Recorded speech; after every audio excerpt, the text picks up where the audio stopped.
Pete.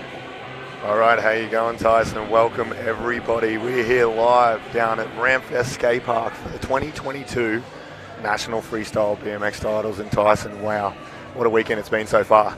Mate, it has been 2 days so far of absolute pandemonium. I can't even believe the level of riding today in 2022 for the BMX Freestyle Nationals. I am just about to witness some younger riders drop in, but by the looks of the start list, it's going to be an incredible list of riders. Oh, it certainly is. Like, a lot of these kids now getting great support with a lot of coaches in Queensland and around the country, obviously. So we're starting to see these guys put together what are runs that you typically expect from amateurs and even elites with the way they think about what they're doing. Yeah, we've seen a lot of strategy. I think it's something that is coming into the sport. More people are taking it a little bit more seriously with riding a full minute. You know, it's hard out there. I was out there yesterday riding in the Masters, and it's definitely an impressive feat for a rider to be able to put 1 full minute packed of tricks into a run. Oh, it certainly is. It certainly is. And like we all joke about, you know, these kids, they have so much energy, they never stop. But when it comes to the amount of concentration and the risk that obviously comes with freestyle BMX, it is a really, really impressive thing to see. Yeah, that's a really good point to make. You know, there is a risk here. Like, these guys are practicing all the time, they're riding all the time, and to see them risk it to come home with a medal, it's an impressive task, and I can't wait to see what these young riders have to do today. Definitely. Now, Tyson, obviously the judges today will be looking at a number of different things, and when they're riding, they don't just score them on the tricks. And you know, for people watching at home, we like to kind of talk about like a bit of a video game. You get, you know, the latest boxing game. You can't have every one of those attribution bars full.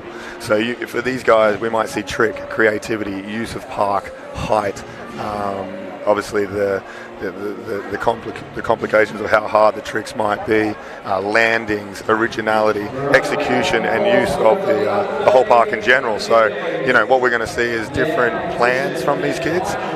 Some more stylish riders like little Nady. You know, we're going to see a lot more of a trail style from him. But then we've got also Roman, you know, who's over from Australia. He is an absolute weapon. You'll see big fives, you know, he's got flip tucks, all these tricks, which, you know, just seems unbelievable for kids of this age. And then, you know, to think we still haven't even mentioned Kobe Carroll. He's here as well, you know, doing it with Josh Kay and a number of the guys doing coaching in Queensland. And these kids are literally feel like little professionals. Yeah, Pete. I mean, I love watching you interact with the riders, especially. I can see that you've got a big influence there coaching up in Queensland.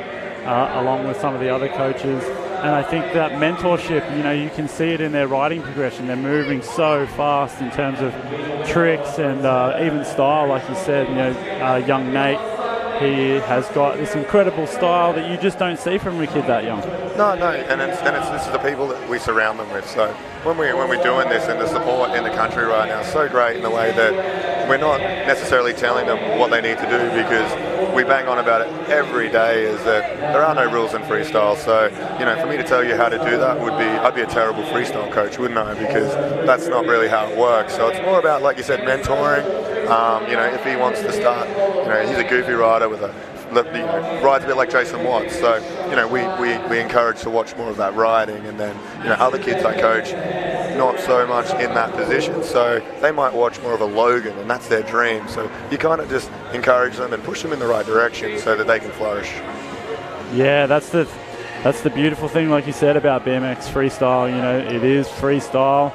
There are little Nady up on the screen. That's awesome. Yeah. There are, you know, strengths that riders have, and they just naturally fall into. They may like a more typically stylish rider, or someone that's got all the big tricks, and it's about just nurturing that style of riding.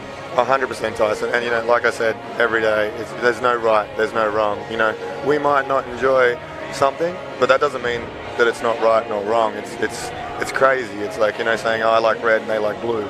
there's still colours, aren't there? You know, Yeah. so these kids, it's awesome to see the creativity and the way that the scene here in the country is progressing.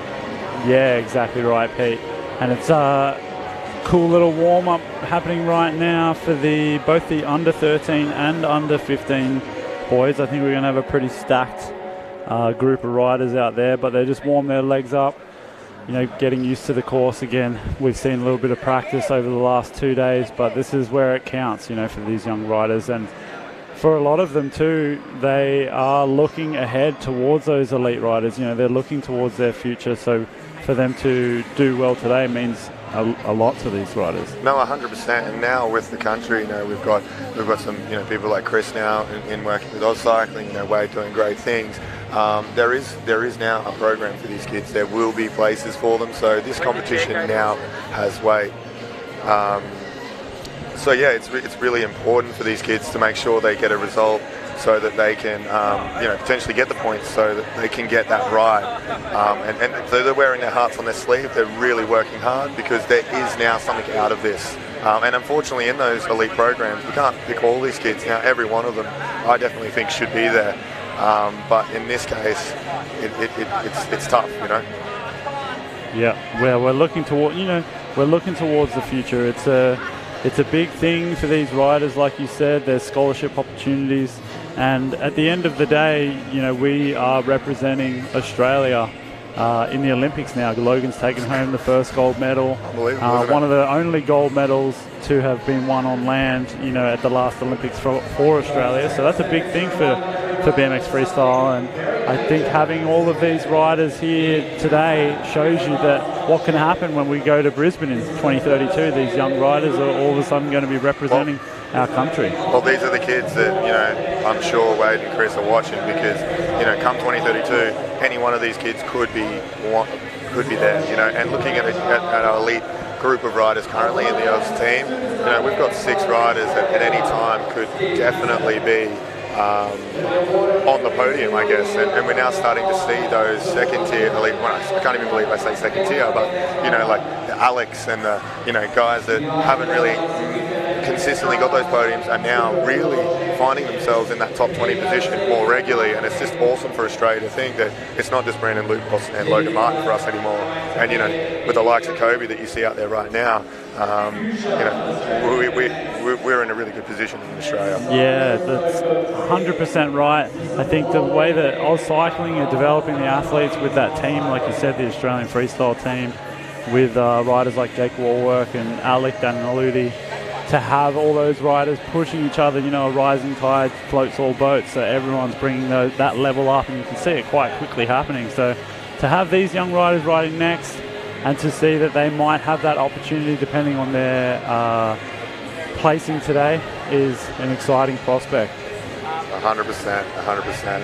It's just cool sitting here right now, Tyce, to be honest, you know, watching these guys just running through their paces and just thinking that this is literally, these kids are all under 15. Like, we're looking at a bunch of kids, and they're running through their paces like an elite guy would right now, feeling out, comfortable, you know, warming up. You know, you can see in their eyes, some of them, they're running through a whole run in a minute. You know, they're taking it really seriously, and it's, you know, for me, this is my footy. You know, I don't watch a lot of other sports, and I get really excited for tricks and that, even though you'll find me typically just riding jumps and having a bit of a dig. I get really excited for this, and it's really rad to see how much these kids put into this, and that we have so much support from all the great, you know, brands and sponsors here today with the Oz Cycling Nationals here at RampFest 2022. Yeah, let's speak about the course too, because it's pretty unique setup here at RampFest. You know, there is indoor skate parks dotted around the country, but RampFest, like we were speaking about last night, it's the type of place that's almost perfect for something like this. It really is. So, you know, let's break it down. We've got 2 sections clearly. You know, we can certainly see this broken into 2. We've got a bowl section down here in the deeper end here with, you know, large transitions, a number of hips. It looks like a pretty standard bowl, but for those with a unique mindset, you can really pick up some points with creativity in the way you use that. Then, you know, Tyce, our favourite section without a doubt is that box area. You know, there is just opportunities for jumps, tricks, straight into the quarter to wall, which is actually surprisingly good to air. So, you know, a lot of these kids who are a bit nervous on that straight transition flare or 5 are now starting to throw these. So, you know, Tyson, it really is a unique park for the event. So kudos to the guys and Jason for the design and build on this, because it's a fantastic facility. Yeah, and I think it's going to be a great preload too to some of those bigger courses that are going to be happening in the 2023 season in Australia, as well as even next month. Just seeing everyone riding something that has such a unique setup. The flow part, like you said, you know, speaking to those riders that maybe are a bit more suited to that bowl riding or trying to be a bit more stylish, but then being able to head out and into that jumping section, it's kind of plays to both that different type of rider's strengths, and that's what makes this event so exciting to me. No, I completely agree. Like, you know, little Nate and Kobe, they're going head to head, you know, at every contest, and it's just crazy watching how each park plays to their strengths, because, you know, same with Roman and a lot of the kids that are riding today in that class, you know, they definitely have their strengths, and it's cool. You know, we bang on about that, you know, being unique and being creative, and they really are doing it, and without too much pushing, you know, like we're not seeing coaches say this is what you got to do. They want to do it in their own, and you know, in a time where someone sees a nice pair of sneakers, they want them too. You know, we grew up in a time where you bought those sneakers, I didn't want them, and you know, seeing these kids now trying to kind of go back to that way where they are unique, it just really helps for everything in life for them, you know, because, you know, a lot of kids are like, why would you wear that? And they love it, you know. Far out, we are seeing some moves go down, and it's just practice here. That was crazy. I just saw a 540 truck driver from someone who's under 15 years old. He's I think he rides under 13, to be honest. Are you joking me? Wow. Yeah, it's cool to be able to come down from Canberra and be introduced to all these riders from all over Australia. You know, some of these kids I've never heard of, and they're just blowing my mind. No, it is. It's honestly, it's super impressive. I'm super lucky that we invest a lot of time at the Groove with these kind of kids and stuff, because, you know, I was one of those kids once upon a time that rode as an 11 and 12-year-old. So it's I kind of get it, and it's just unbelievable to see, you know, to the industry and riding in general do a full circle and come back to where now we've got, you know, we're running heats in some of these, you know, events for these kids. Yeah, that's right, Pete. Like, and it's cool, you know, you spoke about Blue Groove just then. You've got a really solid coaching program, and us too at Backbone. Oh my gosh. Oh my goodness. We just saw a pretty wild Superman. Hopefully he's okay. That was little Cobes. He's But yeah, the riding coaching programs is a big thing for both of us as shop owners. And, look, I just saw the replay there. He's definitely missed that kick, and just that horrible feeling when the tail whip just sits below you and you can't get your feet on. I'm hoping he hasn't busted his wrist there, because he was one of the favourites for the event today. Yeah, sure.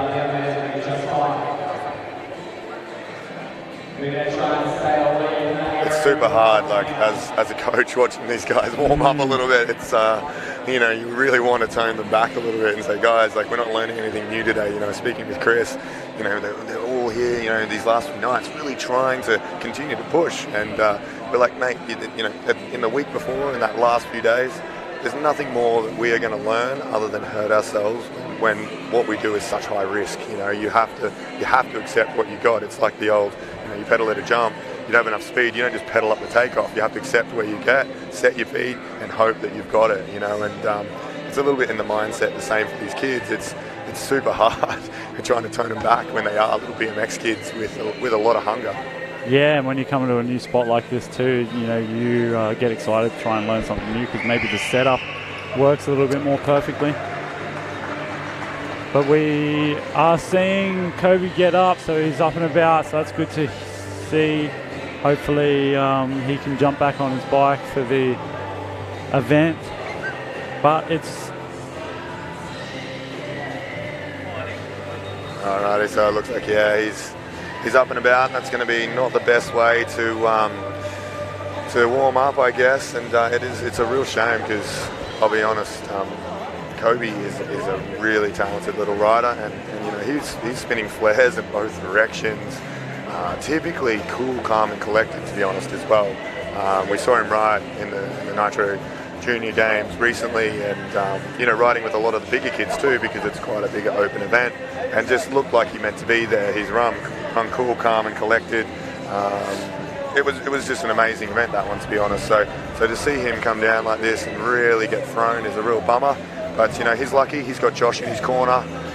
You know, he'll be down there running him down. You know, running through everything, trying to calm him down, get those nerves down. Probably also keep the adrenaline up because you know, that pain will start to creep in if he has hurt himself a little bit. So hopefully he's all good to rock and roll.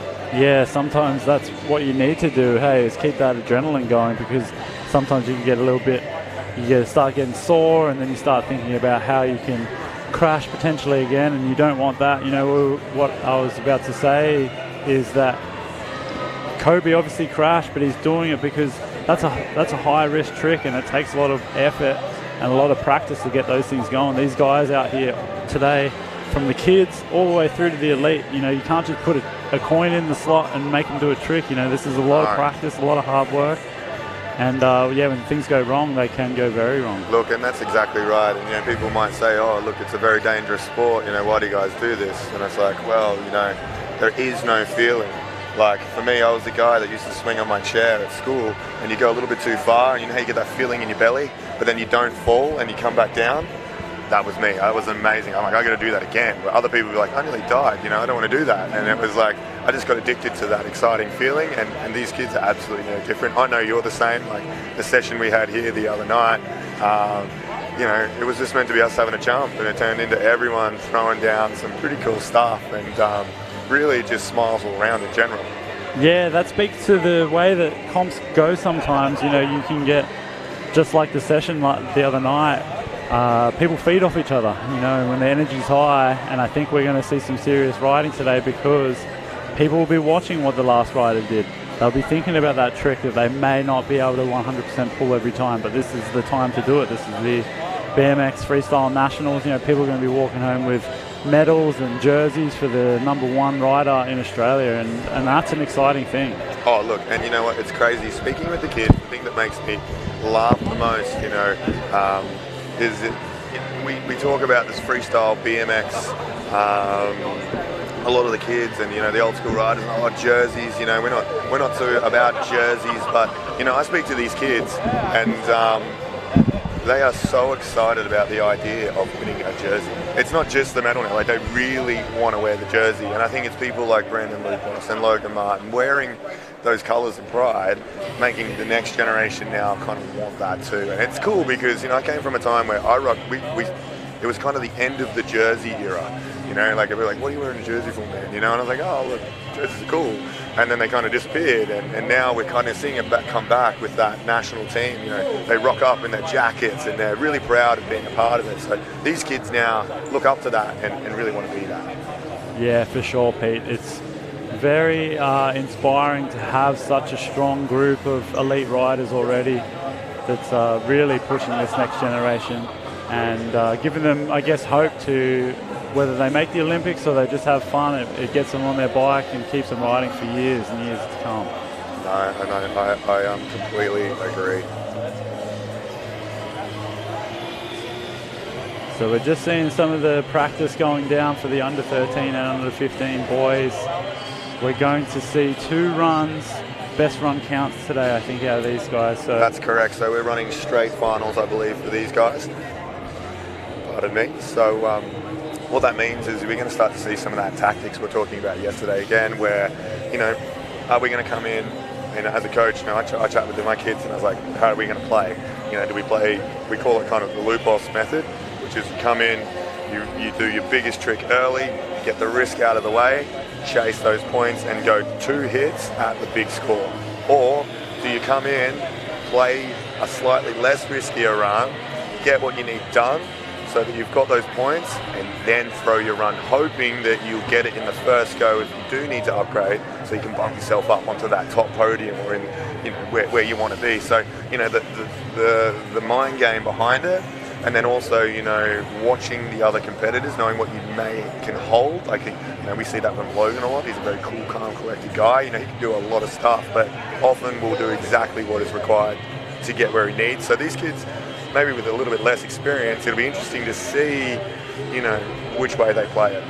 Yeah, I love the younger kid division for this, for the reason that it's a little bit more raw. You know, they're still running on a little bit of emotion. Sometimes, like you saw in the Masters yesterday, the riders are getting G'd up from the crowd and from the other competitors. So I'm hoping to see that again this morning with the junior riders, because they are still loving BMX. You know, like, not that the elite riders aren't loving BMX, of course they love it, but they have a lot on the line. They're trying to win that elite, that's right, the world rankings, so they are playing the strategy game.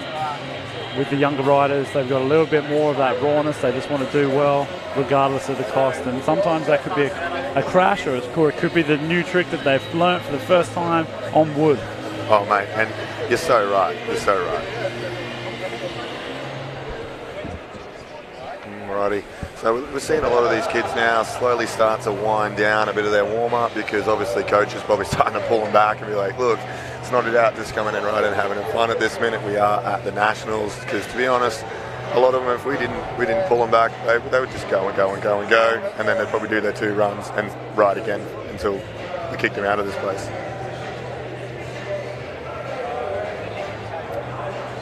Some awesome visuals here though, Ty, seeing a lot of these kids, you know, as they're dropping in, and the guys doing a great job with the stream right now. Yeah, it's cool to see, man. See all these different angles. It's actually given us a bit of an opportunity to see the whole course and see the size of some of these ramps too. It's pretty impressive to see these young kids blasting such big jumps and quarter pipes. Love this. Oh yeah, we've got Chris here with us right now, having a bit of a chat. Chris, how do you think it's all going today? It's going really well so far. Yeah, it really has been. I think you guys have done a really good job with everything. Yeah, it's awesome to have Chris Bearton come on as one of the official members of Oz Cycling just recently. You know, to have him host the Nationals here for the last few years, but then for him to step into a role at Oz Cycling, I think it's only going to be a really positive thing for the future of BMX Freestyle in Australia. I completely agree, Tyson. You know, he's someone who's been around for a long time. He lives and breathes it. He may not have been the guy that was super successful with his riding, but in the end he found his coming in BMX. You know, he's passionate about it, he loved it, so he's gone and enjoyed running events. You know, he's worked on the Olympics, he's done some amazing things in the sport, you know, starting the core series for us in Queensland, which we've recently relaunched.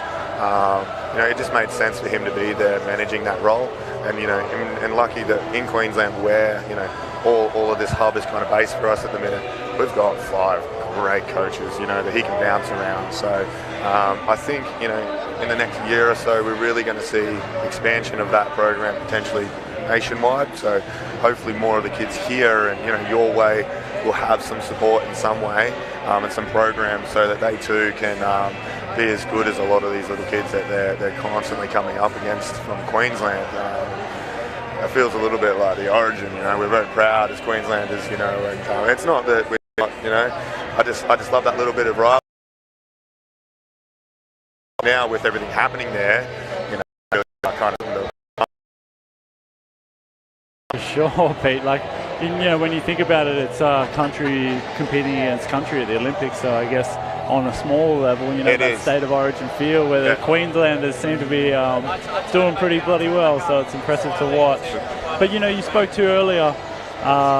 Chris, you know, he's obviously a great rider, but he's cut his teeth and really found a home with running events, then coming into Oz Cycling, and that's the same, you know, with you and I. Like, we run both have shops, Blue Groove and Backbone, but as well as that, doing coaching, you know, we can see that there's not just that one avenue of being a professional rider anymore. You can go and help other riders, get to that professional level. 100%. And seeing, so many people, and when we talk about Queensland a lot now, it really is nationwide. Like, we just see a lot because a lot is happening. So, you're always seeing it popping up on your Instagrams and whatnot. But nationwide, there are plenty of coaches out there. So if you're listening, watching right now and thinking, maybe I want to find something like that, just get out, have a look, ask, go down the skate park. You'll generally be able to find these guys because typically they ride too, and then they're going to be more than likely be very happy to help you if you're interested. Yeah, totally, Pete. Like we said before, I think you running it at Blue Groove, that would be somewhere that you would go if you're in Queensland. You can hop into the Blue Groove and speak to yourself there, and myself if you're in Canberra area at Backbone. So we definitely like running the coaching programs, and even just whether you're going to be a part of the competitive aspect of BMX or you just want to know what it feels like to ride and have fun. I think coaching is a really cool place to start. No, I completely agree, Tyson. I think it's great seeing a bunch of the core shops, like ourselves. There's lots of them. Like we bang on about our own. But there are plenty of other stores like us doing very, very similar things. And once you're a BMXer and you're a lifer, you're all about supporting and helping and growing, because that the more of these kids become little shredders, the more dudes you're going to be able to have a great time with at the after party when they get older. Like, I know that sounds terrible, but a lot of the old BMX games and stuff, watching the video late last night was great. Yeah, mate. And speaking of BMX games, no, keep carrying on. Sorry. Yeah. Speaking of BMX games, just the fact that the vibe of the Nationals here, I think to see more and more different styles of riders coming to a thing like the Nationals, whereas potentially that competitive style of riding has been stigmatized for a while. And I think it's breaking it down, No, it is. So I think that the more different types of riders come here and they're like, man, this is just like a party. This is just like BMX games. It's just great. At the end of the day, there's there's the best riding that you'll probably see in the world today. 100%. Hey, listen, guys, we're going to jump off, take a quick break for 20 minutes while these guys start to walk through their practice, and we'll be back with you guys when the kick's back on.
Come, it's the under 13 riders sitting in staging.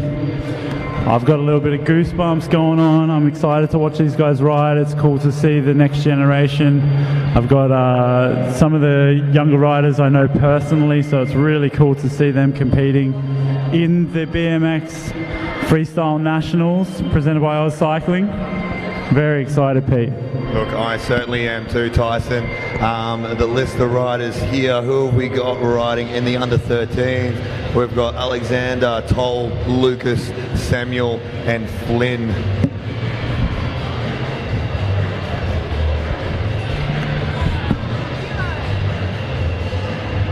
So you're just seeing vision right now on the live stream. Obviously we've got riders briefing right now. The riders just running over everything with Wade. Obviously the details, the minor details, you know, when obviously buzzer goes, new rules are, there is no time after the trick will not count, for etc, etc. They run over, you know, the things like in finals, there is 2 runs with your best run counting. So these kids, you know, a lot of them, you know, obviously ride with you, Tice, get a lot of good advice. They're going to look very comfortable, and I'm really looking forward to seeing the level of riding, especially after the last contest we had with the under 11s, with, you know, the likes of Slater, Raph, we had Kobe, Emilio, Duncan. You know, some of these kids. Wow, well, it was an amazing contest. So. Yeah, you're exactly right, Pete. To see those kids earlier, the under 11s, you know, a lot of those riders are single digits, and they're just putting on an absolute show. And it's going to feel the exact same today with the under 13 riders up. First rider, Alexander, which is actually Sasha. No, sorry, shrink a bit louder. Can't hear anything. That's a silly song. Yeah, so we've got Sasha, who's actually from Canberra. So I've been coaching Sasha since his first hop on a BMX bike, and you know, to see him competing at the Nationals here today is super exciting for me. Oh mate, you must be a proud coach there. I've been watching him in practice. He's got an awesome looking rig, just quietly too. He's up on that, looks like the Colony Sweet Tooth and the 18. He's got the piece forks all decked out, and you know, he's got a bit of an element of style, which you know, I work on that with my kids as well, and it's just great seeing all the different coaches like Josh, Kyle, and everyone, you know, putting in a lot of effort into these kids. It's all really paying off, and you're getting to watch and experience and see all that hard work right now. Yeah, to have that coaching and mentor aspect of riding in this day and age has been really beneficial for these next generation of riders, Pete. You know, to see them getting helped from guys like yourself, you know, at Blue Groove, and to really nurture their own unique style of riding, like we were talking about earlier with the freestyle of BMX. You know, to be able to do and express yourself through any way you feel. It's super important when we're riding BMX, especially in competitions. You know, it comes down to different avenues of riding that people play to their strengths. And I'm really excited to see all these different riders here today. Definitely, definitely. As we start to come down to the last of this practice before we run on, we're looking at roughly 2 minutes before we're going to be kicking off. It's awesome just to see these kids now running through their paces, warming up, making sure they're comfortable with everything, I guess, on the course. Because at this time, before the course being you know, competition so close, you can only really hurt yourself now. So, you know, it's not the time to try anything silly. Get comfortable so that you can throw it down when it comes time.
All right, so we're down to our last 30 seconds of practice for these under 13 riders. We have 5 riders competing in the under 13 boys. It's going to be 2 runs, best run counts. So you're going to be seeing some next level riding because they're going to be putting it all on the line. There has been a little bit of strategy over this weekend where it's the accumulation of 2 runs to get you through to the final, but today it's best run counts. As the whistle, the boys will be taken back over to wade into the wading area. Very official here with Oz Cycling in the Nationals now. Obviously a few rules that we've got to jump through just to ensure that it's fair for everyone. So we'll get them over there and we'll be kicking off really soon.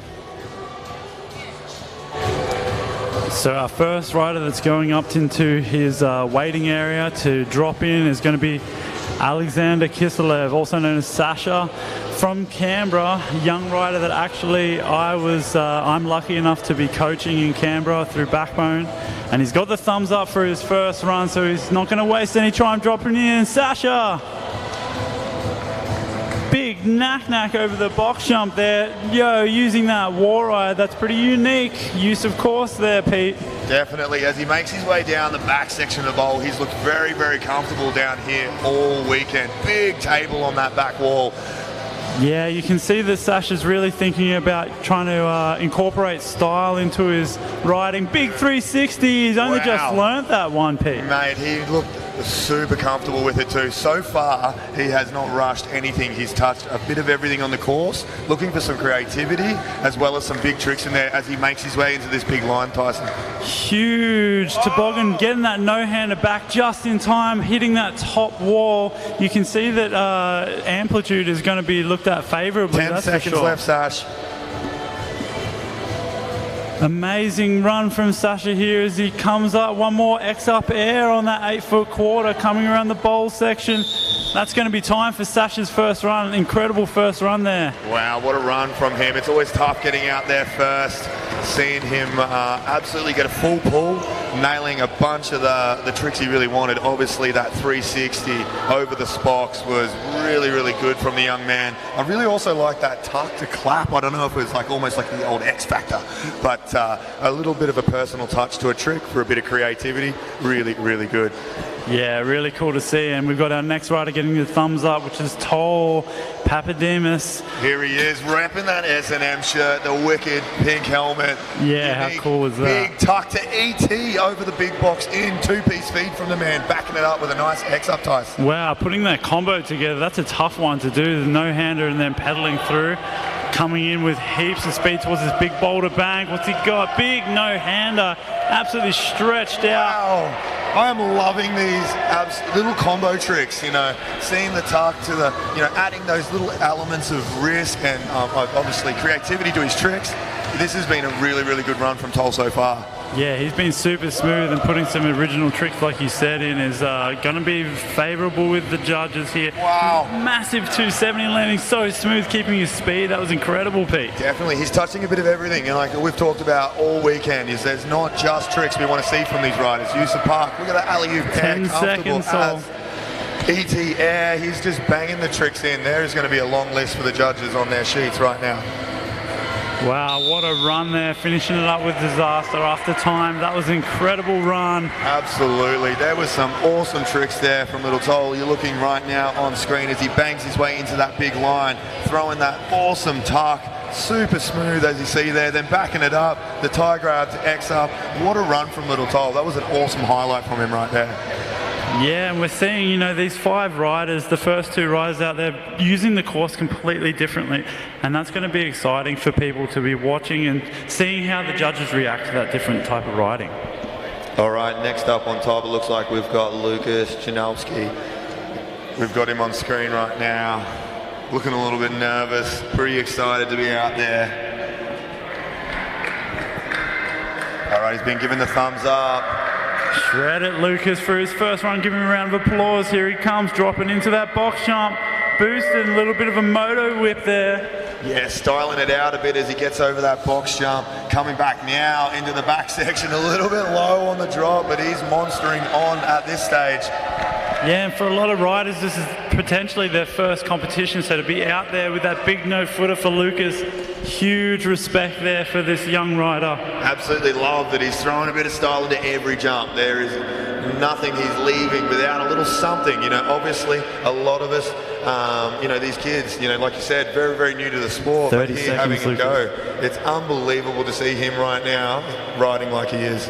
Yeah, to be going both ways like that on the air, you know, that's a pretty advanced maneuver for a young rider to do. It's pretty cool to see as he heads into this bowl section, cranking around with full speed. What's he got? Yo, big one-footer. One-hander, I should say. So far, he's coming down to the last few seconds of his run, Lucas. That's it, that's time. Make some noise for young Lucas.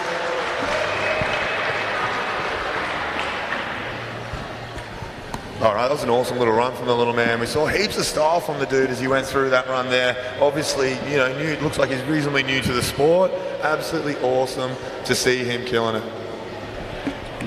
Yeah, and we've got our next rider sitting, waiting and ready to go, Samuel DaCosta. We've got the judges with the thumbs up, and he's ready to drop in. Here he goes, Samuel. Boosting that hip into the bowl. You can see he likes that transition straight away, landing super, super smooth. Using that big quarter to gain some speed as he heads out into the box jump there, Pete. Yeah, he is looking really comfortable right now. He's also rocking that Forgotten that RampFest had an awesome little deal here for a while. Awesome to see the kids supporting local brands like that. And at the moment, he's out there putting this together so well, Tice. Yeah, and you know what's crazy? These young kids, they're riding without any brakes, so it means that they've got to go full commitment at all of these ramps. Boosting, trying all these tricks, sometimes for the first time. It's impressive to see as he heads into this bowl section. Like the height and style that he's got over that hip. That was awesome from Sam. With 10 seconds left on the clock, mate. Let's see it. Definitely, he's putting everything together now. We're seeing a few little one-foots come off. There's the 360 late in the run. Only a small dab of the foot. A few seconds left on the clock now as it runs down. And that's time for Sam. What a run from the little dude. What a run, Pete. And especially to do that 360 late in the run when your legs are burning, you know, like to be out there for a full minute and to pull something like that with 10 seconds left on the clock, that was really cool from Sam. I definitely agree. He should be absolutely stoked with himself. All right, so moving through the next rider we're going to see out on the course will be Flynn. Flynn Will. He's up the top here now, just waiting for the judges while they get their scores sorted. A big old thumbs up. Here he is, Flynn Will. Coming in on the smallest bike here, but he's looking good, charging over the box there, far out. That was massive. He is on one right now as he enters the long and low section. He is all about having us in the feet come off there. It definitely is a little rig as he makes his way around in that shallow end of the bowl. Yeah, big boost in air, taking his feet off, just putting a foot down, but that's all right. He's got 35 seconds to work with. Big one-footer, maybe Euro style. That was cool. Yeah, it is looking really good for the young man. He is touching a bit of everything, obviously still thinking about his runs. Really good to see the creativity from them, trying to really get the most from their runs right now. As he comes back into the bowl, jumping off the edge of that hip, he's looking really good as he comes back now towards that jump line, Tice. Yeah, it's sick to see him thinking about his runs. You know, I haven't seen him out there quite practicing as hard as some of the other riders, so sometimes these riders, it comes down to that practice time that they've had, but we're seeing Flynn still put it together for a full 60 seconds. Awesome work there, Flynn. Well done. Everyone here, put your hands together for young Flynn.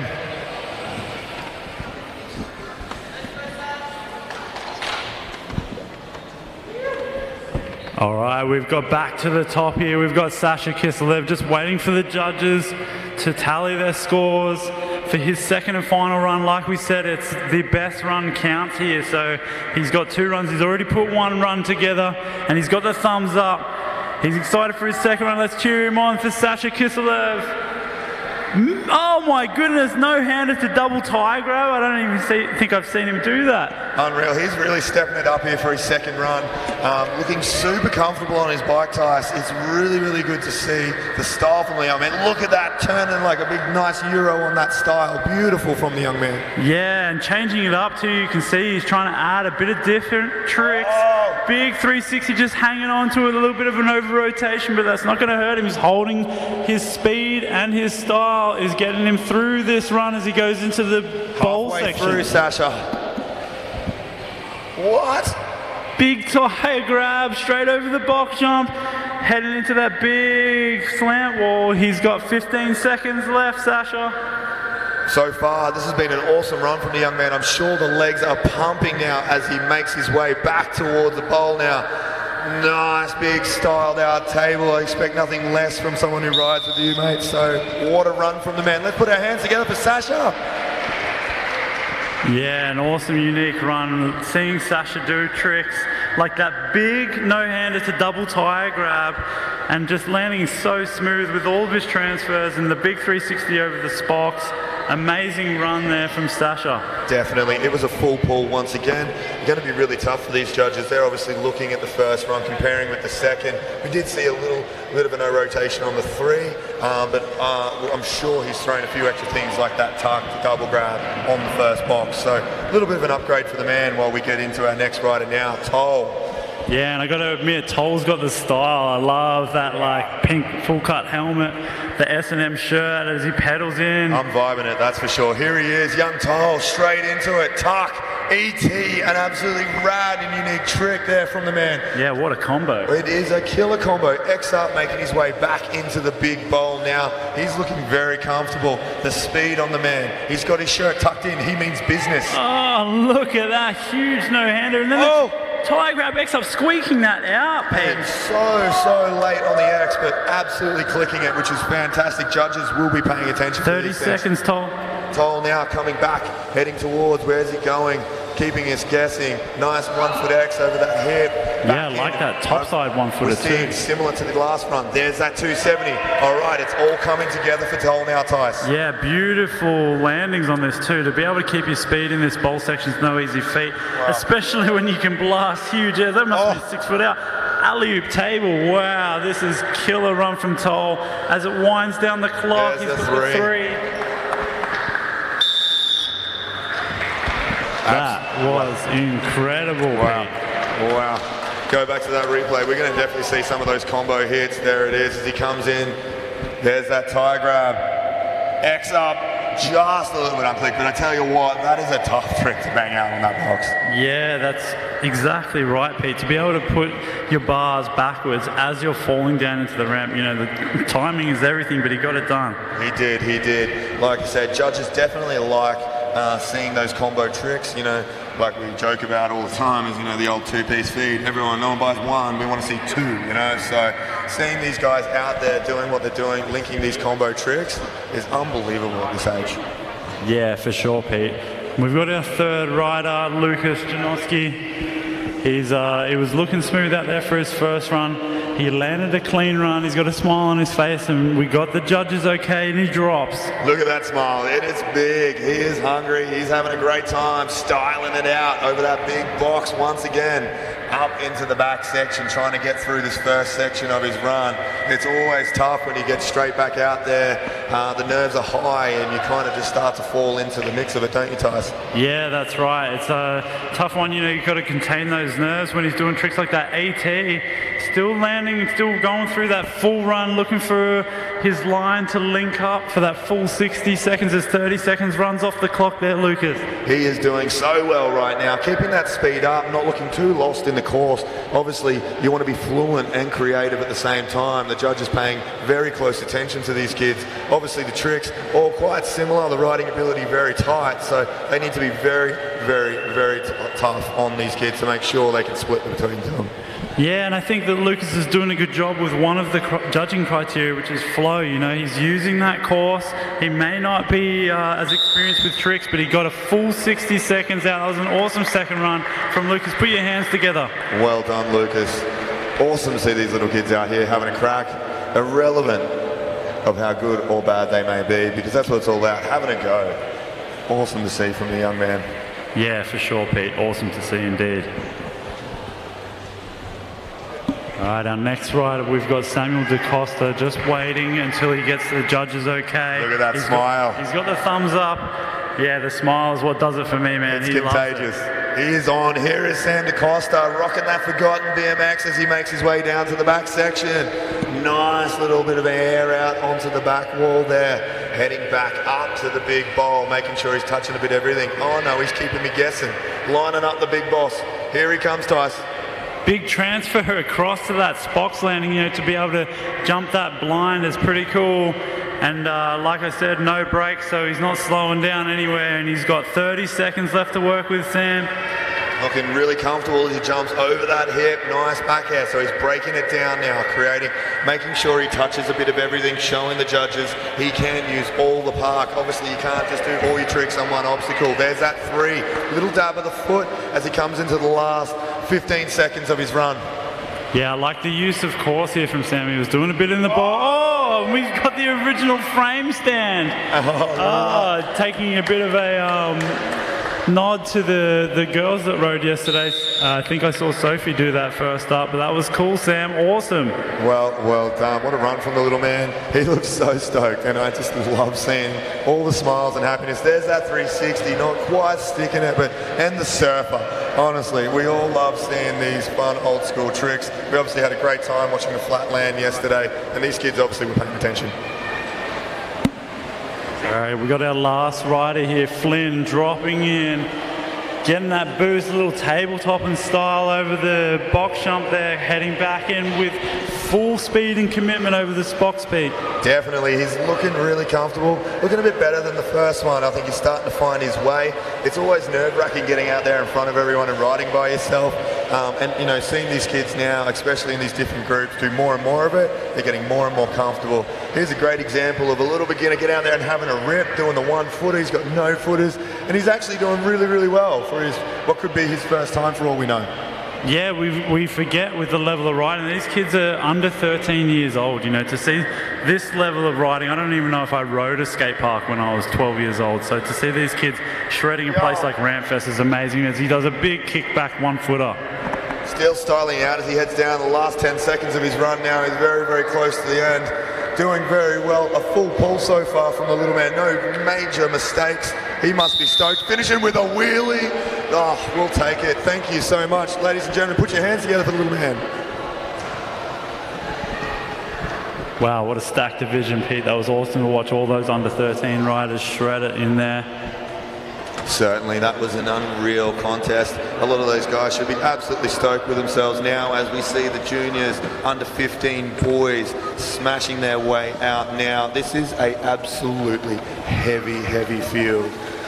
Some of the riders here that will be riding can be on the absolute bottom end of this age group, and you're going to be seeing riders at the absolute top end of the age group. So from 13 to 15, obviously in age group, there's only a couple of years, it doesn't sound like a lot, but you're going to see the difference in size of some of these kids from the 13 to 15, as well as some of the trick differences. So I'm really excited to see what the likes of, Kobe, Nate, who else have we got in there that's unbelievable. We got Roman, he is a man to keep an eye out. Some of these other riders I'm not familiar with, probably local riders, which no doubt I think will be a bit of a wild card to some of these kids that you're seeing more active on the competition scene. Yeah, I'm excited to see some of these riders. Like you said, Nate, you've been a part of some of these riders' lives because they're from Queensland. But I get the opportunity to see these sometimes for the first time. So it's really cool to see all these riders, like you said, the under 15-year-old age group. We're talking about riders that are now starting to mix it up with some of those amateur and elite riders. They're out there riding with the likes of, Brandon and Logan, whereas they're still just young riders, but they're getting to that next level point where they might be jumping into the elite or the amateurs in just another year. No, that's certainly right. A lot of these guys are very close to, starting to push their way in. Yesterday we saw in the amateur qualies, little kids like Hayden, 11 years old, over here in Australia at the moment, riding an amateur and qualifying for finals. So there's nothing to say that some of these kids won't be able to do the same. All right, so at the moment we've got about 3 minutes left of practice for Heat 1 of the under 15 riders. We're just seeing them warm back up. They had a little bit of practice before, but they're just dialing in their runs, just making sure that they can fit it all into that minute, because you can see they've got boundless energy, these under 15 riders, you know, so they're going to be jam-packing their runs in to make sure that their judges get the highest scores possible. That's exactly right, Tice.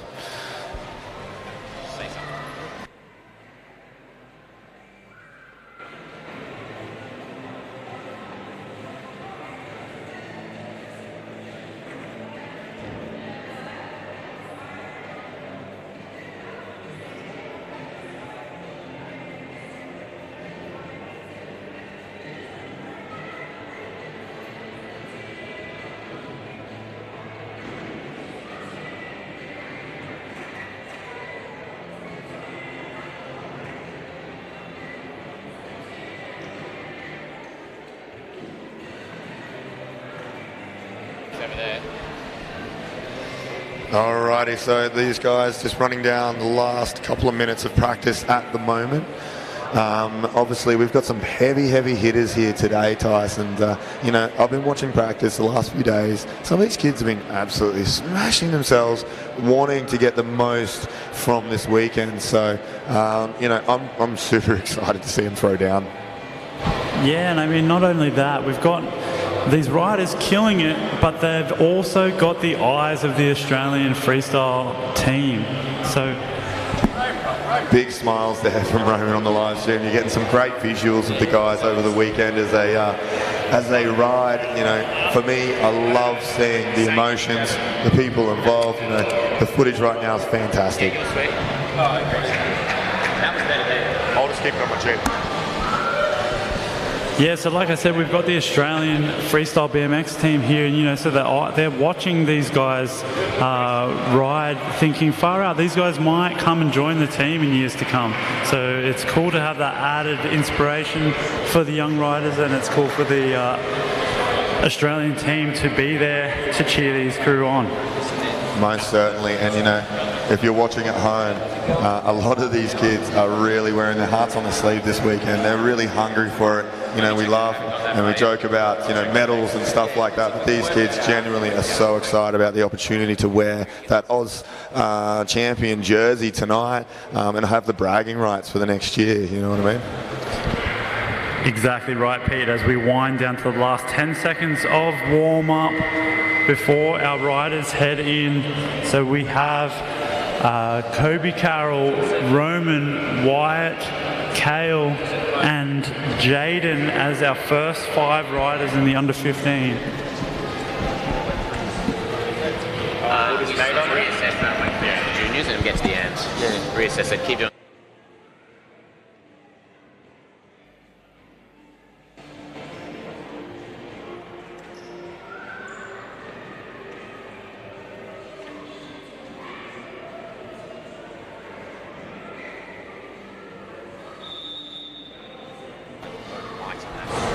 All right, that was the whistle.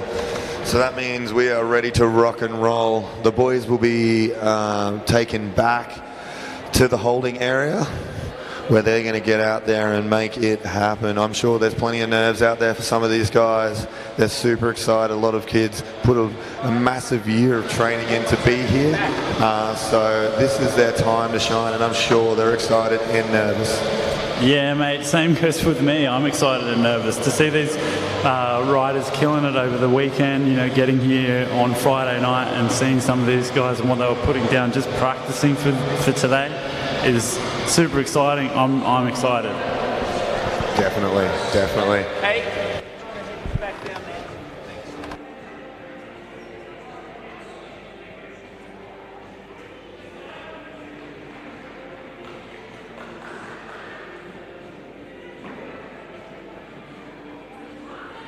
All right, on screen you got little Kobe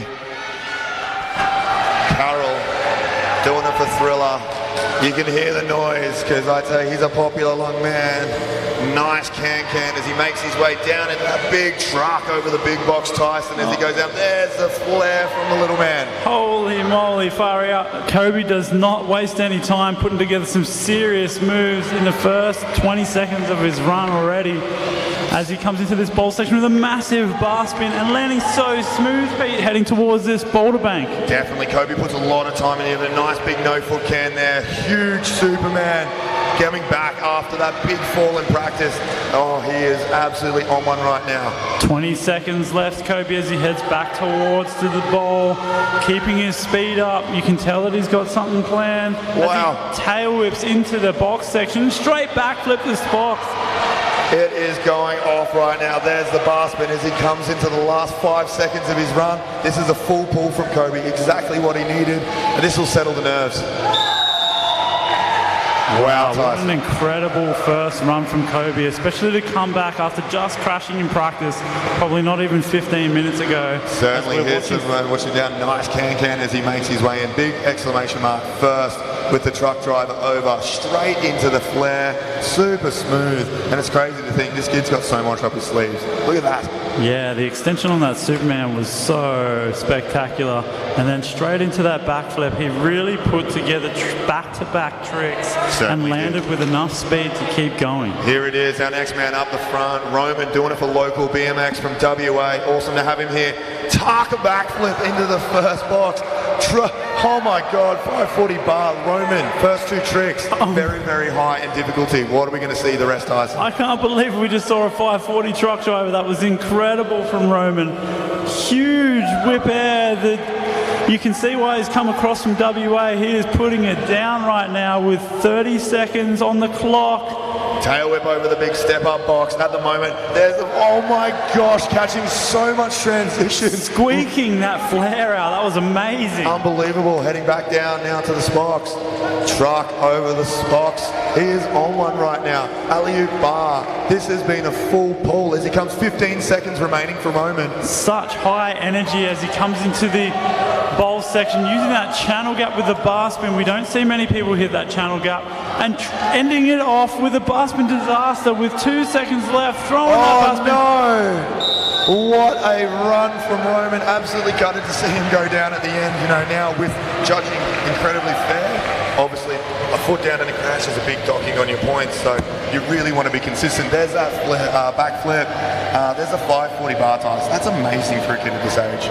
That's an elite level trick, you know, to see that from an under 15 rider and to see it so early in his run is absolutely incredible, Pete. We honestly haven't seen elites do that this weekend, so what a run from the man. Next thing, we've got Wyatt.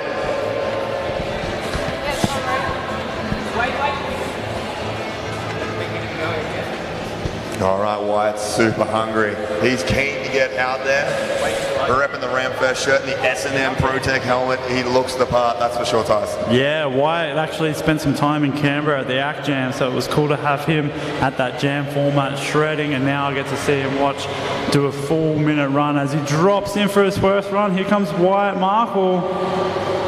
Big backflip, landing nice and smooth, and straight into a turn down, which you don't see too much of. No, not from these kids, definitely. I'm a big fan of the turn down, as you know. Tagging a little bit as he X-ups, but jumping that difficult gap backwards.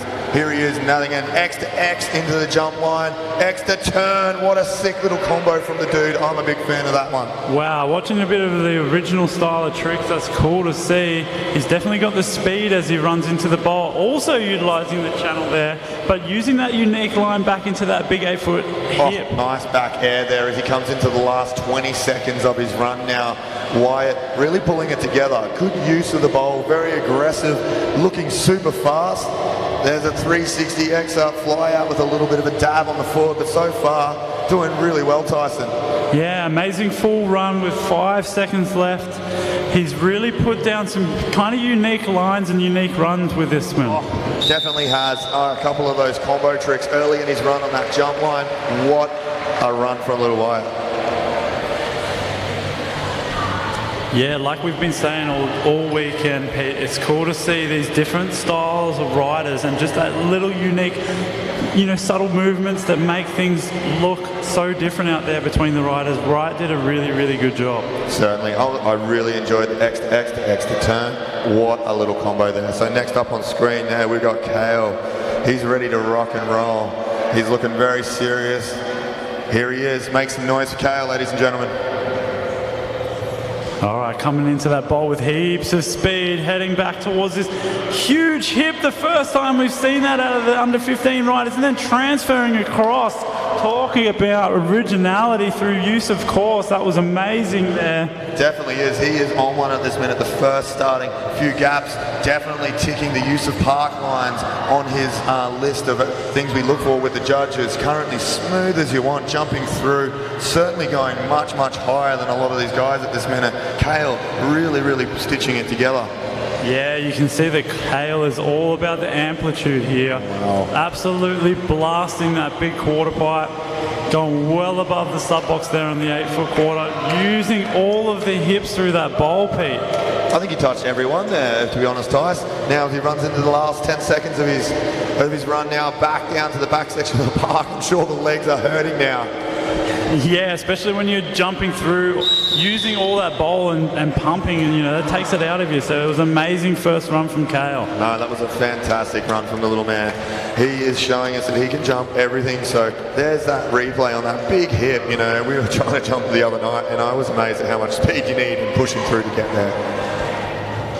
Yeah, definitely cool to see the unique lines and transfer lines that are available here at RampFest.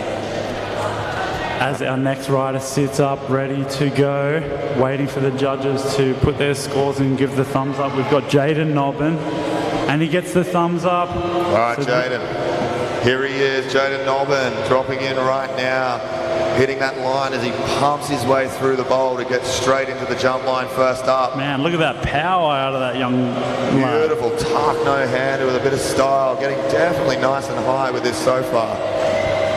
Yeah, he's moving fast, young Jaden, like taking the bowl corners to the full limit with the pump there as he heads into this box jump.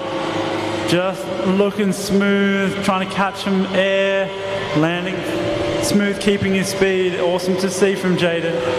Halfway through his run as Jaden comes back, look at the height on that hip. Certainly very stylish, certainly very comfortable here at RampFest, that's for sure.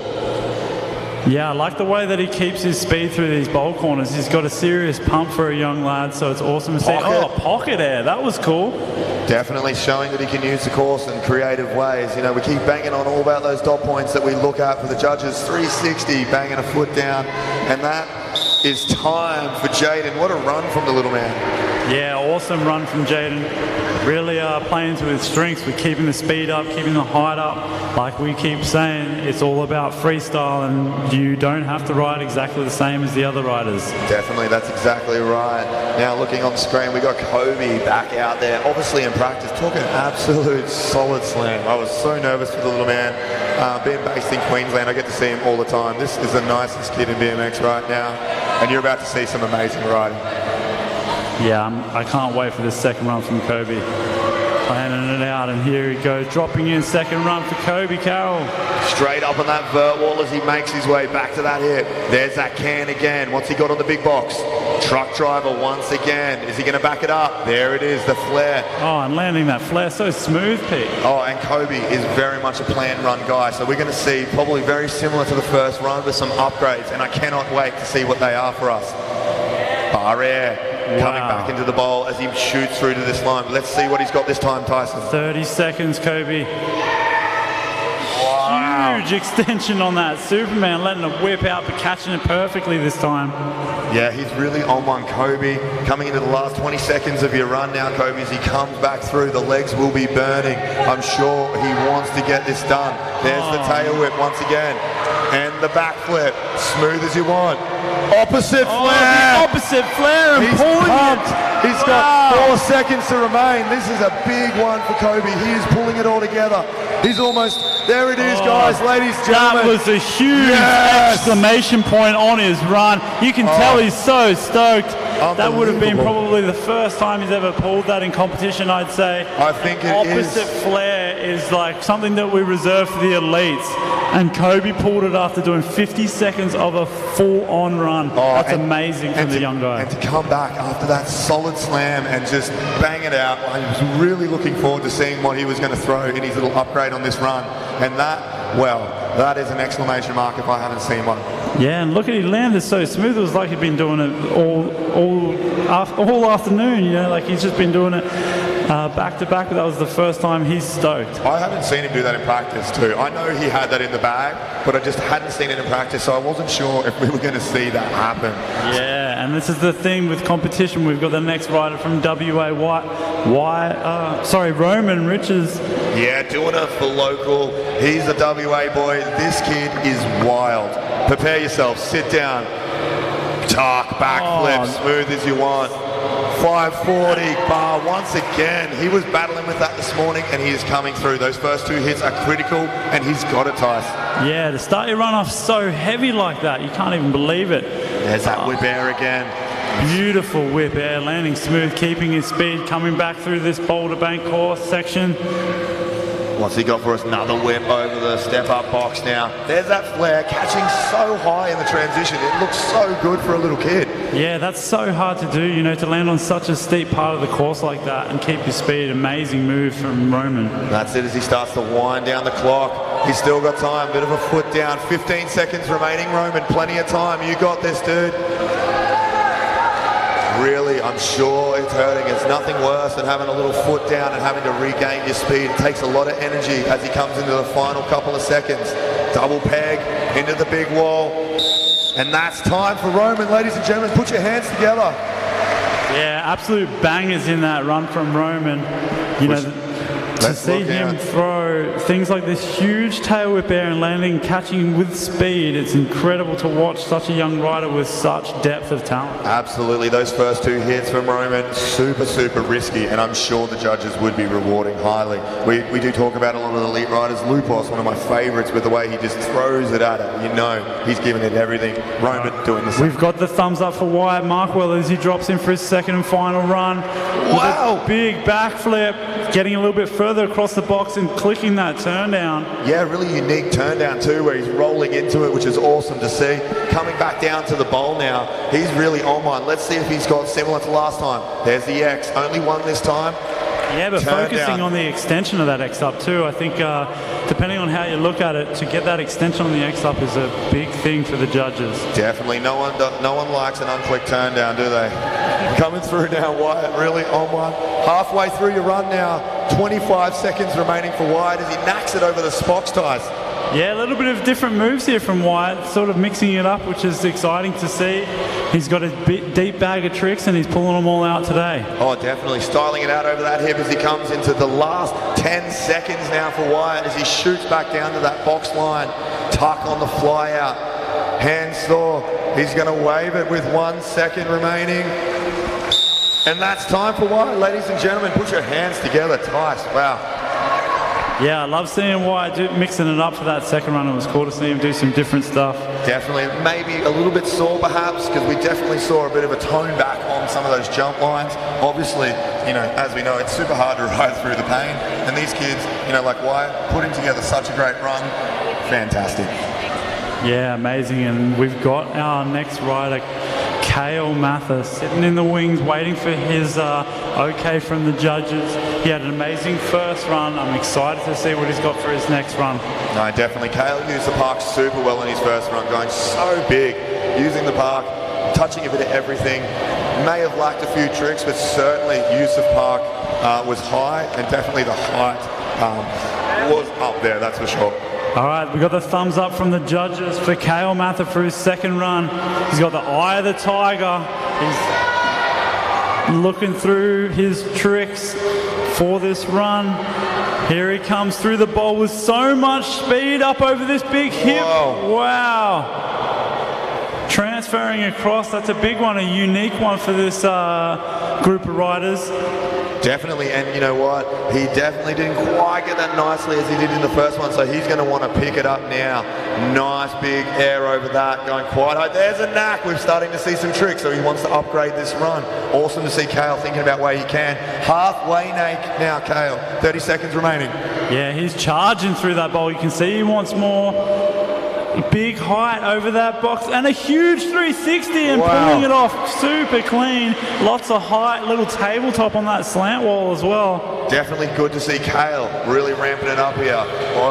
In that first run, the park use was unbelievable. To throw these bigger tricks in now, really going to upgrade that score for sure as he comes into the final seconds of his run, Tice. Wow, beautiful table there on that 8-foot quarter and running the whole clock dry, fully packed with moves. Loving to see that big 360 that he added to his run. Let's see some of these highlights. There it is, that beautiful 360. Dipping it out a little bit too, Tice. Yeah, that's some style there. It's cool to see. Indeed, indeed. All right, into our next rider. Sweaty hands, he's wiping them down. This is his second and final run. We've got Jaden Nobbin with the thumbs up. Here he goes, full throttle. Straight into the bowl he goes, heaps of speed, making his way straight into that jump line to make the most of it. Kicking out nice and smooth he goes, tuck. Oh, that was so sick. It was beautiful, hands coming up and then tucking the legs up to get that extra height. He's really on one now. Getting those first hits out of the way, the nerves will be settled. Let's see what Jaden's got as he makes his way back to the jump line. Yeah, pulling in smooth and then going for the double tie grab and getting it. That was cool. Different looks from Jaden here. Halfway through his run now, really enjoying the style on those airs on the back quarter too. Just showing that he is comfortable out there. Yeah, and absolutely boosting into that bowl section too, hitting the hip with lots of speed. He's got 15 seconds left to work with as well, so he's got plenty of time. Oh, nice little disaster, keeping it going.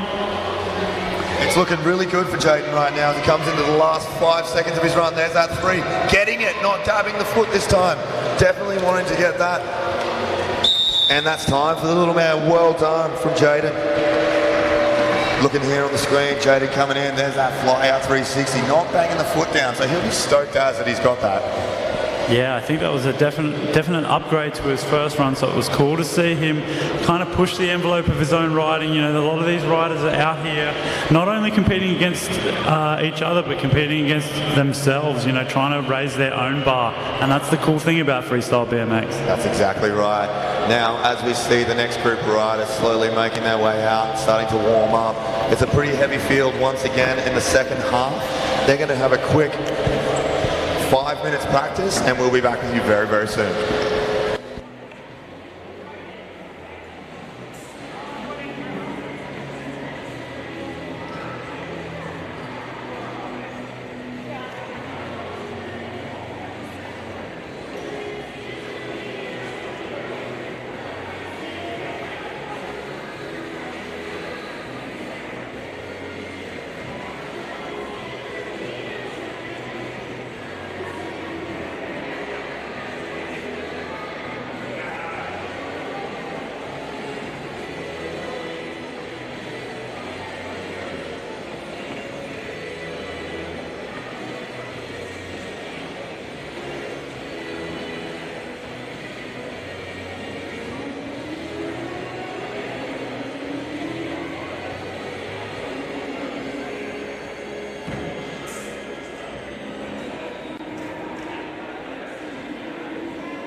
I tell you, he's a popular young man. Nice can-can as he makes his way down into that big truck over the big box Tyson as he goes out. There's the flare from the little man. Timing him a nice big no-foot can there. Huge Superman coming back. Into the box section, straight backflip this box. It is going off. Awesome to have him here. Tuck a backflip into the first box. Oh my God, 540 bar, Roman, first two tricks. Very, very high in difficulty. What are we going to see the rest, Tyson? I can't believe we just saw a 540 truck driver. That was incredible from Roman. Back towards this huge hip, the first time we've seen that out of the under 15 right? For a young lad, so it's awesome to see. Oh, pocket air, that was cool. Definitely showing. 2 seconds, Kobe. Huge extension on that. Burning. I'm sure he wants to get this done. There's the tail whip once again. And the backflip. Smooth as you want. Opposite flare. The opposite flare and He's pulling pumped. it. He's got 4 seconds to remain. This is it, ladies and gentlemen. That was a huge exclamation point on his run. You can tell he's so stoked. That would have been probably so heavy like that. You can't even believe it. There's that whip air again. Big height over that box and a huge 360 and pulling it off. Jaden right now as he comes into the last 5 seconds of his run. There's that 3. Getting it, not dabbing the foot this time.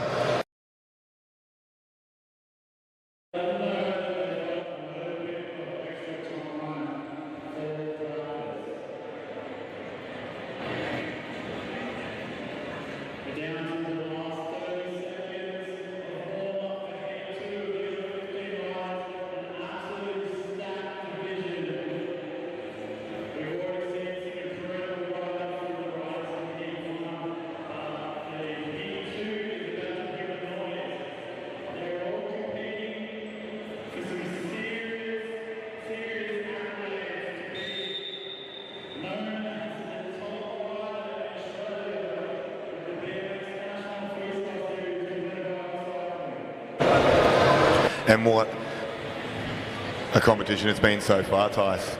It's been amazing watching these kids. That first heat was absolutely heavy. Absolutely unreal to see Kobe pulling that run and getting that switch flare from these kids so young. I'm sure the world is watching.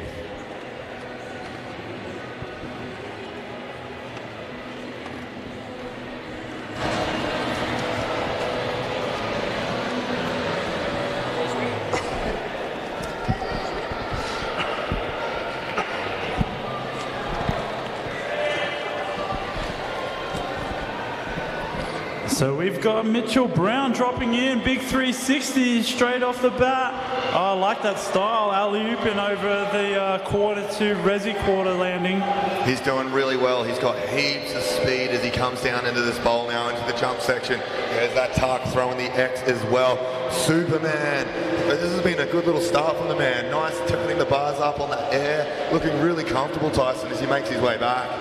Yeah, and I like the way that he's keeping his height up there. He's not just pulling the tricks, he's looking to add some extra height, some extra style as he turns it back down through this pole section, making sure that he uses the whole core speed. 20 seconds now for Mitchell Brown as he's coming into the end of his run. Little bar up the spocks. Everything going to plan so far for the man. Tuck no-hander, manualing across the big box as he runs down the clock. 10 seconds left to go, Mitchell, and tucking over that hip.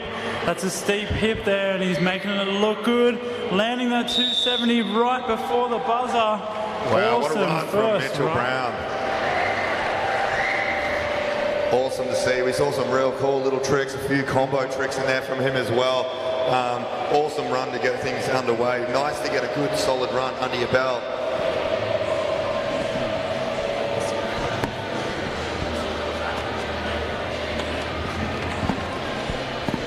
Unreal. We got Jai Larson up on the screen now. You can see him. He's obviously running through that run in his mind, working out where he wants to go, settling the nerves. He's been given the thumbs up from our time guy. Here he is, Jai dropping in now. Oh man, the big bar spin over the box. You don't see a straight bar spin. Often they're quite hard to do like that, but Jai making it look good. As he shoots his way back down into the spocks, styling it out. There's a nice tabes on that back wall as well. He's making everything happen so far, putting it all together as he works through the first section of his run. Yeah, heading into that bowl with plenty of speed, coming back through over that boulder bank section. Huge diving it in, big X up with some style there. 30 seconds left on the clock. Nice big tabs up into the back wall, through the long and low he comes. Tyson, this has been an awesome little run from him. That X up all tweaked up, really, really cool. Yeah, I like the way that he really executes those tricks, like the X up in that table, really putting his own style onto things. And obviously judges looking at execution, not just, you know, a number of those things we're talking about. A little bit of a different use of the park there as the legs, I'm sure, are burning as he comes into the last 2 seconds of his run. Bar Manny, foot down, that's time. Awesome little run from Jai there. Yeah, really cool to see Jai use the course like that. Him jumping over that box. Yeah, boulder bank and that X up little tweak out with the table. Awesome run from Jai. Definitely, definitely. We've got our next rider up, waiting in the wings, waiting for the judges to give the okay. It's Tom Barry. Definitely, here he is, Tom Barry. He's hungry. They're just waiting for the judges at the moment. These kids, it's hard to hold them back, I swear. Wait till you get 6 of them together. It just speaks to the eagerness of getting it done, you know. I completely agree. Here he is, the man, Tom Barry, dropping in right now into the big box. Nice bit of a knack to can. Cool little trick there, styling it out on that back wall as he comes back over the spokes, Tyson. Yeah, looking smooth. Started his run off cool with that knack to can, like you said, and turning back around on that vert wall a nice, unique way. Really putting it together, Tyson, as he comes in now, pushing down towards the second half of his run, entering into the bowl over that little nice bar.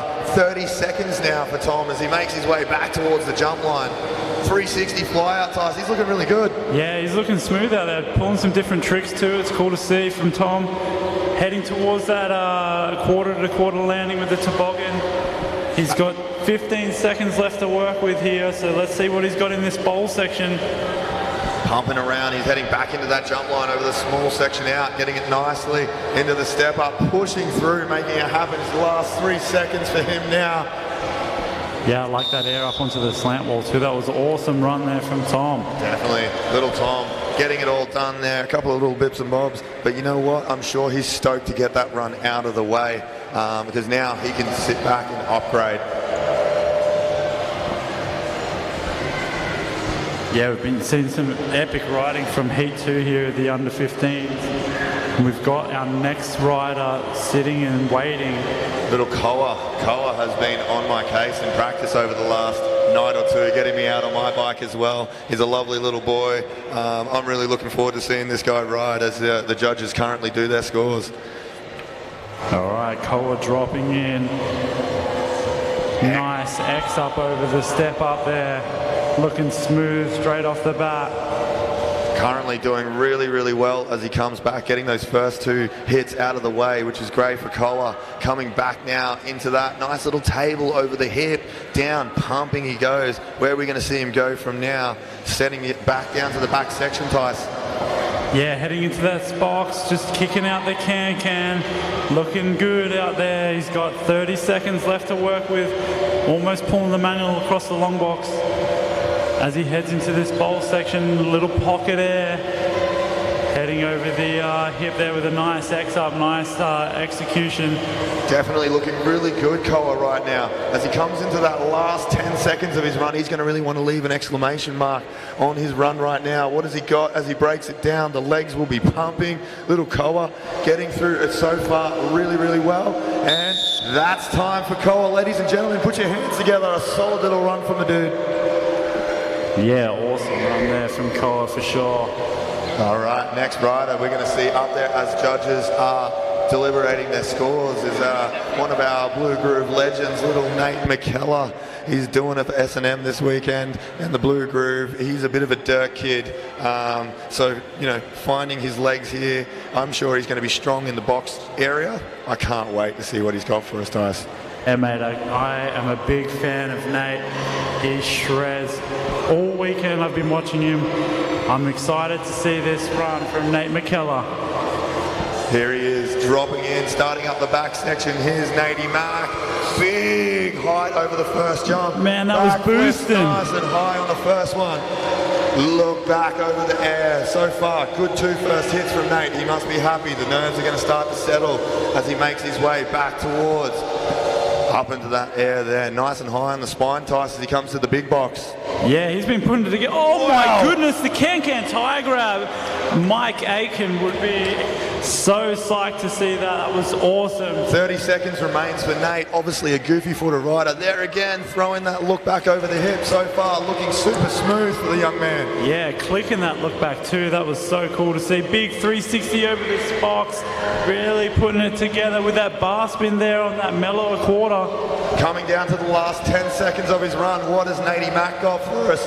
Bar spin air, doing it for the Blue Groove. Looking really good right now. I'm so proud. Wow! Oh my 270 look back. Pulled that. And that's time for Natey. He's going to be super stoked with that. This field is massive, and you're going to need to really, really do a lot if you want to be up on that podium for these guys. Mate, I couldn't believe that run. That was incredible to see all those different style of tricks, as well as pulling together some of the gnarlier tricks like that big backflip over the step-up box jump. That was humongous. And then this tie grab can-can. That's such a difficult trick to see, and for him to pull that in the middle of his run was amazing. And then right at the buzzer, squeaking that 270 look back. That's one of my favorite all-time tricks. So to see him do that was amazing. No, I'm super, super proud of the young man. Obviously, you know, rides with us all the time. My whole family regular footed. Seeing that little fella ride, obviously in that goofy footing, he's doing more of that Jason Watt styles, and we're seeing a lot of the kids actually now riding with their left foot forward and spinning into their front foot, which for us as older dudes just seems so obscene, but super normal now. So our next rider up the top, Mitchell Brown dropping in. Huge 360. That was some super smooth 360 style there. Alley-oop X up too as he heads back into the bowl section, Pete. Awesome as he's getting those, like I said, we talk about it, getting those first couple of hits out of the way. Looking really good. There's that tuck to X, Tice. Superman, he's banging it through right now. Man, Mitchell's really upped his first run as far as I'm concerned. He's really putting it together with some tricks, some harder tricks, and landing a lot smoother too. He really is. So far, coming down now to the second half of his run. There's that air styling up, looking really, really nice with that Tice. He's really comfortable on those quarter pipes, that's for sure. Tie grab to X, 2-piece feed, bar spin, banging it together as he comes down towards the last 10 seconds of his run now. Yeah, putting those combos together is insane. To be able to do that the whole 60 seconds with that tuck no hander over the hip and winding it down, putting it all together the whole way through. That was an incredible second run from Mitchell Brown. Definitely. There's a T-Bob for the boys. Mitchell Brown, you should be stoked with yourself. That was an awesome second run from the little dude. He must be really, really chuffed right now. Yeah, I'd be stoked with that for sure. To be able to up his first run like that was sick. Little salmon out of the top there. I'm just loving it. Look, you see the camaraderie up on the deck right now. All the kids together. Heaps of fist bumps. Heaps of smiles. Don't get me wrong. Next rider, Jai Larson coming in. Huge straight bar spin over the box jump. That is really cool. Throwing it into his back foot like Dennis Anderson does as well. So far, he's doing really well coming back towards that jump line, getting this section of the park done. Nice tuck there, airing out the back quarter. So far, he's doing really well. He's pulled everything he needs, so he's going to move now, showing he can use all the park. Yeah, coming in with heaps of speed into this boulder bank. Landing in smooth, catching all the transition, big tire grab, nice style and move with the tabletop as well up onto the slant wall. 20 seconds remaining now as Jai is coming into the end of his run. That's it, 20 seconds now, Jai. Yeah, I like how he comes in and he uses his, he can air both direction by the looks of it, which is pretty advanced for someone so young to be able to do that. Definitely. It's super awkward riding that opposite direction. It's almost like wiping your bum with your opposite hand. It's an uncomfortable thing to do, and the risk is much, much higher for these kids of injury. Yeah, amazing run there from Jai. I think he stepped it up there too. I think we're seeing the level rise even between run 1 and run 2 here from these under 15 Certainly, riders. we've discussed this a couple of times, how we approach the two runs. Obviously, with one run counting, we can either go full loopos and throw it down on it both runs, hoping for that gnarly run and take the top, or we can play more conservatively and look for that podium and then push for that top position later. So seeing these kids do things differently has just been unreal. All right, as we get the thumbs up from the judges, we've got Tom Barry dropping in for his second and final run here. Huge tuck no-hander landing as smooth as you like, straight into that air. He's doing really well, Tyson. I love seeing these kids bang those first 2 hits out. It's just really, really important to get those few big bangers done throughout the run, and then how you sew that together really is what makes that creativity and use of park skills high. Yeah, for sure, and it settles the nerves too, like you said earlier, you know, for him to get those first out of the way and land smooth and keep it going, like with this bar. 30 seconds left, Tom, now, as he comes into the second half of his run. There's that 360. He's nailing it. Everything is going to the plan for little Barry right now. There's the X up. Back into the back section, airing it out. Let's see what he has as he comes into the final 15 seconds, Tyson. Yeah, Tom's looking really, really good. He's upped his first run as well, and he's keeping his speed, which is incredible here as he heads over this boulder bank, styling it out, a little Euro style. And here he goes up into that slant wall, whipping it out. And that's time for Tom. Awesome little run from the dude. Awesome to see him nailing that 360 as well as a number of the other tricks. Really, really cool to see all these kids actually doing really, really well. There they are up on the deck. Bunch of rat bags. We love them all. They're BMXers for sure, and you can tell them. Yeah, and like you said earlier, I'm loving the camaraderie between these young riders. All right, we've got our next rider just waiting for the judges. He gets the thumbs up. It's Koa Butler dropping him for his second and final run. Love seeing what Koa had up his sleeve on his first run as he wraps that X up all the way tweaked into the slant wall there. Oh, he's doing so good. We were chatting with him riding the other night. He was nervous with some of these tricks, including the X up. So seeing him to nail that comfortably as he has, there it is again. He's throwing it in a few places. Is really, really cool for young Koa. So I'm so stoked for him right now. Everything's coming together. There's that Manny. He's getting the front wheel over though. It was like an ET to can. I don't know if he meant that. Yeah, he's pulling it all together for sure, Peters. 30 seconds is left for Koa's second run. Heading into this bowl section here, keeping his speed up. Going for that manual landing smooth, straight into that box jump step up there. So good from Koa as he's coming into the last 10 seconds now for Koa. He is doing everything he can to make sure he is as high as he can on that list of riders. Here's that box hit. Jumping over little case last few seconds. X up and airing the other direction. Unreal to see, Tice. What a run from Koa. Yeah, that was an awesome little run there from Koa. And, you know, pulling the X up in the different spots, you know, it's not just the same trick. Once you apply it into an air, it starts to change the whole dynamic of a trick like an X up. So it was awesome to see him pull it on those 3 different obstacles. Definitely is. All right, we are back to our last rider in today's Heat 2 final for the under-15s. Nate McKellar, a big, heavy hitter. Typically find him at the trails down at Sumners. He's a Sumners Seagull. He's doing it for the boys watching back home in Queensland. We can't wait to see what he's got. We've been given the thumbs up, Nate. You are good to go. Doing it for the Blue Groove and S&M. We're super proud to have him here. Nate McKellar. Yeah, coming in with heaps of speed. I love watching Nate ride. Yeah. Just giving it with the no-footer to turn out. That is as trails as it gets, and then dipping that foot off like he's... Man, that was insane. That was Jason Watts style all over. Definitely a big inspiration to young Nate, Jason Watts. So seeing him come through and smashing out a stylish run like this is for the boys, I think. I think he's quite happy with his first run, and he's just banging through what is a powerful run of all his trail tricks, Tice. Oh man, 30 seconds, he's already banged out tricks like that can tie grab, which is an absolute beast of a trick for a young rider like Nate. Definitely. Absolutely awesome MC on that S&M. There's that 360 over the Spox again as he makes his way up. Still 15 seconds for Nate. I know he's got a few things up his sleeve, but it'll be interesting to see what he does in this last 10 seconds. Yeah, and he's working through it. The legs must be burning at this point to go this hard for 2 runs. Yes, that 270 look back is just impeccable there from the young rider. So proud of the little man. What a run from Nate. Yeah, you must be stoked, mate. He's repping the Blue Groove really well. Ripping it there, no foot to turn. There's that 270 look back. Oh, Nate McKellar doing it and doing it in style. Thanks, brother. All right, so that's the under 15 boys.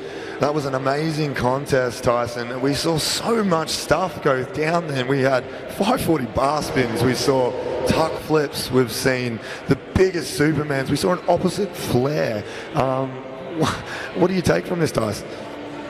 All I can really say is that it is incredible to see such high level riding from such young riders, and to see that diversity, you know, as we keep speaking to watch someone like Nate pull out tricks like that can tire grab, which you're seeing just here, man, so stylish, you know, and then backing it up with things like that 270 look back, and then seeing some of the other riders pull off things like the opposite flare.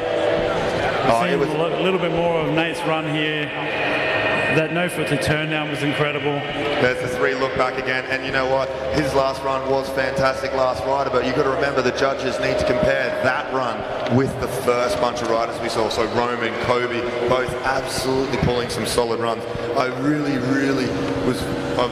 feeling the vibes from Kobe when he got that opposite flare, and he's fist pumped. He still had 5 seconds. He's made his way back up here, and he just knew he'd nailed what he wanted, and that stoke is contagious. So if you guys are in there with happy tears, I've got some tissues. I'll come and dab your eyes. It's all right. Yeah, so cool to see, you know, someone like Kobe pulling that opposite flare, and I think regardless of where he comes today, you can just be so happy. So we're going to go take a bit of a break now, go take a bit of a refreshment. Don't go anywhere. You're going to be watching a bit of practice right now, and we'll be back very, very soon.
coming back through over that boulder bank section.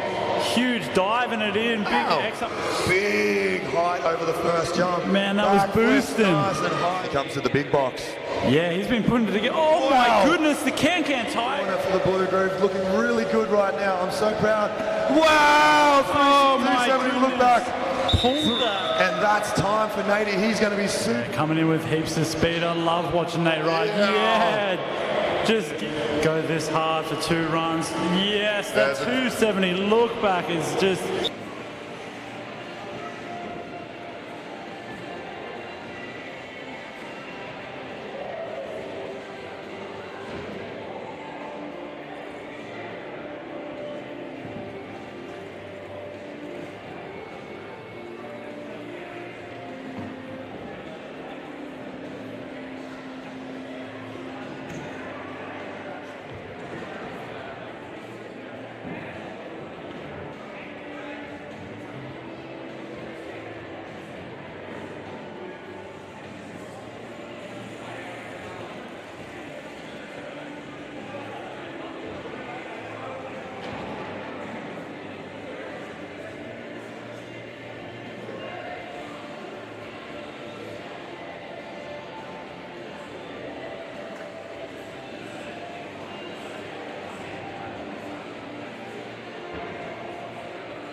We've got the amateur final coming up in just a few minutes. Yesterday was crazy. We had 20 riders. We've cut that down to 12. Yesterday they were doing 2 runs where they were averaging out the score from those 2 runs. Today it's best run counts, Pete, so it means that we're going to see some serious action. We really are. The amateur class this year has really stepped it up a bit of a level. We're seeing some of these guys now getting really close to kind of pushing through to that elite class now. So it's probably going to be like the last year. You see some of these kids potentially ride amateur before they kind of bump it up and really start to chase that dream, you know, the Olympic dream, I guess, if you want to call it, being that now a lot of the points and whatnot and the weight of this contest really does decide who will be in that position in the coming years. So it's going to be really exciting. Like we have seen, you know, we saw 3 flips and double whips and just so many big tricks for what is, you know, an amateur contest. It's amazing, Tyson. Yeah, and that's not even the half of it. Seeing those runs yesterday was insane, but then last night afterwards, when we were watching someone like Keegan practicing crazy tricks that you literally will see in a pro final, and we've got it happening in the amateurs. It's next level. Oh, and it was awesome watching some of these kids in the zone in that last, Chris came out, it was like 4 minutes, and you just watched all of them just zone in, and in those last few minutes at like 10 o'clock at night, get those last few things they wanted dialed. And it's a real testament to these guys and how much they actually take this seriously. They really, really want to do well. And it's great to see, like Miles out there now in practice, just comfortably throwing flares and stuff. I remember Miles only a few years back, still kind of finding his feet. And he's done nothing but support the scene and ride, with a great coach. And is a testament to his riding right now. Yeah, for sure. So we're going to have 2 heats. They're pretty stacked. We've got, so heat 1 will have 6 riders: Dylan McCain, Miles Eckhart, Orlando Oakley, Brody Quick, Caden Cernius, and Michael Wilson. And heat 2 will have William Spedding, Marcus Johnson, Keegan Pryor, Cooper Wilson, Xavier Gilby, and Jack Moore. Wow, that is a big list. Yeah, that's those last 5, which obviously would be our top 5 qualifiers. Jack, oh wow, he was going so big. And really had some really impressive tricks. I really know that looking at that list, some of these riders, like Cooper Wilson, we see him throw things like the 1080 over this box, some incredibly big gaps, and like the amplitude and height from him is pretty amazing. Being a local boy, I suspect we'll see a lot from him. But even in that list, you've got Marcus Williams Spedding. You can never ever write any of these riders off. Like, we can be real. This is a list that any one of those riders could win if they get what they want, So being a judge and watching, this is going to really be a fantastic and very exciting amateur contest. Yeah, for sure. Seeing these final warm-ups from the guys, I'm excited to see what they've got, because the lines that they're pulling just in practice and the tricks that they're pulling just warming up is, that's some high level riding. That's elite riding right there in my eyes. And we're watching the amateurs, so it's going to be some next level stuff.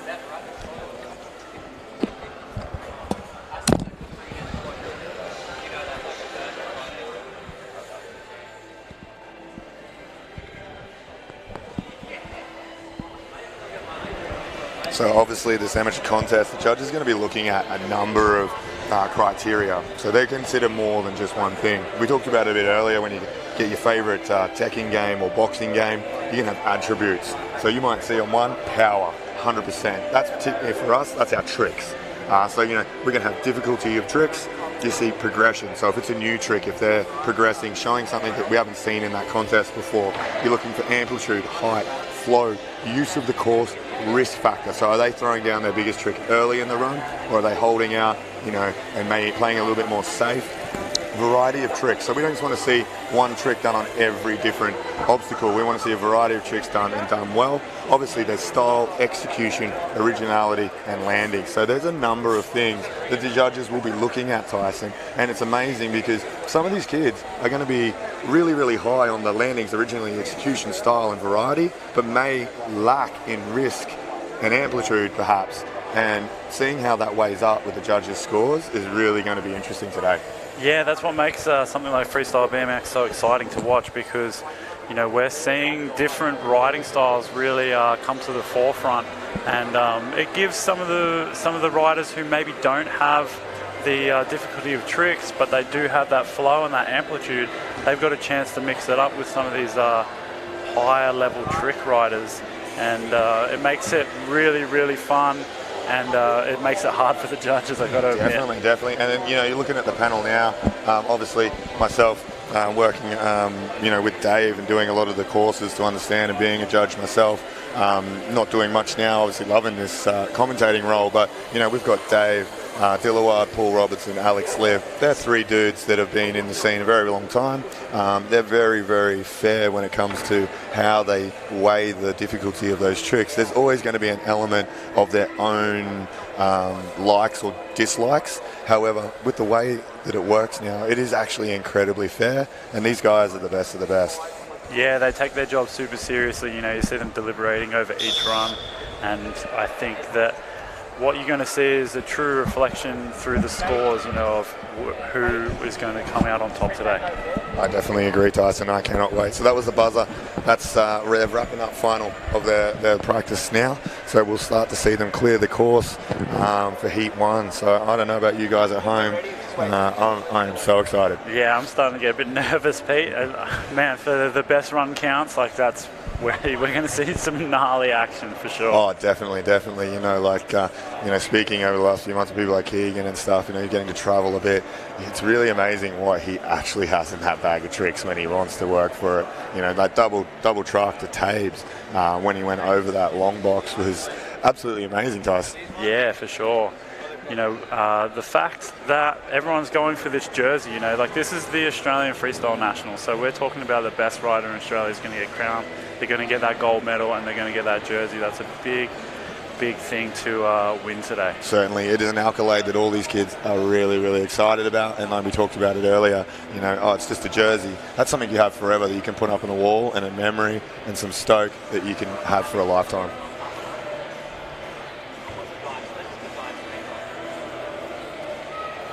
All right, so we've just got the riders in staging, just ready and waiting to throw down here.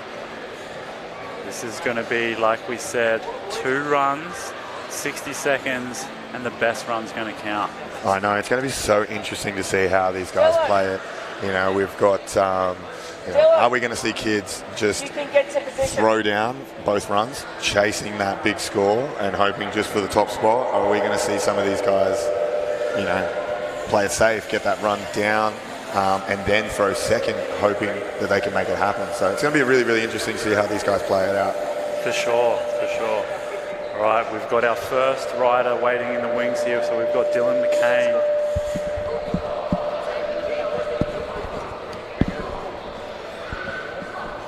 All right, he gets to Dylan's been given the thumbs up. He was heavy in his first his qualifying run. Some big tricks, straight in. Nice truck. That truck driver, so nice. Huge double tail landing, so smooth, keeping all of his speed as he heads down into this bowl section, Pete. Absolutely, it's a real good start for him so far. There's that truck over the big box now. Three double whip. Amazing, huge amplitude there into that slant wall. Like that little whip out table that he's doing there. Yes, styling it out, making sure that he's looking sharp the whole way through.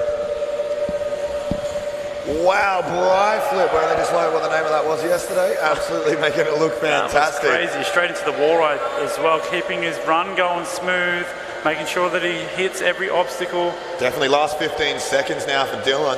There's flare on that back quarter. So far, linking everything together really well. We've seen good use of the park. He's really putting in a safe run this time because I know he's got some big moves. 360 and over into that box line. Oh no, and just putting it down right on the buzzer. I'm not sure. Yeah, that was after the buzzer there, Pete, so that's actually not going to affect his score, which is, you know, good because we did see that huge fry whip. That was insane. Definitely last 15. I believe they take that from the scooter world. Yeah. Probably hence why we didn't know the name of it this morning, but it's a very interesting way to kick a whip, and we can't deny it. It's not impressive looking. For sure, definitely. And we've got Miles Eckhart here just planning out his runs. A lot of this does come down to, you know, the mentality. All right, Miles, you can see he's cool, calm and collected, been given the thumbs up. Big deep breath from Miles as he drops in for his first run. Part of the Bulldog Academy and someone supporting all the contests around in Queensland. You see him everywhere. He's out supporting. Not quite stoked with those first 2 hits, I think, but he's going to work his way in.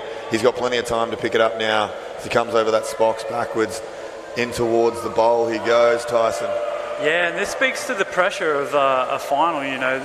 Miles did a little bit of a bobble at the start there, and he's just sort of working through his run now. He knows he's got a second run, so he might just let himself just get more acclimated to the course so he can really put it out there for his second run. Definitely. With 20 seconds to go, I absolutely know Miles has got a hell of a lot more. I'm sure he's a little bit gutted, but he's going to run. Oh, no. Not good to see him go down there. Like I said, he's probably been a little bit shaken up by that first hang-up.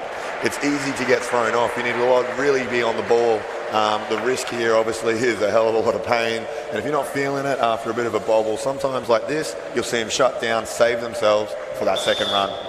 Yeah, exactly right. You know, Miles, he's been riding amazingly all weekend. I'm sure he's going to be able to shake it off. Maybe get a little bit of advice from some of the coaches up there, Kyle and Josh, and he's going to come out swinging for his second run. Oh, he certainly will do. He certainly will do. So up next, we'll be looking for Orlando up on the deck. Should be a fantastic run from him. I'm just trying to find out where he's sitting. Oh, here he is. He's coming up now.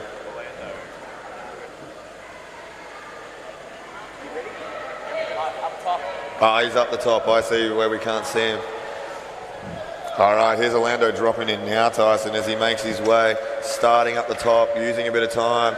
Double bar, fakie on the box, not quite sticking it. Really, really disappointed start from here. He goes tail whip straight to pedals, though. That's right. I remember this run from qualifying now. Yeah. He had some unique hits, didn't he? That's right. That 4-peg kind of got like a bit more of a street style going on, starting up the top there with that huge double tail whip, though, far up. Really stomping that. That was a huge trick there from Orlando with 30 seconds left. He is really starting to pick it up now. I'm hoping that we're going to start to see some more upgrades from tricks from these guys now as he tucks across to the Spox on that little transfer. Double bar, so there's an upgrade. I remember seeing singles in the last. Coming into his final 15 seconds, Orlando's really pulling this together, Tice. Yeah, he's got some good bar spin control. To be able to throw those bars so easily like that twice around was awesome. 5 seconds left, Orlando. He's going to wave it off. But give him a big round of applause. That was an awesome first run. Few little bobbles there, but I'm sure he's going to try and clean it up. Definitely. I reckon he'll be just happy to get that done. A lot of these guys obviously putting a lot of pressure on themselves, really wanting to be up there, definitely with a chance at the podium. Sometimes it's just great to get that first one out of the way so you get the nerves in, ready for that big send on the next one. So I can't wait to see what Orlando's got. Yeah, for sure. Next up, we've got Brody Quick, who's just, speaking of throwing the bars, you know, he's just getting that psychology of making sure that he can catch those bars under pressure as he drops in for his first run.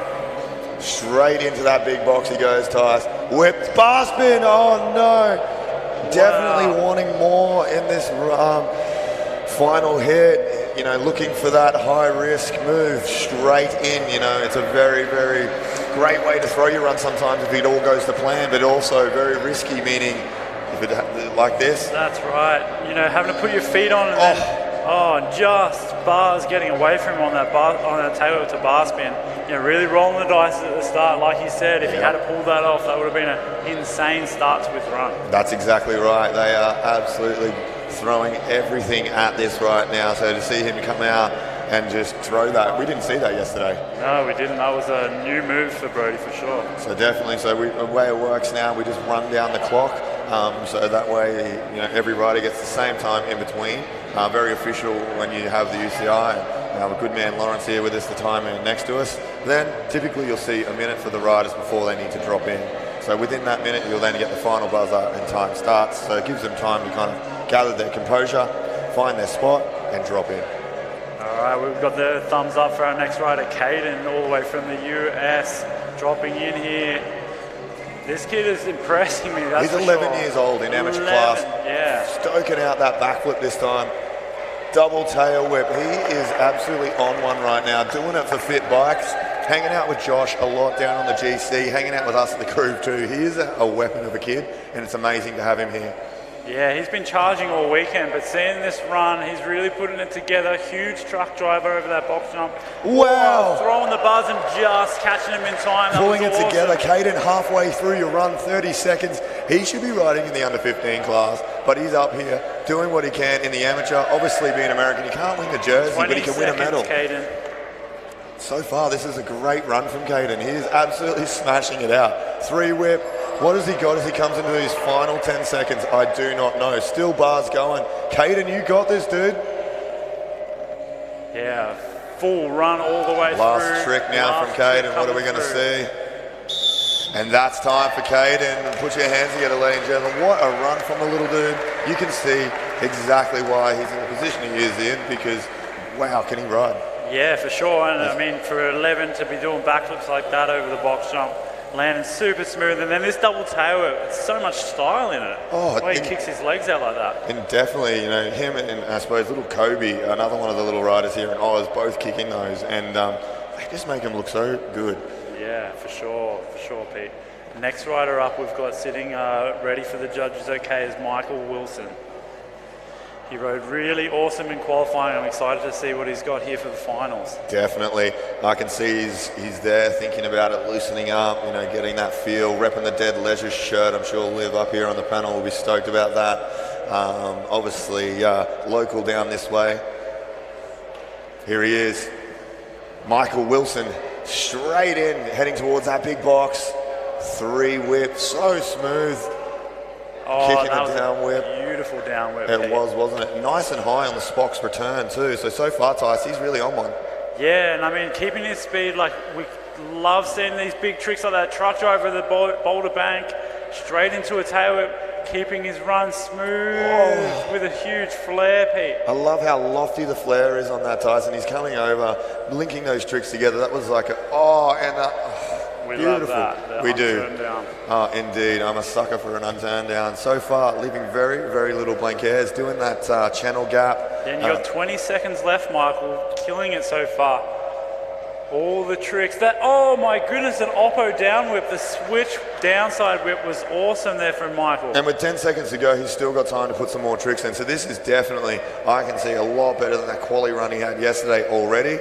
He is really looking to move himself up on that position list.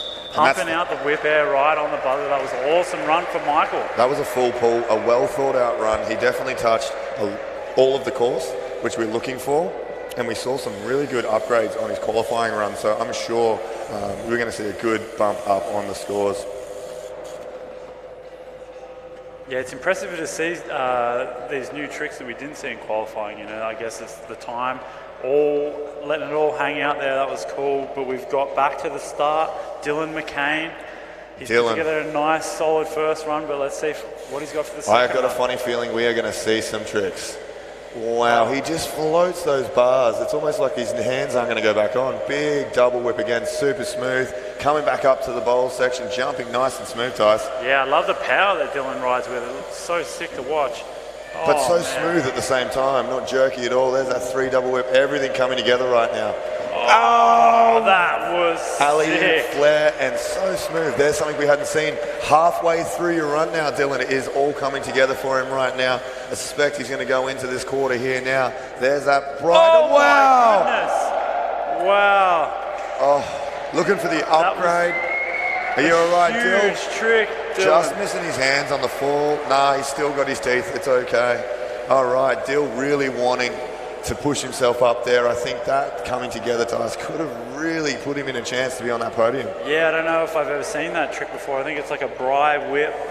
It's borrowing from the scooter world, but that was done. Alley-oop flare was beautiful. Amplitude, yeah. There it was, and just not quite sticking it. Real bummer for Dill. He was looking really good out here all weekend. I'm sure he'll be bummed, but what a ride.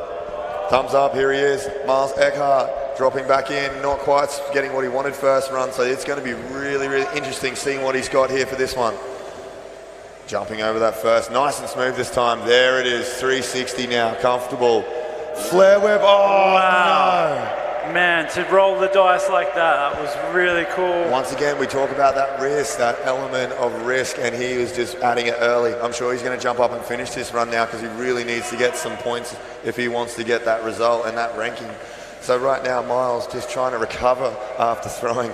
I've never actually seen him do a flare whip, sorry. So seeing him really throw down here at Nationals is unreal.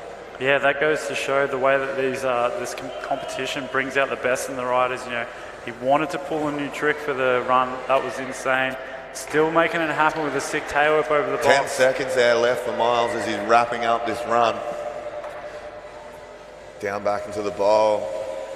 Nice bit of tape, showing some style. Probably last hit, and that's time for Miles. Everyone put your hands together. What a run from little Miles. Obviously wanting a lot more, Tice, but can't be disappointed with that at all. Oh, for sure. Sometimes you've just got to be proud of the fact that you went for such a hard trick in your run. Definitely. Might not have worked out, but it was cool to watch. I completely agree. Miles, definitely the kind of kid that wears his heart on his sleeve. Really, really nice lad. And I know that he does put a lot of time and effort into what he does on the bike. And it's slowly starting to show off, that's for sure. Yeah, for sure. He should be proud of that run regardless. Definitely. So the next rider we're looking for up the top in the back corner will be Orlando. Orlando, we've been given the thumbs up. You can drop. Yeah, really like the way that he starts off this run, a little bit different to everyone else, which definitely the judges will be looking at. Let's hope he gets this. I know there's that 180 double bar, getting the fakie and the revert this time. Speaking of risk, fakie tricks early. There's the whip drop, very unique. Add to this, using the park very creatively, which is one of those bars we're looking for on the judges list. T-bog nicely, Tyson, as he makes his way down this way. Oh yeah, and catch and pedal smooth straight into that slant wall. Oh, I like the way that he did that foot plant there. That was cool, using the course in a different way. Nollie truck. Lovely. So we're seeing a very unique run here from Orlando right now, and you can see why he is in the final. Very, very different look on the bike with the 4 pegs and some tricks like that one.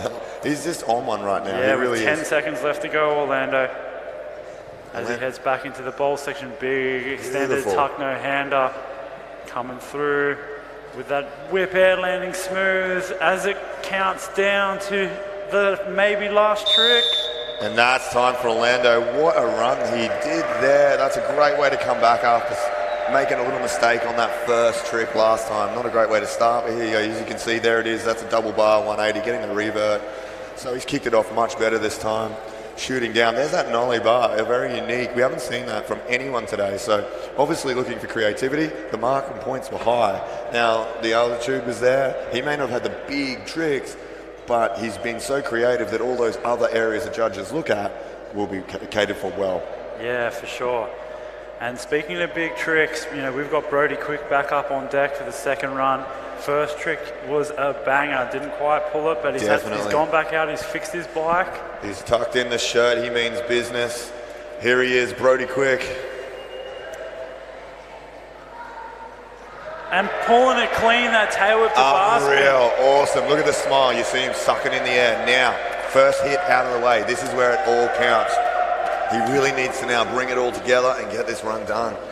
Nice X up. Double tail whip. Tail whip standing up. Oh, keeping it going though. Brody with 35 seconds left on the clock. Unreal a way he could save that. Obviously the feet kind of hovering, but sitting down and making it work so far. Yeah, sucking in the air like you said. These guys have been riding all day, and now it's time to put it all out there. Last 20 seconds now for Brody Quick as he trucks over the small box coming into the Spox now. 3 whip, everything's starting to come together. Alley-oop whip. He's really banging out this last 10 seconds. We talk about it all the time. You can't just bang all the tricks in 20 seconds and ride for 40 and be like, well, I did all the tricks. Brody now in the last few seconds making it count. Whoa! And sticking the flare right on the buzzer. That was an awesome second run from Brody. He's got to be stoked with that. Oh, absolutely. We should have hopefully a couple of playbacks on that one. So what we've got coming in, there's that whip to bar. Oh, absolutely beautiful. Reminds me of the old Bowen times. And then you've got obviously a double whip there. It's not fully sticking, obviously catching the cranks, but not putting a foot down. Tice.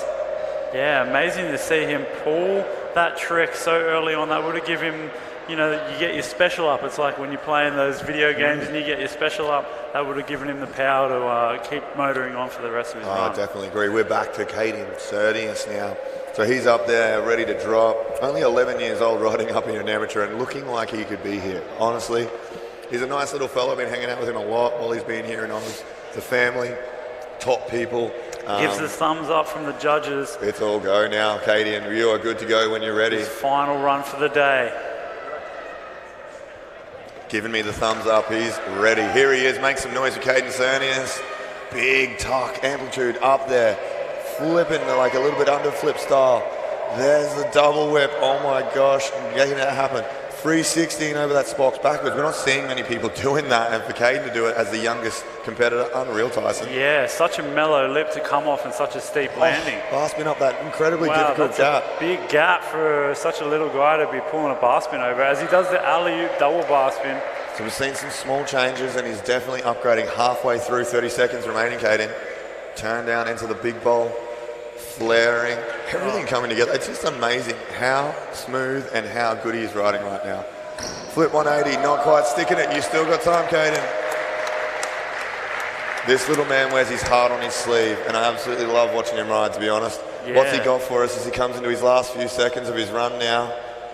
Yeah, you can see the passion coming through in his riding. Caden really put it all together, put it on the line with that high. Hell yes, Caden, trick. well done. That was an awesome run there from Caden. Despite not pulling that flare, it was so sick to see some of those crazy tricks. This one here, the turn down over the hip, just to set up for a perfect flare, literally landing just below the coping and keeping all that speed. I know, and then to pump around and then trick on the way out, that is amazing from the little dude. Well done, Caden. You should be super stoked with yourself, mate. Next rider, we're back to Michael Wilson dropping he for is. his second and final run. Coming from a family of riders too, it's awesome to see being a guy that's got brothers that ride as well. So far, straight in. Once again, those first two hits, beautiful. Popping the Spock's backwards, lovely tice as he makes his way into the bowl. Yeah, it's the little things like that, you know, the way that he shows his bike control from doing that, pop spine backwards, nice tail whip, catching it nice and early. Whoa. Oh, big drifted flare, remind me of like It Dave's is mirror or so lofty, something. isn't it? Wow. I'm loving how he does those. So he's 30 seconds left now for Michael as he's beautiful big arm turn down, just tweaking that so good. Bar spin, then a tuck, starting to break it down now, showing us the use of course now. Obviously trying to get all those different attributes for the judges high. Yeah, and with 15 seconds left on the clock, he's really put together so many different tricks in his run, including that switch down whip, which is insane to be able to kick it both ways. Just so like that. casual too. Like I just realized I didn't even notice that was what happened. 5 seconds now as he winds down the clock on what is a great run. There's the whip. Wow. Man, full 60 seconds, Unreal. everything. Even utilizing this bowl where he was doing tricks that, you know, you normally see people cruise around, and then he's pulling tricks like that tail whip perfectly to pedals, and then that big carved flare. That was sick. Absolutely love it. That was an unreal heat from those guys. Heat one, obviously Dylan Miles, Orlando, Brody, Caden, Michael. Wow, that was something that we can enjoy. We've already seen some absolute crazy upgrades on these guys, and this is the bottom half of our qualifiers. So now we're going to go to the big dogs, the guys that have qualified up there in that top positions. They've just been able to watch what the rest of the riders have done. Obviously we have 2 heats, but all of these scores are judged together. So people watching at home might thinking, oh, is this the qualies? Or no. What we do is we have all of those riders come in, they break it down, so that way it's a very fair and even way of doing it. The UCI and everyone have a very good process now. So obviously they break them into dudes, so the rests are the same. That minute before you drop is the same. And I tell you what, this list, we've got William Spedding, Marcus Johnson, Keegan Pryor, Cooper Wilson, Xavier Gilby and Jack Moore. They are some of Australia's up-and-coming legends. These are the guys that you're definitely going to potentially see vying for spots in 2032 at the Olympics. Yeah, for sure. If you're not recognising those names now, pay attention, because you've got to jump on the hype train before there's a train. That's exactly right. And jump on the train early. And there's a CASIP scholarship now, and obviously all these judges, as well as ourselves, we're watching. You know, one of these kids is going to get some fantastic support from a great bunch of people, supported by brands and, you know, distributors like BMX International. They've been very good to me for a lifetime.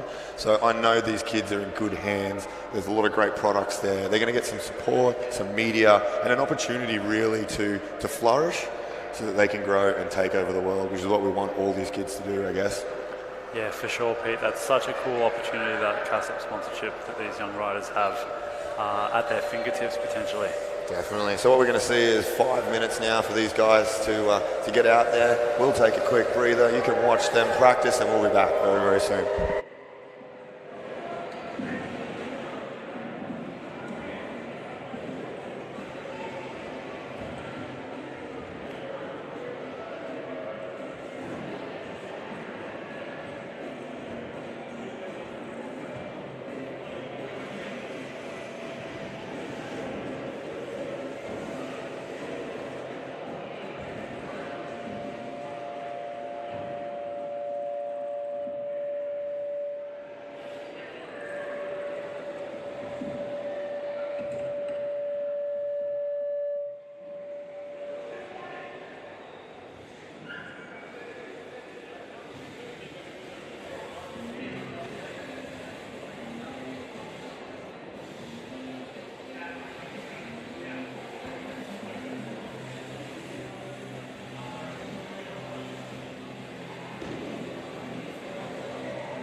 So we're here. Our final 15 seconds of warming up is ready to go.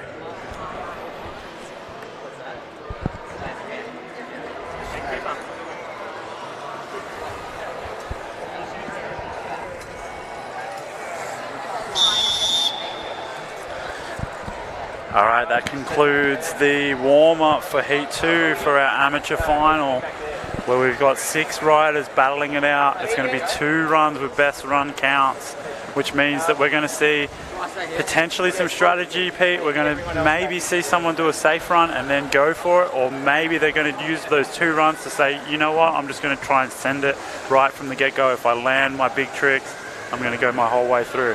Definitely, definitely. I'm super excited to see how everyone throws down. Obviously, there's a lot of really big heavy hitters here today, so, you know, the opportunity to actually just throw it all down in that first run is there for a lot of these guys. But it'd be interesting to see if that's what they want, or, yeah, I guess this is where I get excited, you know what I mean? The strategy really does make this very exciting.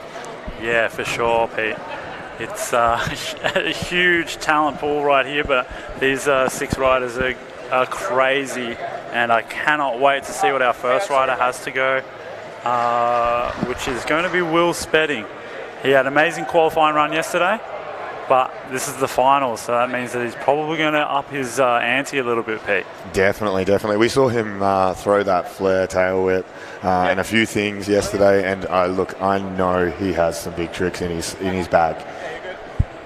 All right, Will Spedding jumping in for his first run in the finals here.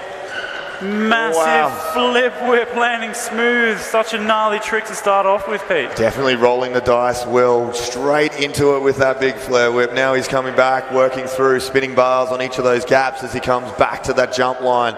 Double tail whip, very smooth. Would have probably hoped for a bit more on that, but as he goes into the flare right now, looking really good so far, Tice, as he works his way through the first 30 seconds now. So 30 seconds left for Will. Yeah, he's moving into this bowl section now. Big flare, landing nice and smooth. Putting together a bit of a line right up near the coping there to try and get all the speed he can out of that bowl section. Definitely, he's linking through his tricks very well, trying to leave very few blank heads. We've only seen a couple from him so far as he comes now. 10 seconds remaining for you, Will.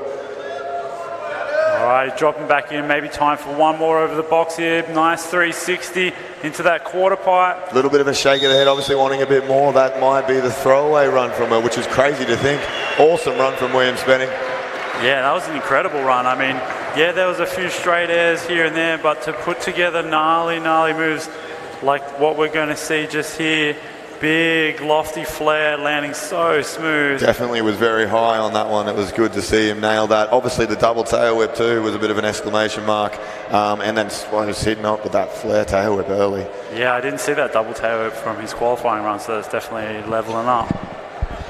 All right, next up on the top here we got Marcus Johnston. He is hungry. He had some amazing riding, obviously qualifying in this top section of the riders. So I'm really excited to see what he's got, Tice. Yeah, for sure. He's got the boost button, that's for sure. As he drops in here over the box jump, nice 360 tail whip, catch it nice and early. Big alley-oop. Heading back over the box, a bit of a different transfer with the nollie bar spin, Pete. Yeah, it's looking really good as he's linking these two together. That line in, wow, big styled out backflip, double bar then straight up the step up, linking it together. That table that air. Was high, folding it. So big as he comes back, tucking really smooth on this run back now. Let's see what he's got on the way back, Tice. Yeah, he's proven that he's got the style and he's got the tricks with all of this. Oh, huge double tail whip, far out to pull stuff so late. Wow, there was that oppo down. Everyone's going both ways now, it seems to be. But obviously, Marcus really showing us that he's got everything here right now. That whip, so big. Now coming to the bowl in the final 10 seconds of his run. He's really got it all so far. Oh, I like the way he jumped back up onto that deck to get some speed for this last one. A big flip to fake it. Oh, what an exclamation pulling it mark. off. And the bar spin right at the buzzer. Wow, that was an incredible run from Marcus. Indeed, it was. Marcus absolutely smashing it. He's going to be so happy with that. That'll get rid of a lot of the nerves, knowing he's put down a solid run. There really wasn't many mistakes there. There's that big backflip he did where he was tweaked it out a little bit. It was really nice from him. There's the double bar, really late on the second into the catch. Delay on that. And that table. Oh, that table was sick. He was really like pushing the envelope as far as how high he could get. Double tail whip. He's really banged a lot in it. And there's that oppo. Yeah, that oppo downside whip, Van Homan style, nice and slow. That was sick, Marcus. Beautiful. Oh, and we got one replay here of the flip to fakie two. That is a very high risk trick. He's obviously saved that till the end for a good reason. But to see him nail it and get a full pull like that, Tice, he must be pumped. Yeah, he would be very, very pumped. But we've got our next rider who I can't wait to see. Oh, yes. Practicing some gnarly stuff. Keegan Pryor. Sit down if you are standing, because you are going to be blown off your feet. Keegan Pryor doing it for Queensland. A part of the QAS, obviously, on the programs. The support is massive. Here he is. Big truck to Taves, showing some style very early, hitting that channel gap. No one's done today. Once again, coming now, showing you're going to see the level of riding pump up as these guys make his way back. Tice. Yeah, that's right. And that big channel gap straight into the huge truck driver. Double bar spin, catching it in the way through. Massive flare whip, man. He is just making a statement on this first run. I can't believe I'm going to say this, but it looks like he's actually playing this run safe, Tyson. He is running through everything he needs to do right now to get some points on the board by the looks of it. So it's very interesting. Look at the height on that channel gap. I jumped that the other night, not intentionally, and wow, it's a bit nerve-wracking. So here he is, kind of working his way through his run now. He is just absolutely smashing the Tice. Yeah, I like the way he's used the course a little bit differently. Yeah, you might see some straight jumps, but he's definitely using the course in a way that's difficult just to jump these things straight. So it's still going to look good in the eyes of the judges. Definitely. There's that 5 flare on the buzzer. Oh, landing it on the buzzer. Will that count? Absolutely, yeah. If they take off before the buzzer goes, it absolutely counts. So that one definitely will be rewarded by the judges. Really, really interesting to see how Keegan's played this. Look at that 540 flare. Man, to be riding for 59 seconds and then pull something out like that on that last second, that's incredible. Keegan is an absolute machine and he's fit as hell. I'm sure he wants a lot more on that second run. So here we got Cooper Wilson. He's a local. You're going to hear the noise. Here it is. I reckon he's a local favourite. Hold up, Cooper. Hold up, Cooper. All right. That's good to see. I'm absolutely stoked to see a bit of a local legend here. Yeah, and I love that crowd support. It's really cool to see. High. He's a bit of a weapon too. I enjoy my time with him when we're down here and when we see him around in Queensland. So this is going to be a big run from Cooper, Tice. Yeah, I love seeing people getting G'd up for their runs. Cooper rides with so much power and speed. It's awesome to watch. Oh, huge double tail whip far out and extending that Superman seat grab out. Wow. Flaring up into the slant wall. So hard to land. That's so steep. Over the long and low, super smooth. Coming back with so much aggression there. He's used so little time because he's going so fast. Big cork out on the flip. 7 over the transfer. Wall to X off that. He is banging them together, Tyson. 30 seconds still to go, and we have seen so much, Tyson. Yeah, he's been dynamite this run. That's insane first half of the run, but he's got 20 seconds left with a big flare landing so smooth, showing us a bit of that bowl style. Nice tail whip over the hip, landing perfect. Definitely. Fly grab to X up as well. That's a little bit of a trail style influence. Definitely. I'm absolutely loving how much he's banging into this run right now. It's all coming together right now, and the crowd is absolutely loving Cooper's run. Wow, Tyson. Make some noise for Coops. He's got to be so stoked on that run. Oh, definitely. He's fine. He's got it done. He's done what he's needed. The lungs are burning, but he's stoked. That was an incredible run there from Cooper. Absolutely. Let's have a look here now as it breaks back to the replay. 1, 2. Super smooth on that one. Super kicking out that Superman seat grab. And then, yeah, there's that flare. They're catching up so high at the top there. It's good. The way that he slowed that 720 down just to make it round, I thought he was going to over-rotate, but he landed perfect. Definitely, definitely. He is one to look out for in the future, that's for sure. Next up, we've got young Xavier Gilby. Xavier taking recently the Hot Wheels World Junior Games. He's a local. I've been here at 7 o'clock every morning since he's been here over the last few days. Let's see what he's got. 3 whip over the first one. Alley-oop flare, so smooth at this stage. Zave is an impressive rider to watch. X up Tice as he comes towards us. Yeah, he's been putting it down yesterday in qualifying, but I feel like he's already G'ing it up for this run here in the finals. Beautiful. Oh, that backflip was so nice. airing high up into the wall there on that slant wall. All right. Oh, whoa, tire grab. I flinched that one. 30 seconds as he comes through. He's just held on to that. Tuck no as he comes back now. There's the double whip. He is just going through his paces right now. Flare whip. He's made it work. Nailing it with 20 seconds, Dave. Oh my gosh, this has been an amazing run so far. I bet the legs are burning. There's the tuck. How can he finish this off nicely? Use, of course, is important. So he's putting it into the bowl. Coming down to the last 5 seconds pretty much now from that's it, 5 now, Zave. Yeah, Tyson. he's still pulling it off as he backflips over the spokes. He's got all the way to the end there. An absolute he's put the hand banger of a run. Tyson, what did we just see? Xavier's going to be so happy with that. Well done, Xavier. Holy smokes, dude. Yeah, that was here we go. incredible. We've got some replays here. This is where he's just caught the hand. I wish we could slow-mo that. He's got bobbled and re-grabbed it. This Coming flare down. tail whip far out, to be able to put that together and then still ride away and do the rest of your run, that was next level. And you can see he was still repositioning his feet off the first trick. So you see there, he's still just absolutely making it happen, Zave. You can see why he obviously won that recent contest back in Pizzy at Queensland. So Zave really on a run at the moment. But next, Jack Moore. Yeah, you've been Queensland. singing his praises. And, I have been giving him some praise. Look at the colour of his shirt. He's here. He's ready. I'm stoked for Jack. And dude, I can't wait to see this. Yeah, man, I got sweaty. Yeah, I do. Right I'm trying to wipe I'm them off. excited to watch Jack's first run. All Just right. going through it in his head, sucking in some So oxygen, judges now getting ready. just obviously doing their thing, and then he'll have his minute to think about where he's going. You often see Jack run through his whole run in his head. He'll be moving his hands and he's doing these weird little movements, and you're wondering what's going on. He, in his head, is done. He's done his minute run in 3 seconds, 5 seconds in his head. He knows where he wants to go. He's prepared. He's someone I expect we're going to see a lot in the future. Yeah, I was excited to see his qualifying run, but this one's going to up the ante, no doubt. In comes Jack Moore for his first run in the finals. Massive truck driver alley-ooping into the spots. Wow, that alley-oop bar spin was so high. Catching perfect transition there as he heads into the bowl, Pete. Yeah, he's really aggressive on the speed right now. Super high, looking really smooth. Oh, just catching so clean on that one. Linking it straight into the flare whip. You hear the noise from the crowd here at RampFest right now as he comes into what will be 30 seconds left. He is absolutely killing this. There's that L clicker up over that big transfer into the 360 backflip. Dave Mirra-esque. Big Elliott whip. Tice, this is unbelievable. Can you see the level of tricks that he's going back to back? He's still got 15 seconds left. It does. So Heading now into this bowl section with a bar spin. And then popping a nice flare, still landed, keeping it going with all the speed, heading into this last box jump boulder he's bank got section. time for one hit. 3. Wow, put your hands together. That was Jack Moore, ladies and gentlemen.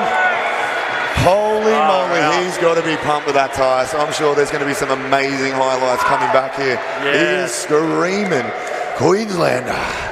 Yeah, man, he's got to be stoked to see those top 3 runs and then Jack put it together like that. Look at this combination, backflip, tail whip, landing smooth enough to then go into the flare tail whip. And just keeping rolling like it was nothing. And this one, a bit of a showtime trick. I love the old heel clicker. Straight into that huge 360 flip. And they just look so like what I remembered 3 flips looking That's like. right, it was much more of a backflip 360 than that cork 7 And I'm style. all about that. You know, it's definitely not a 7, it's a 3 flip. And you can't deny that. For sure, but we're back to the top. We've got Will Spedding. He's waiting for the okay, and he's about to drop in. Definitely will. A large part of the Bulldog Academy. He's been doing it for a while now. It's going to be super good to see what he's got as he drops in now. Wow, starting off that big floor. Oh no, he's put a foot down. He's still got it. Is he going to jump back up or is he going to roll it? I'm not sure. I've got a funny feeling if I know Will, he's going to do it for the boys. Let's go. Still a good 45 seconds now as he regains himself, heading back into the jump line. Let's see what he's got, Tyce, as he makes his way into the step up now. There's a fronty. Oh, he's doing it for the crowd now. I think he's trying to put together a solid run, but 30 seconds remaining now, Will. Plenty of time to regather. Into this 8-foot quarter. Wow. Flare bar spin and pulling it smooth. That was Definitely. so sick. He knows that now all he can do is throw the biggest of tricks because he's had a little bobble, so he needs a big score to obviously work on that deduction. He understands exactly what he needs to do with 10 seconds left. 5. I think Will's just thinking maybe one more trick. All right, run it down. I know he's going to be gutted, but Will Spedding, make some noise. Thank you for coming down to Melbourne, participating. Doesn't always go to plan, Tyson. Obviously, you know, when we do this, we risk it for a biscuit, they say. You know, he's really got to throw it in. Look at this front flip. He does some amazing fronties. Yeah, that was perfect front flip for sure. Even that flare bar spin, you know, the run might have not have gone his way, but to do some crazy tricks like that flare bar spin is awesome to watch. Everyone back at the Bulldog Academy will be super proud of what he did today, because that was definitely some gnarly stuff in there.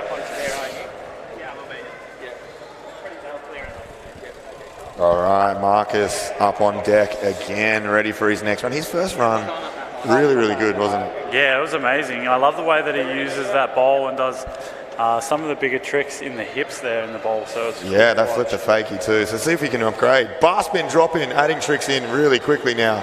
Bit of a truck over onto that Spock's landing. Double tail whip. Oh no, he's banged a foot down. Is he going to power on? He is. He wants more. Whip air.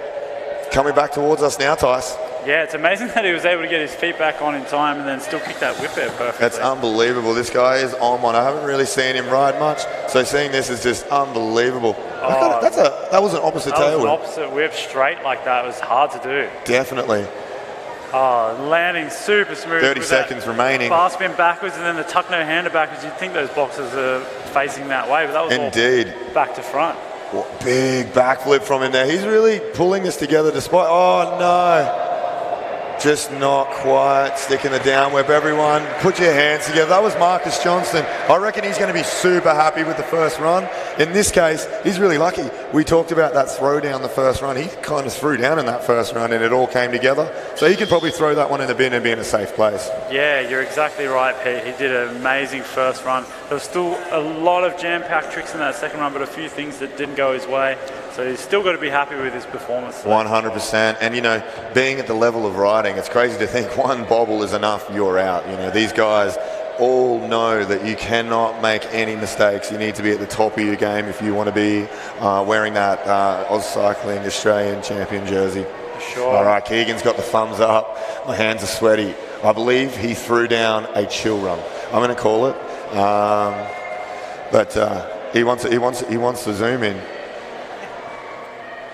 Yeah. Oh, no, he doesn't. I thought he was just like, come in here, come in here. He was going to say hi to mum and dad or something. All right, here he is. He's dropping in.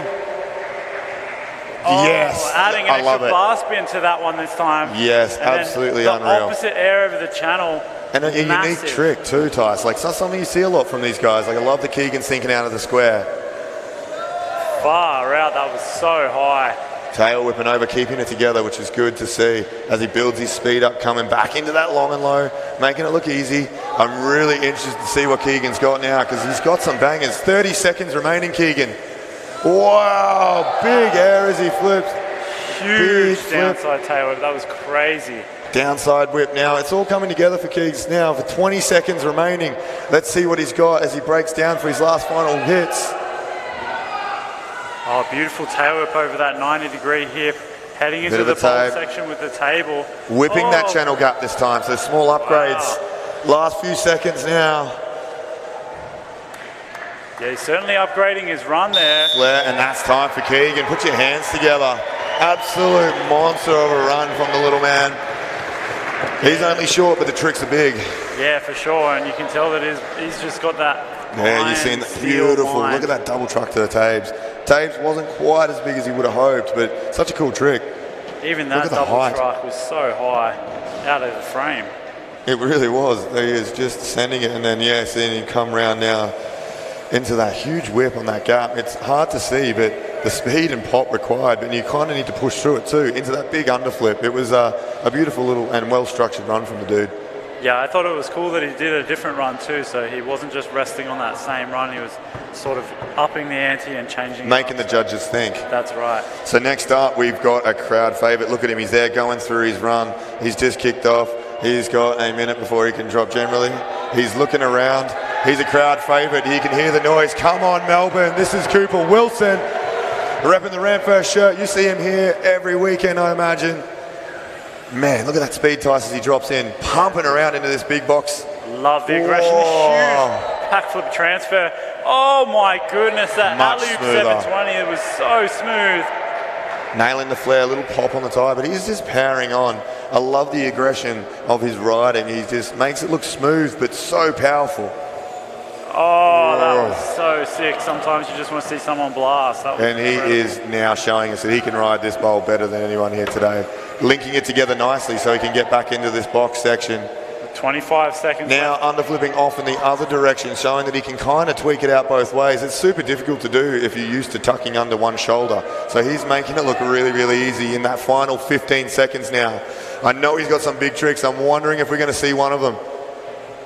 Yeah, double whip. Double whip over the box is crazy. Flare catching high, final 5 seconds for Cooper now. This has been an absolutely stellar run from the dude. And flaring it out of the end. Make some noise for Cooper Wilson. Doing it for Melbourne here and the RampFest crew. Wow, that was an unreal run. He's pumped. Yeah. He is pumped. You got to be stoked when you put together 2 runs like that. Look how aggressive in the bowl corners there. Then that big, like, understyle, tweaked out backflip. Straight into the 7 transfer across. Yeah, that 7 transfer was crazy.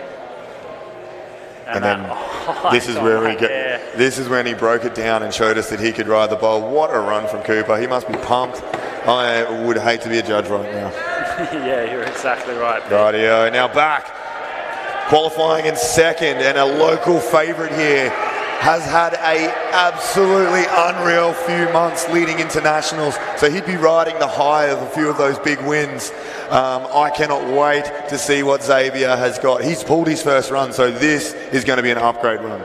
For sure, for sure. Put your hands together, this is Xavier Gilby. Straight in he goes, Tice. 3 double, no double of the foot, 2 feet down as we can see the marker guy up the back there giving the judges an idea of what's going on. Back up, bar spin. He's going to finish his run though. I love that he's not done yet. T-bog. Yeah, I mean, he didn't lose too much speed, so he's still looking to put together the rest of his run. Looking really smooth here as he heads back into this bowl section. What's he got? All right, coming back towards the jump section again, my favourite part of the park. Nice tuck, super smooth. Whoa! Oh, back to back, Xavier Gilby. All right, so we may have seen small bobbles. We talk about this in the runs, but now upping the level of the tricks, making the judges really have to think. There's the flare as he runs down to his final few seconds in his run. That's 5 seconds remaining, few hits left. 360 into the Spocks. Kind of like a super seedy grabby turn. Make some noise for Xavier Gilby. Wow. He really waves it up. Should be pumped. Yeah, I'd be pumped to come back with those tricks after, a little bit of a foot dab at the start there. Let's watch this again. There's that tuck when he was leading into. And then straight into this 1, 2, 3. tail whip. And so smooth. Then straight back to back to the flare whip. Tyson, Yeah, that flare whip he landed better than his first run as well. That was amazing. Definitely. You know what? Maybe he just needs to triple whip into it next time as well. So back up the top here, our top qualifier doing it for Queensland. Jack Moore on an absolute rip at the moment. His first run was a full pull. Yeah, So we're going to see some opportunity for upgrade. What's he got on his first hit? Here he is, Jack Moore. Truck straight across to the Spock. Big pedals in. Wow, he's going up high on that, isn't he, Tyson? That was absolutely blasted. Coming into this bowl section now, I love seeing what he's got over this boulder bank. Massive truck driver. Huge flip whip. Oh my goodness, pulling out the 540 flare. He's hungry. I can see it in his eyes. He is pumped right now. The adrenaline must be pumping as he comes. 30 seconds still left. There's that heel clicker. Oh, that beautiful, genuine as you're going to come free flip. Alley-oop, tail whip. Jack, oh my gosh, he is coming through and showing you why he qualified in the #1 position today. Bar spin, backwards, tuck over that hip. Now, final 10 seconds, Jack Tice. Big flare, still making it happen. Every single trick. His final hits are coming. So good. What's he got? I'm excited. Here it is, last come. 3. Oh my gosh.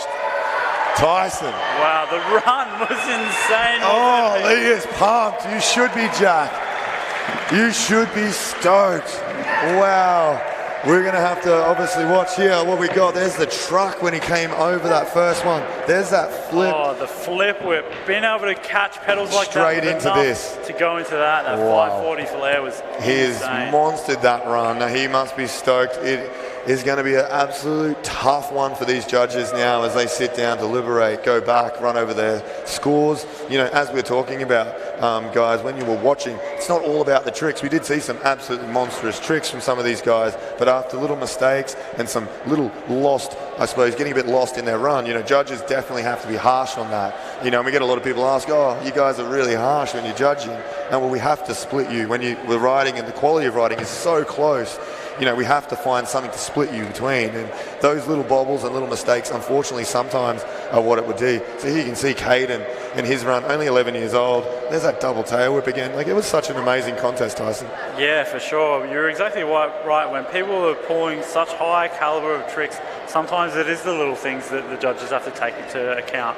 You know, maybe it's slipping a foot, maybe it's landing a little bit low, but like I said, everyone was riding at this level that if you saw that down your local skate park, Brody there just killing it. Be amazed. Marcus with that switch whip. It's just been an unbelievable contest. Here, Cooper, absolutely powerful in that run. There's that double tail whip again. Super C grab. It was huge.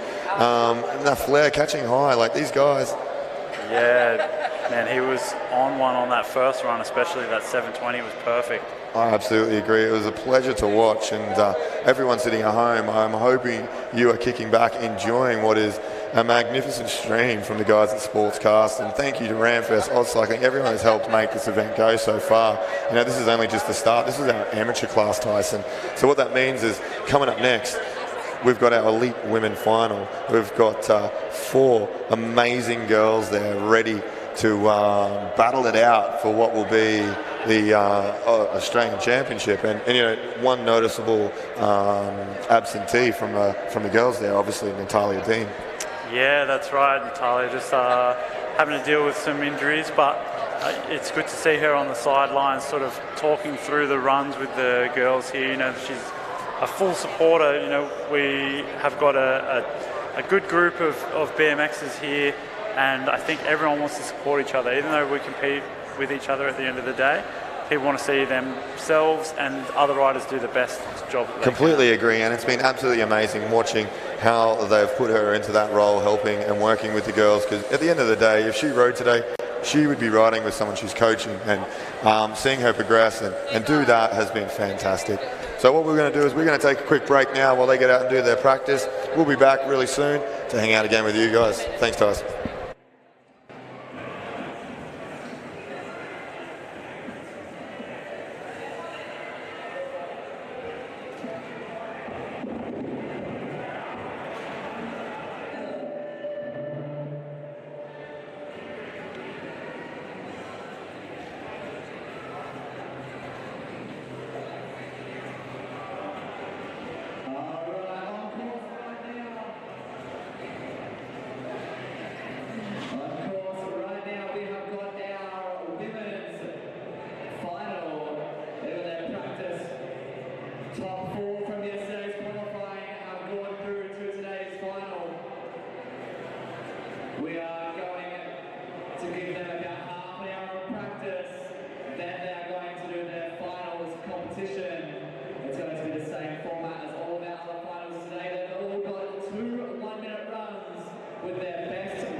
Wow, Bri flip. Where are they just like what the name? Every obstacle. Definitely last 15 seconds now for Dylan. There's Flair. Right into that big box he goes, Tice. Whipped bar spin. Oh no. This kid is impressing me. That's He's 11 years old in amateur class. Yeah. Stoking out that backflip this time. Double tail whip. He is absolutely. He should be riding in the under 15 class, but he's up here doing what he can in the amateur. Yeah, I love the power that Dylan rides with. It looks so sick to watch. But so smooth at the same time, not jerky at all. There's that 3 double whip, everything coming together right now. Oh, that. There's that bright. Oh, wow. my goodness. Wow. Oh.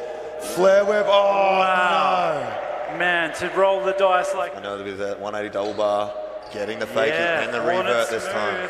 Using the course in a different way. Nollie truck.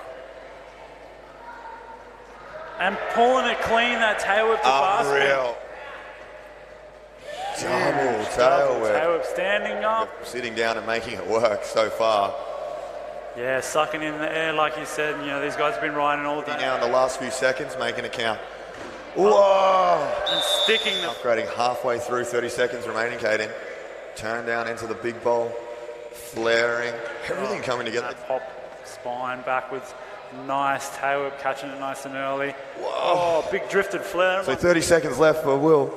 Yeah, he's moving into this bowl section now. Big flare, landing nice and smooth with the nollie bar spin, Pete. Yeah, it's looking really good as he's linking these two together. That line in, wow, big styled out backflip, double bar, then straight up the step up, linking it together. That table that air. was high. All of this. Oh, huge double tail whip, far out to pull stuff so late. Wow, there was that oppo there. Everyone's going both ways now. To get some speed for this last one. Oh. A big flip to fake it. Oh, what? So it's still going to look good in the eyes of the judges. Definitely. There's that 5 flare on the buzzer. Oh, landing. Cooper rides with so much power and speed. It's awesome to watch. Oh, huge double tail whip, far out. And extending that Superman C-grab out. Wow. Out on the flip. 7 over the transfer. Slowing on that slant wall. All right. Oh, whoa, tire grab. I flinched that one. 30 double whip. He is just going through his paces right now. Flare whip. He's made it speed right now. Super high. Looking really smooth. Oh, just catching so clean on that one. Linking it straight. Absolutely killing this. There's that L clicker up over that big transfer. Let's see what he's got, Tyus, as he makes his way into the step up now. There's a fronty. Oh, he's doing it. Into this 8-foot quarter. Wow. Flare He's dropping in. Oh, yes. adding an I love extra it. bar spin. I love the Keegan's thinking out of the square. Far out. That was so high. Tail whipping over now because he's got some bangers. 30 seconds remaining, Keegan. Wow, big air as he flips. As he drops in, pumping around into this big box. Love the aggression. Huge backflip transfer. Oh my goodness, that alley-oop 720, it was so powerful. Oh, that was so sick. Sometimes you just want to see. All right, coming back towards the jump section again, my favorite part of the park. Nice tuck, super smooth. Wow! Oh, back to back. This boulder bank. Truck. Massive truck driver. Huge flip whip. Oh my goodness, pulling out the 540.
here in the commentary box with the guys, all the elite women. So we've got a list here. Elite women final. Shanae, Miley, Anane, and Sarah. Pretty heavy field of these girls. Yeah, very heavy field. It was awesome to watch the girls ride yesterday, and really just upping the level of female BMX, not just in Australia but worldwide. Definitely. Obviously, Sarah heading over and riding in the world titles just recently, doing a really good job. Thomas, where'd she end up? So she ended up in 22nd. I think it was a big learning experience for her. Definitely is. She's very, very young to be over there, and it's just a fantastic learning experience for all these girls. Obviously, very unfortunate not to see Natalia out there riding today, because she is, another step up again, which is great to see. But she's in a supportive role, which means that these girls have got the best support they can. Yeah, very correct. And I'm really proud of Sarah for at 15 to be able to head over to Abu Dhabi to just compete is an incredible achievement in itself. So we've got our first rider here ready to drop in for the elite women final, Shanae Richmond. She had a solid qualifying run, not fully pulling what she wanted, but throwing some of the bigger tricks in the quali. So here she is dropping in straight into the big box.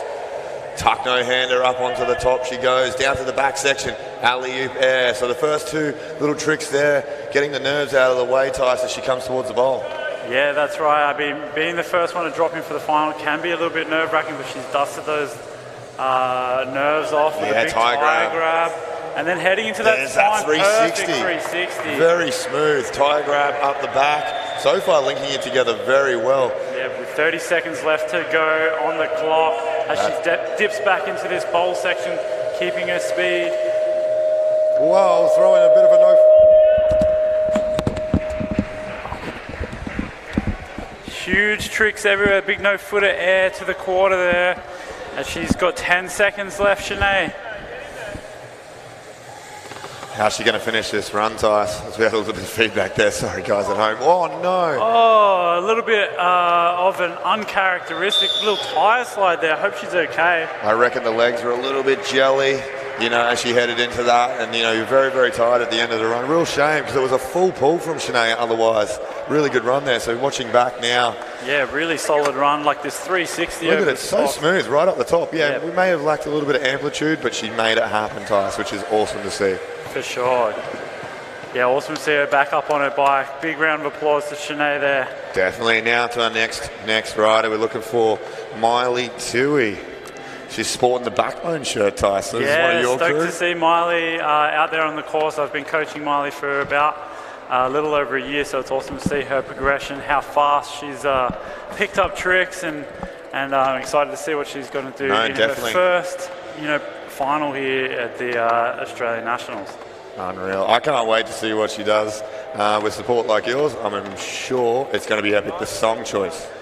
All right, she's got the thumbs up here, so and she drops. Wow. Nice tuck on that gap, Tice. And then the bar backing up once again. We talk about it every time. Those first two couple of tricks that you come out when you come out on the course are really important to get out of the way. She's done it. Nice extension on the one hand, 1 foot coming down, linking it together, Tice, really well. There's that toboggan.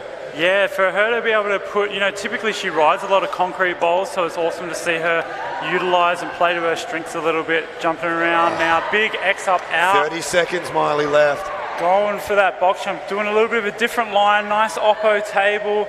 She's really up the run from the qualifying. She really has, and she's going back to back. So we're seeing a lot of tricks, no blank walls. She comes into that final 15 seconds. It'll be really interesting to see what she does to highlight her run. There it is, that one hand, 1 foot, adding another digit to the takeoff list. Really good stuff here. She comes the last 5 seconds, Miley. Yeah, massive extension on that one hand, 1 footer, and a 1 foot Euro. Not quite bobbling, but just a little tiny bit of a slip of a foot. That was an amazing first run from Miley. Stoked to see it. Throwing the X after time for the girls. Yeah. So proud to see Miley. Here you go, showing that 1 foot when she threw it down the bottom up, and there was the T-bog. Yeah, that's right. She's just doing extra time because, Miley, we don't have to ride anymore, girl. Carving around.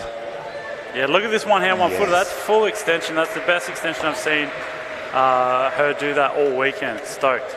Really, really good run from her. She must be pumped. I can see the girls all over there, Natalia giving us some support. It's absolutely unreal. Our next rider, though, up, repping the JK coaching shirt, we've got Anae. Now, I was speaking with Josh. If she makes a podium, he's going to cry.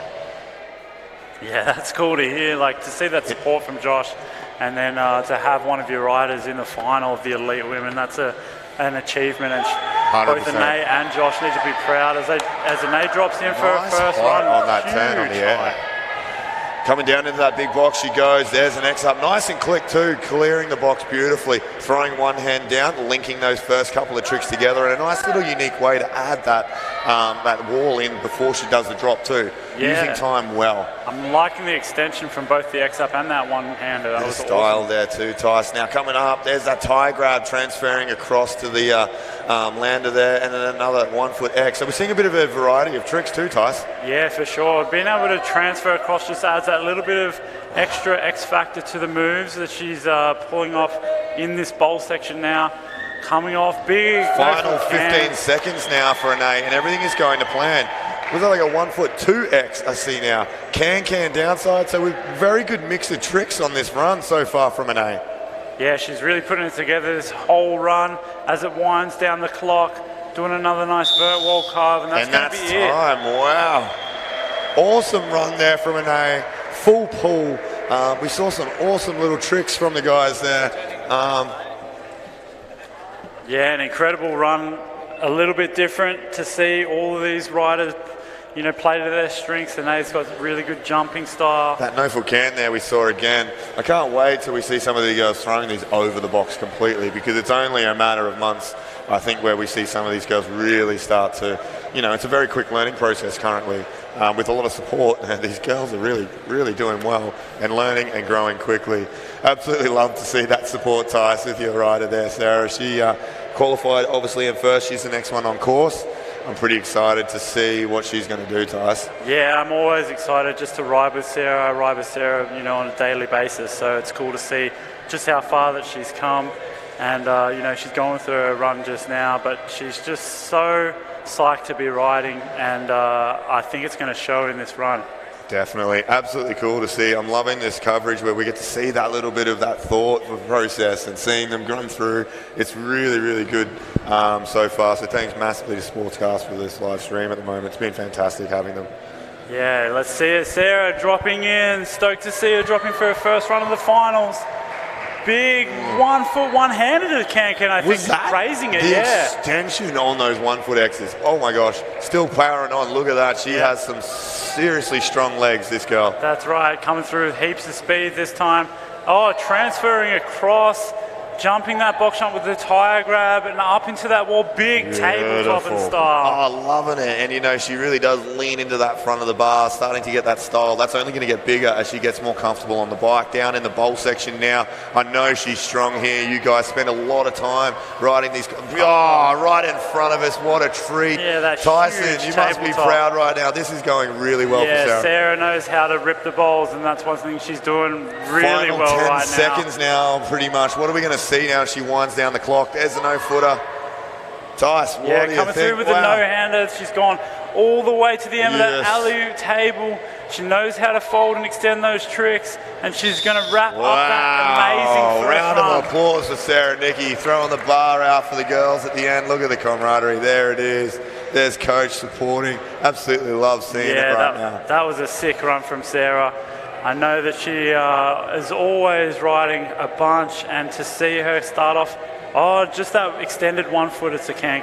It was yeah, beautiful. And then 1 foot X, that was awesome to see. Look at that air, man. She is 6 foot out of that quarter. Easy, right up in front of me. It was unreal to watch. So obviously back to the top now.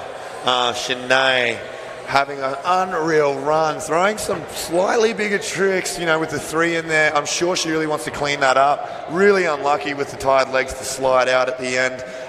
She's doing it with the Bulldog Academy, and there's a bunch of great guys down there on the GC and girls absolutely pushing the limits. They've got a great facility and they're doing great things.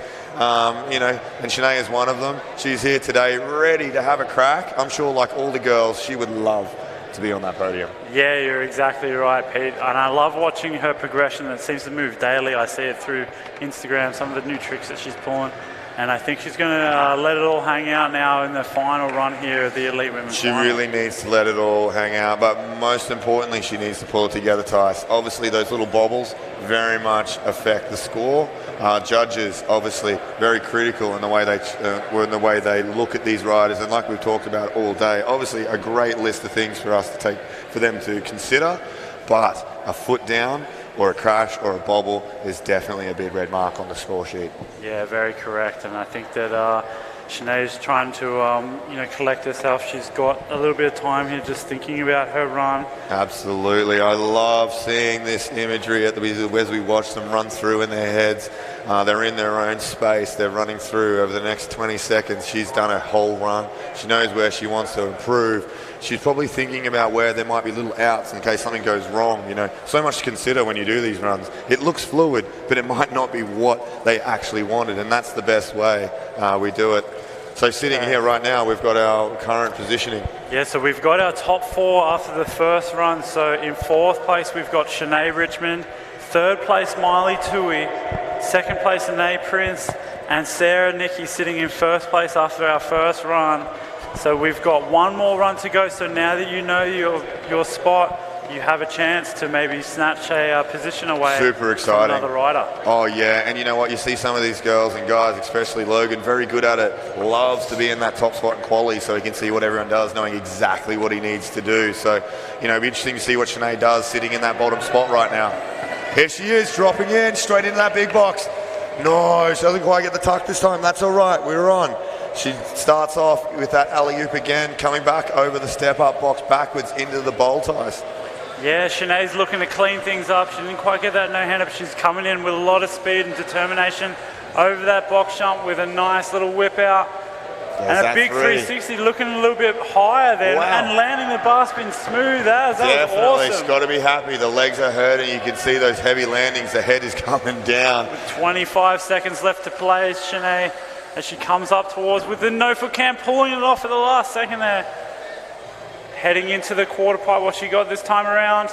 No way! We saw the whip. Two pedals.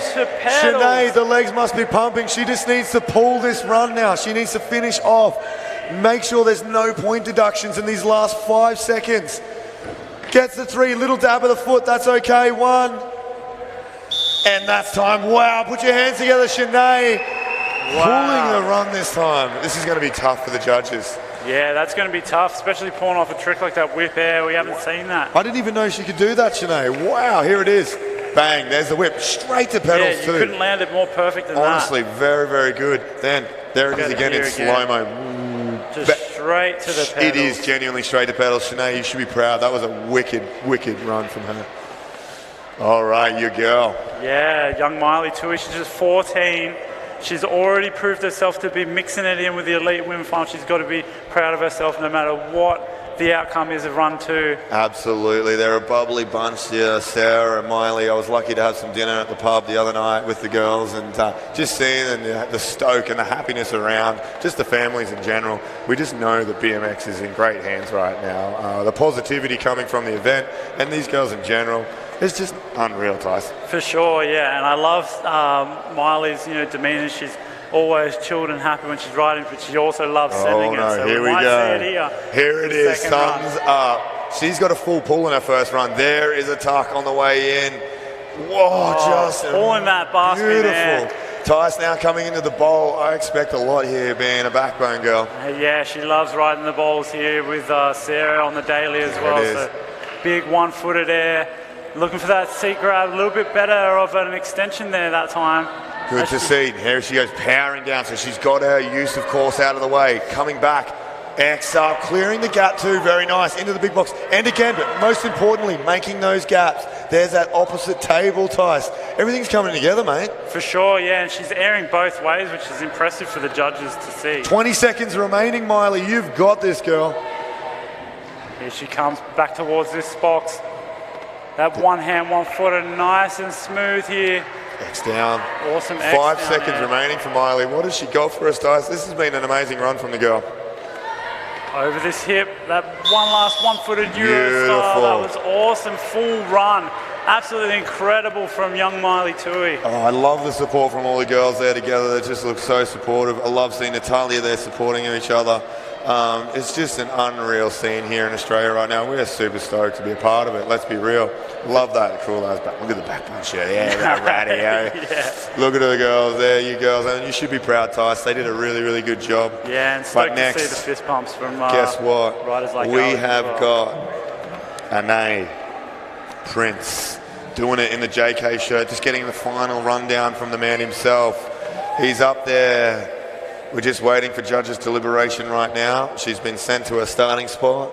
There's a proud Josh over there. He looks very nervous. My hands are sweaty too. It's okay. Yeah, speaking of mixing it up with the elite women, it's awesome to see Anae jump into the elites and act amazingly holding her own, not just holding her own, but qualifying second. 100%. She is well and truly, I think, deserves to be here in the elite class. All right, dropping in this unique starting point. I love how high she goes up that vert wall. It's a nice way to just show some skills. Top side 1 foot, Xing it up, and nice and quick too, Tice, as she comes in. There's those first few little bits of the run that we keep talking about. She's got it out of the way.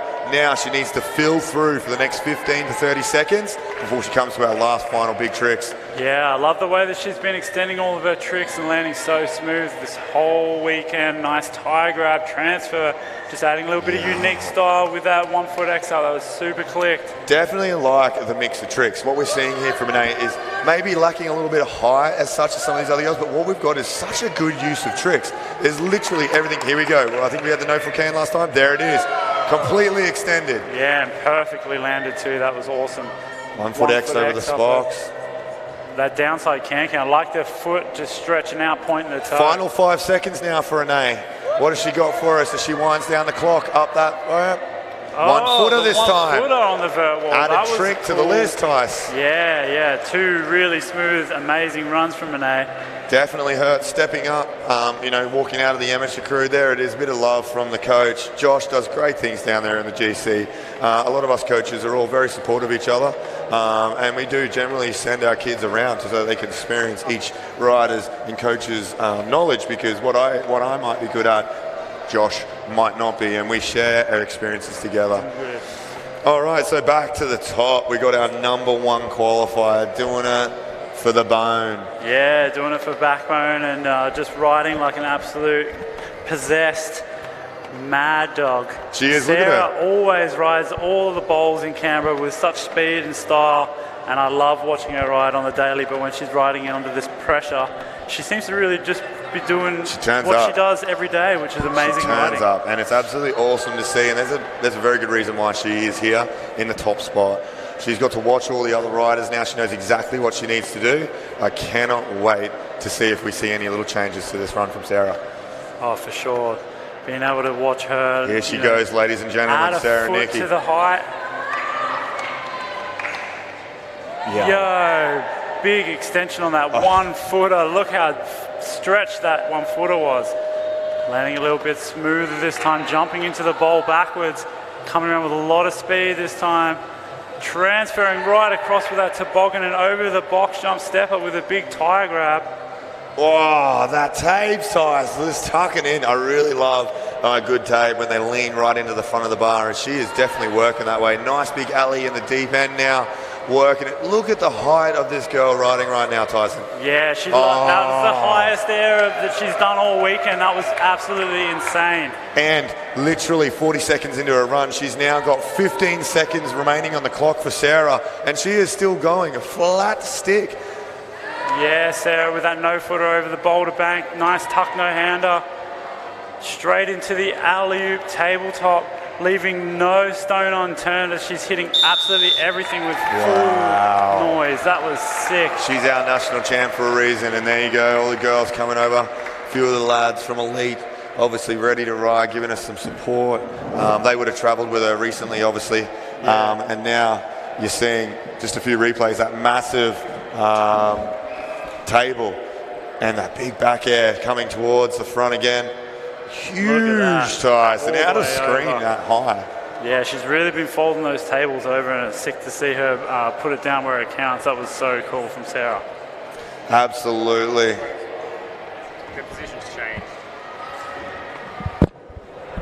read that? We can, we don't have to. No, we're not. Yeah, we're going to do it. We don't announce now. Huh? We don't announce now. No, we're going to have to announce it. Presentation. They're going to announce it after their first runs. First And one, then second presentations. runs of the first heat, and then first runs of the second heat, and then Yeah, we can't. back to presentation. All right, wow, what a contest we saw there from the elite women in that final. That was unbelievable, Tice. We had some amazing riding there from Shanae, Miley, Anae, Sarah. Now, I've just had confirmation we have seen a lot of jumping around in the positions there, which means obviously some of those changes some of those girls made and some of the little bits they've cleaned up has bumped it all around. So really interesting to see the presentations where that's left some of these girls. Yeah, you're exactly right, Pete. To see those changes actually have an effect on where they're sitting in the ranking at the end of their second run. You know, it's exciting to think about what could be coming up with the elite men. 100%. I cannot wait. Well, we might take just a short break here while the elite guys have their quick practice. We will be back very, very soon.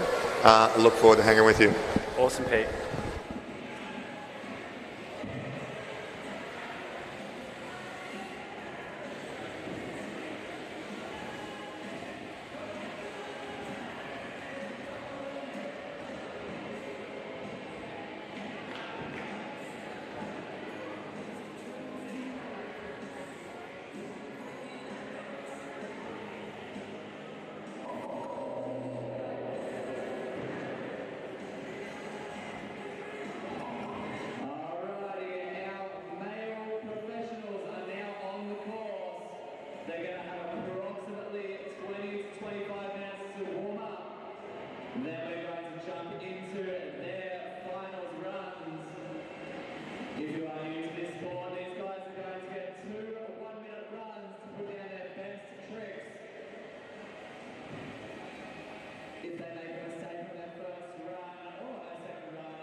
Not to mention the old RampFest locals in Liam Quinlan and Jake Bullock, and also Alec Cataludi.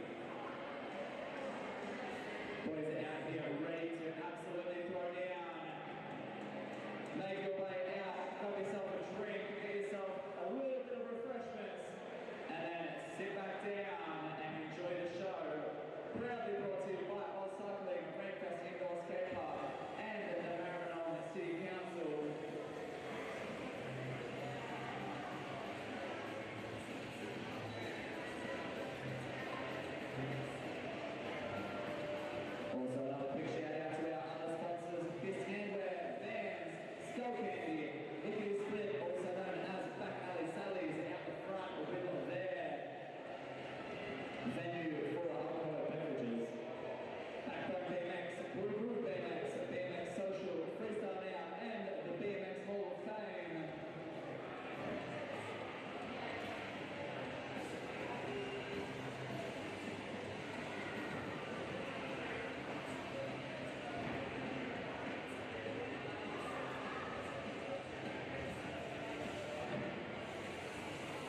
nerves off with a big tire grab.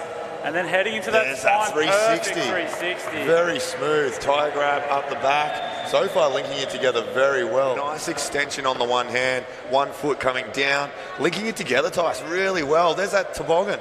Yeah, for her to be able to put, typically she rides a lot of concrete bowls, so it's awesome to see her. See what she does to highlight her run. There it is, that one hand, 1 foot. In this bowl section now, coming off big. Final 15 seconds. Stoked to see her dropping for her first run of the finals. Big 1 foot, one-handed at can I think, raising it. Yeah. Here, you guys spend a lot of time riding these. Oh, right in front of us. Water pipe, what she got this time around. No way! We saw the whip. Box jump stepper with a big tire grab. Oh, that tapes in the deep end now. Working it. Look at the height of this girl riding right now, Tyson. Yeah, that was the highest air that she's done all weekend.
Photographers okay. Photographers are okay. Everyone else, please. Out of the park.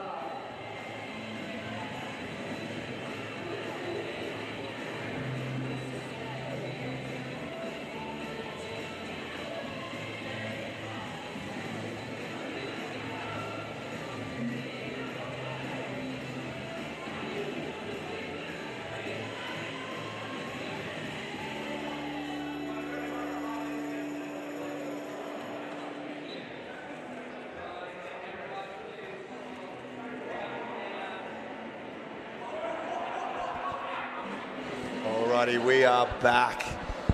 It's Pete and Tyson up here in the commentary tower. It's a full house up here now. I am so excited, Tyson.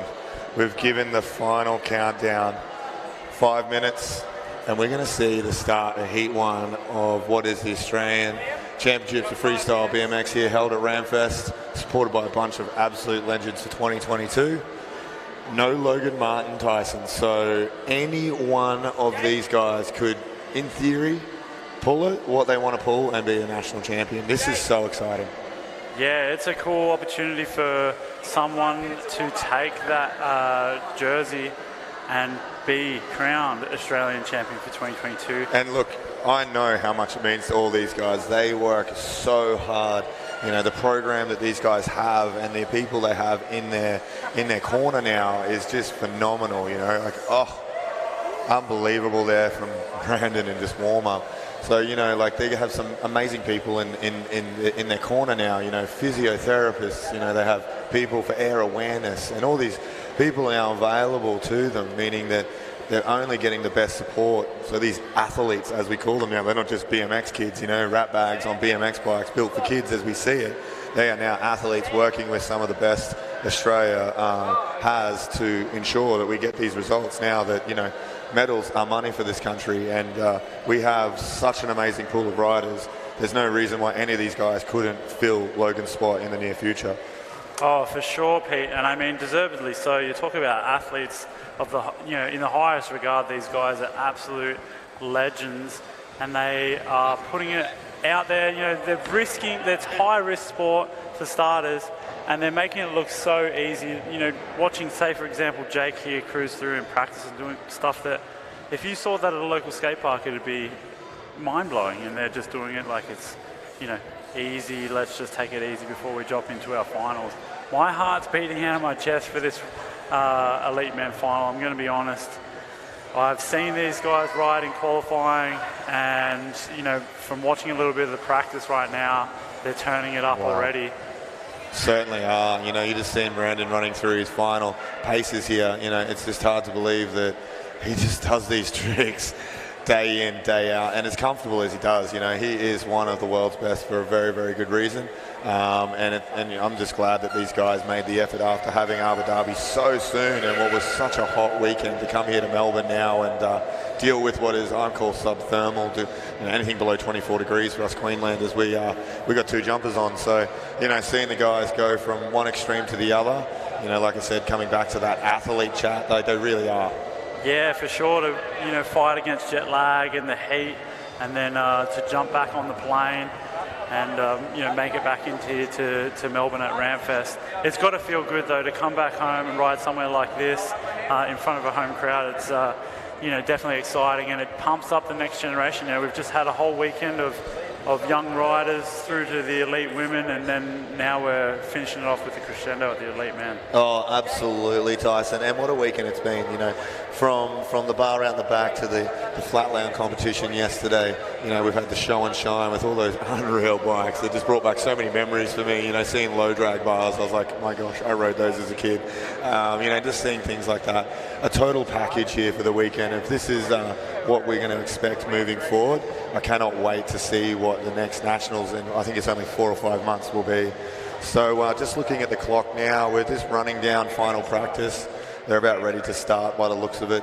The official clock says 2 minutes, but I think they're hungry, ready to roll. All right, so we've got Liam Quinlivan, Jake Warwork, Brandon Lupos, and Sam Gibson in Heat 1. What a list, and that's the bottom qualies right now. That's exactly right, Pete. You know, I know that Liam was playing it safe, make it through, but he said that he's got some tricks up his sleeve. I'm excited to see he's always sending it and he's always looking good on his bike. Definitely seen him here doing it for Fox and Mongoose. Liam, he's a Melbourne boy. Yeah. You find him here a fair bit. He's popular, as you can hear with the crowd. Come on, ladies and gentlemen, this is your elite final. Make some noise for Liam Quinlan. Super backing straight into the big box there. Alley-oop, double whip, slip of the feet, both touching the ground. He's up. He's calling it. Wow. That is the level of riding that we have here, Tice. Obviously, they're going to run them in and out. He's not happy with that. That's a real disappointment to see from Quinny, knowing how much he's got and what is up his sleeve. You're going to see a lot of this. These guys will not risk it. They know that all it takes is one run. He's now going to back himself, and he's going to make that happen in the next run. He's going to really have to do it. Yeah, for sure. And Liam's a warrior, you know, like he is got that laser focus. And even though he didn't pull it in his first run, I can see him coming back out, swinging for his second. Definitely. I expect nothing less from him. It's going to be a very, very interesting contest now. So the next rider we'll be looking for is also a bit of a local legend here. Very, very popular in the eyes of the team, Jake Woolwork. Recently, absolutely monstering it at the World Series. He's got some massive flail tricks, alley-hoop flails, things that are just, you don't see a lot of. And in his quali run, very interesting. So I can't wait, Tice. Yeah, for sure, mate. Doing it for Colony Bikes, as you can see there, wearing the Colony Motel Fun Times 24/7 shirt. Here he is, Jake Woolwork, ladies and gentlemen. Coming in with a bunch of speed, Wow. straight into a front flip bar spin. Hand plant right on the top of that wall. Wow, I've seen a trick over that long and low. Double whip backwards over the box. And so smooth, Tyson. This is absolutely picking it up. There's the flip, tail whip, catches it. Beautiful three look back, Tyson, as he goes into that flail, no hander. Oh my God, Back pulling to it with back. 30 seconds left on the clock. Manually linking the lines. Very good use of park here, seeing that link up. There's the truck as he comes into the step-up box. Three down whip, absolutely banging it. There's the flare, tail whip. Tyson, this is an absolutely stellar run from Jake. Mate, he is putting tricks that seem like you would save it for a video part. He's doing it back to back. 15 seconds remaining for Jake now on the clock. Double tail whip. And then coming into that flare, he's still got a few seconds left. What an absolute banging run. Make some noise, Melbourne, for your boy, Jake Woolwork. Unbelievable run there. That far out. I'm just thinking about what we saw there. Look at this dropping in straight into a crazy high difficulty trick like that front flip bar spin. It was absolutely stellar. And then the flip whip so high, it's out of frame. Wow. And here's that flail tuck, so the front flip, flare with no hands. Very, very difficult trick. So little dude doing that worldwide. But next we move to a big, big power player here in Australian BMX. Someone I absolutely love chatting with in general. Just a nice dude. Doing it for hype, a rock star. He's been around a long time. He's been battling some injuries. Obviously, as a dude with a bad knee, it's so cool to see him back and just stronger than ever. I was so stoked to see him in the final at Worlds. Oh, for sure, mate. Brandon's definitely someone who has got that steel mind. You know, when he puts his mind to it, anything is possible. And when he's got 2 runs to play with, I'm excited to see Brandon's first run here. Oh, yeah. Typically, Brandon, someone who's willing to throw it down straight from the start. It'll be interesting to see what we have. Here he is, Brandon Lupos. Wow, big cashy straight in. Then the flare bar into that unusual lander. Bar spinner straight back. Tice, this is a good start from Brandon. Oh, mate, to go alley-oop into such a steep wall like that and keep your speed like Brandon here with a 720 bar spin. It's the first time we've seen that all weekend. Double whip, keeping his speed, just showing the strength that these guys have and commitment to the run. Could you land any smoother, Pete? No, maybe, I don't know. This is Brandon Lupos we're talking about here. 30 seconds left on his run here. Halfway through, and so many big hits, Tyson. Double! A double backflip over that box jump halfway through his run with 20 seconds left, and he's absolutely smashing it, Pete. Definitely, and Brandon, this is a typical run from Brandon. High energy, tuck on that unreal gap. The only person we saw hitting that the other day, obviously Jason. So this is a big run from him, holding through nicely in his last few seconds. There's the 5 flare. Tyson, as he runs down the clock, what a run from Brandon Lupos. Wow. We're talking about exclamation points, and that was huge from Waving Brandon. it up. He's got the hand up. The boys wave. Everyone's so stoked to see Brandon full pull on his first run. That only means one thing. Next run, what are we going to see from him? Who knows? He already put together a full run. I know There's he's that been 7 bar into the double tail whip. like battling against that injury and then doing a full pull with that 720 bar spin like you just see there. And here we go. Into a double backflip. And you know, in today's contest, it's double or nothing. Yeah, mate. Well, he just definitely bet against himself there because that was huge. That big no-handed transfer. We're only seeing Jason Watts pull that transfer, and Brandon just tricked it. So that's a big plus on his run. Definitely, definitely. So we've just got time running down in between these runs. Judges currently deliberating.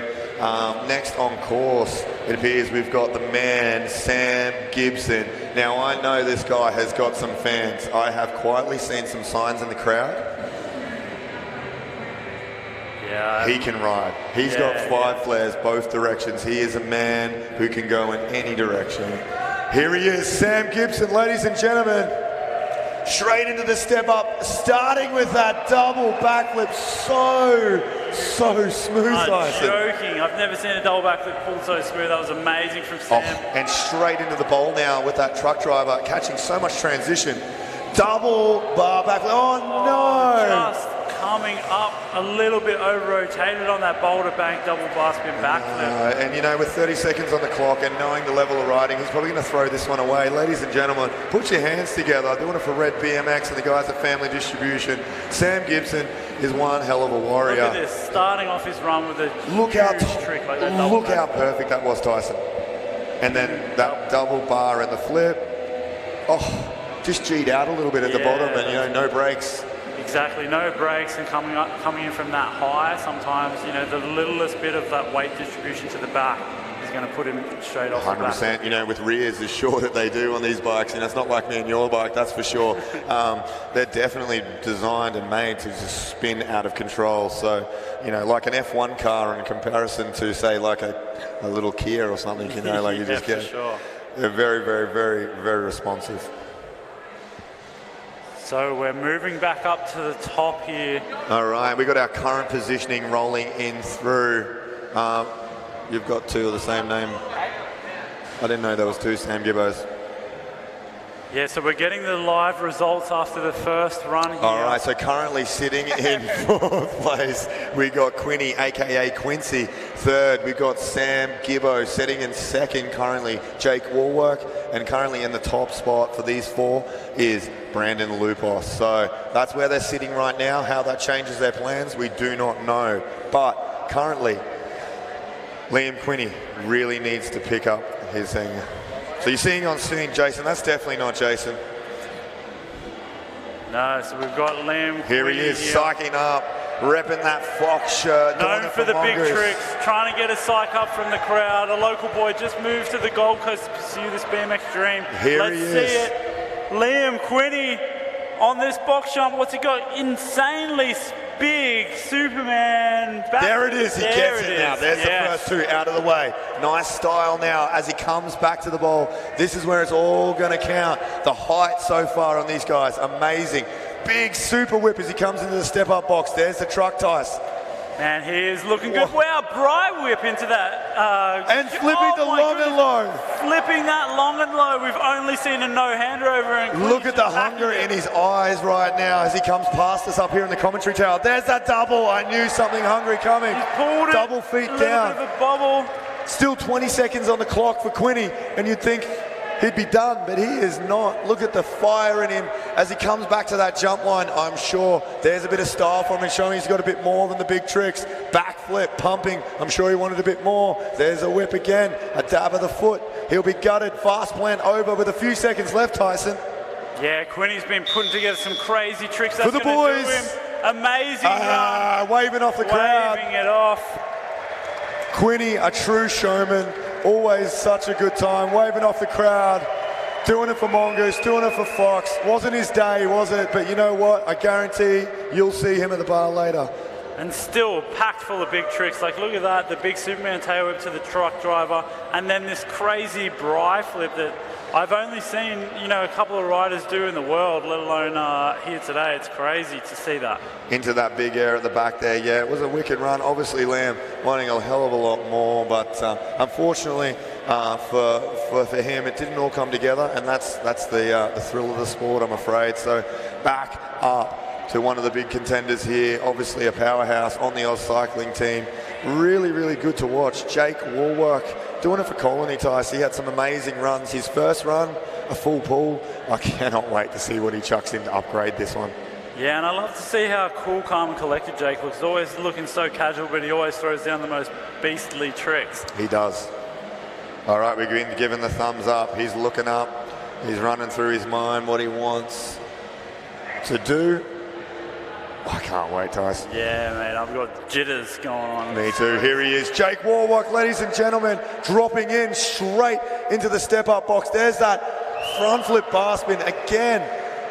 Now mixing up with a bit of a fast plant this time. Tuck across the long and low. Smooth as you want, coming into the big bowl now, Tyson. Yeah, coming in with some speed. Going for that truck driver, linking it up here with a 360 tail whip, landing super smooth. I'm thinking Jake's happy with the first run so far. It appears to me that 30 seconds, he's chilling out. For the boys, he's saying. Is that what we said?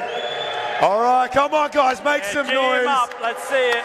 I don't know what he's got. He looked at me like, I'm not sure, but I'm confident. This is just for you guys, ladies and gentlemen. Jake Warwick. Still got 20 seconds. What's that quarter pipe? Oh, wow, my goodness! Ladies and gentlemen. Flair Superman secret hat with a little bit of an Indian air just sliding out, but that is the true showman that Jake Warwick is. Absolutely. He did not need to do that whatsoever. He was really happy with his first run. It's awesome to see him getting what he wanted in that first run. Look at the extension, kicking his legs across, grabbing so back on, close to getting that too. Out. That was incredible. Definitely. Jake Warwick, a real showman, and he is so popular here with the crowd for a very good reason. Well done, Jake. All right, so now moving back, Tice. We're looking for our next rider on course. Yeah, he's sitting on the one spot, and now we've got him sitting up on top of the wall. So starting off in a new position, I can only imagine what's going to happen at the start of this run. I have no idea, but if it's anything that we can go from in the past with Brandon Lupos, it's going to be nuts. All right, he gets the thumbs up from the officials. He's running through the run, obviously with a change-up. He's going to... crazy these elite riders can put together two runs. You know, like a lot of these kids that we'll be coaching are thinking of one run and how they can just get that one run done. Here we've got a dude who's just given us a run. He's mixing it up. So let's see what he mixes it up with and how it affects his score. Brandon Lupos, flare drop straight in. Bar spin across the gap backwards. So we've got a trick from the buzzer. You're joking me, double tail whip backwards. That was so sketchy, and he made it work. There's the 720 bar. Flip, double whip, so far, smooth as you want. He's so good at those, Tyson. Yeah, he's landing everything absolutely perfect. You know, little bobble with the double tail backwards over the box, but we're talking minor things. All right, 30 seconds now for Brandon as he goes into the flip whip. Oh no, dabbing a foot. Hopefully not his bad leg. Nah, he's smiling. All right, obviously nothing he wanted. Ladies and gentlemen, make some noise. He's still got 20 seconds. He might be doing the one more. Oh, is that a one more? Is that one more? No, Brandon, he's a showman, but I know he'll be disappointed he didn't get that second run upgraded. So awesome to see him here. Unreal to have him. Thanks so much, Brandon Lupos. Yeah, amazing run there. So we're looking here. Regardless. Back to Sam Gibbo. All right, there it is. There's that double tail whip. Look closely, guys. Right on the edge there, and it didn't affect the way he kept rolling on. 720 bar, straight into the flip, double tail whip. I love that Brandon does not touch his cranks. Yeah, he lands perfectly on the pedals, ready to set up for that next wall. It's insane. Definitely. Brandon always been pro straight to cranks, and he just makes it happen, and I love that. Yep. So we've got our second and final run from our last competitor in Heat 1 of the Elite Men. We've got Sam Gibson always a competitor and always throwing out some gnarly tricks, always seeing the crazy stuff that he's doing. Definitely. You know, the hot box. And you know what? I really think his first run was a conservative one. Knowing what he's got in the bag of tricks, let's see what Gibbo's got this run. Here he is, ladies and gentlemen, Sam Gibson. There's that double.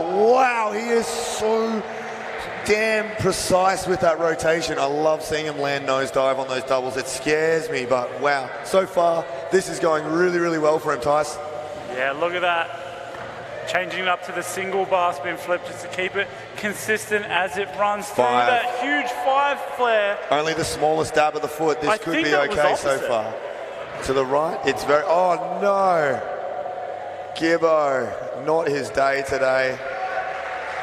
For the boys. Oh no, he's had a wheel bust up.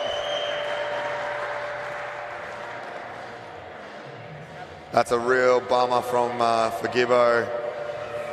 I know he had a lot that he wanted to do for us. Yeah, especially, you know, true competitor, going for it on his second run there. Definitely. I was really looking forward to seeing some of those opposite 540 flares. Like you see him coming in here. Look at this double. Look how nosedive. He's still pulling through the rotation. It's just unbelievable. I think that was opposite. Which foot front? His left foot forward, and he span to the left there. Oh, and then just a... Wow. That's just so unlucky. So unlucky. Yes, look, yeah, I think you were correct there. I definitely think that was the opposite direction. He does them that well that you honestly can't tell. Yeah, incredible to watch. Absolutely gutted for Gibbo there, but today wasn't his day. But you know what? I'm sure we'll see him back ready for the next one. That's for sure. All right, so we've got the second heat of the Elite Men's Final up on the deck for their 5-minute warm-up. That will be Jason Watts, Josh Matthews, Anik Danaludi, and Samuel Grace. We don't want results, do we? Yeah. Keep it up for this one? Yeah, right. Because this one... We'll do the next heat, and then we'll do the next heat, and won't do the last, I guess. Yeah. All right, current positioning. We got Tice running through where everyone's at sitting right now. All right, so in 4th currently we have Sam Gibson.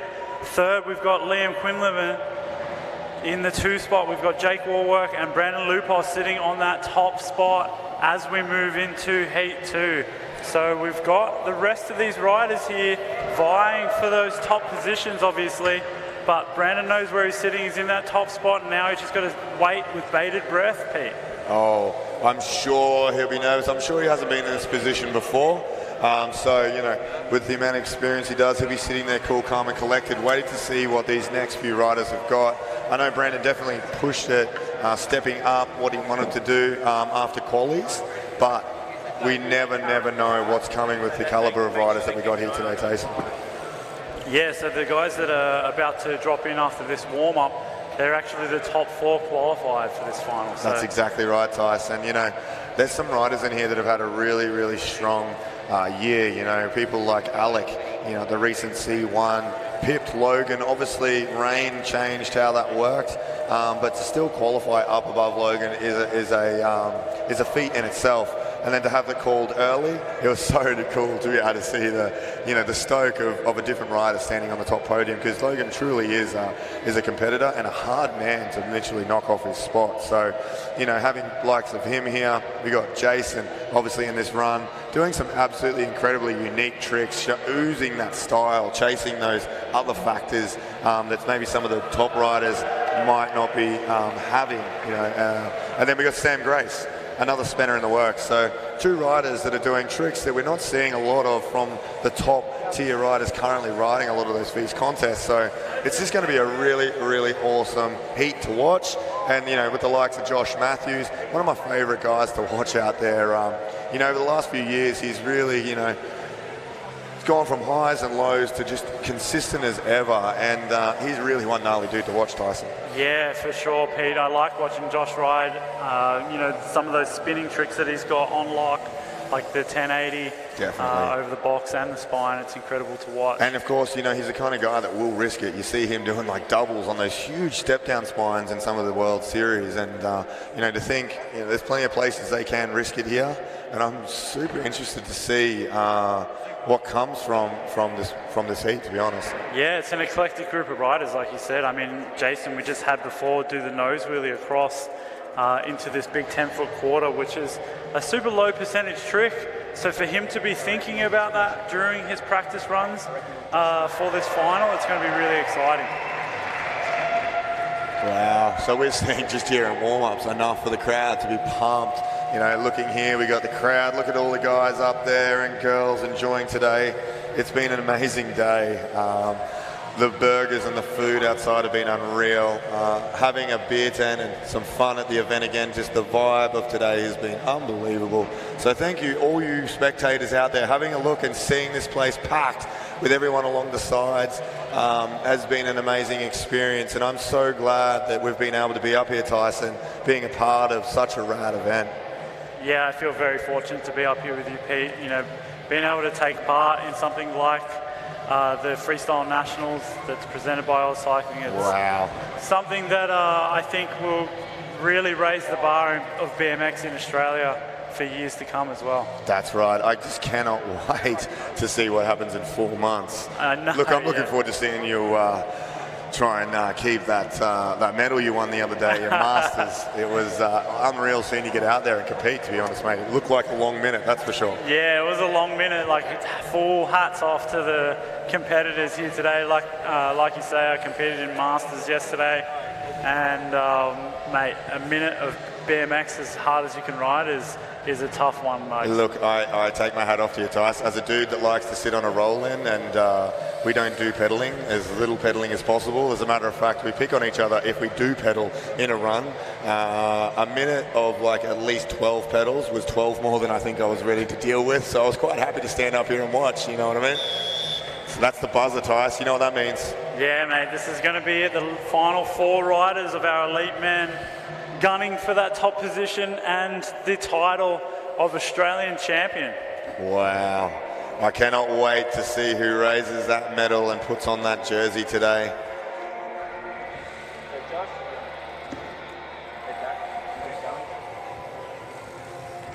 All right, great to see Sam repping the Cassett Freestyle Scholarship shirt there. Very cool, seeing a lot of these elite guys supportive of what is such a great initiative. We love anyone who's willing to invest in our sport, and you know, remember that, guys. When you see the people that are here today, support the people that support your sport. Yeah, exactly right, Pete. You know, we both own shops, and it's something that we like to do is give back to the BMX community in Australia. And we couldn't do it without your support, right, Tyson? Yeah, that's exactly right, yeah. So we got some visions here now. Jason, he's in the zone. Had some great sessions with him recently. All right, he's in. This is it. Jason Watts. Oh, throwing 1 foot off, adding a little upgrade. There's one. A huge Look at the style. Oh, just absolutely banging the tricks down. Now that downside whip turn down. That was long and low, coming back. Tice.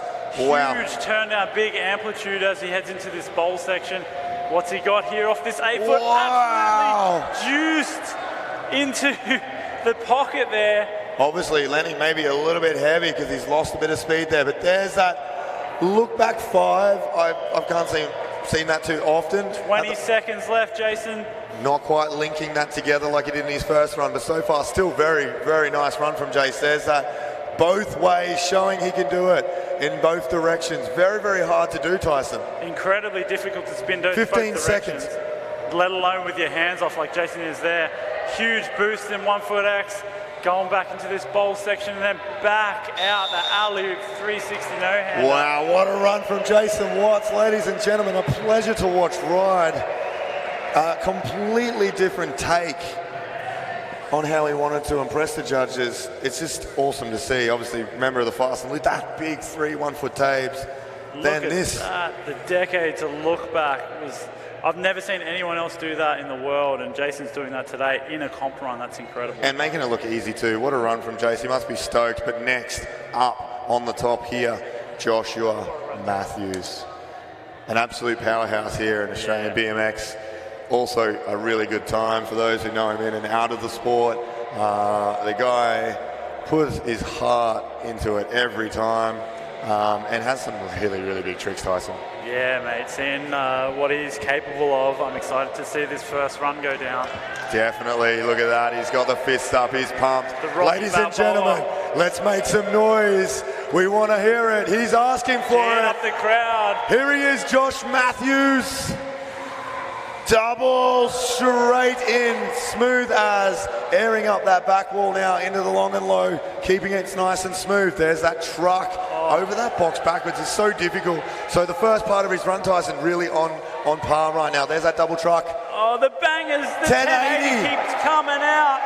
Double whip. Straight into a double whip. To be able to link that together is insane. Here he goes with 30 seconds left on the clock, Jake. Heading to this bowl section, the biggest flare I've seen all day on that 8-foot quarter. Wow. Josh absolutely smashing it right now. Coming into the last 20 seconds of his run, what are we going to see? A little 3 tail whip from him. There's the Oppo flare coming back towards the Spox, looking very comfortable as he comes into his final 10 seconds, Tyson. Yeah, big 450 over the hip. To be able to link all these technical tricks together is no mean feat. And he is putting it all together with style and height with that foot jam. And right at the buzzer, the transfer into the third wall. What a run from Yes, he's got their hand up. Ladies and gentlemen, make some noise for Josh Matthews. Oh, wow. I love seeing these elite guys now throwing in these little lip tricks out of all things. Look at this 1080. Dude. Look, getting it round and almost So increasing his speed on that last 360 was incredible. And what we see here, there's that huge flare, so big. They really do love that quarter and the way it works in the bowl. Jason doing a great job with the build. And then this, Tice. Yeah, just making sure that he can show that he's got technical tricks right at the end of his run when maybe his legs are hurting. Actually makes it harder to do those tricks. You would think so, yeah. Now looking at on camera once again, our next rider, Alec Donaludi, he's been on one this year. He recently picked up the win at the latest C1 at the Metricon Stadium. We watched him ride, smashed up his face. That's that scar you can see there on the close-up at Nitro Girl Games. Really, really unfortunate. Not a massive crash, just caught a bit of an edge. That was it. See you later, lip.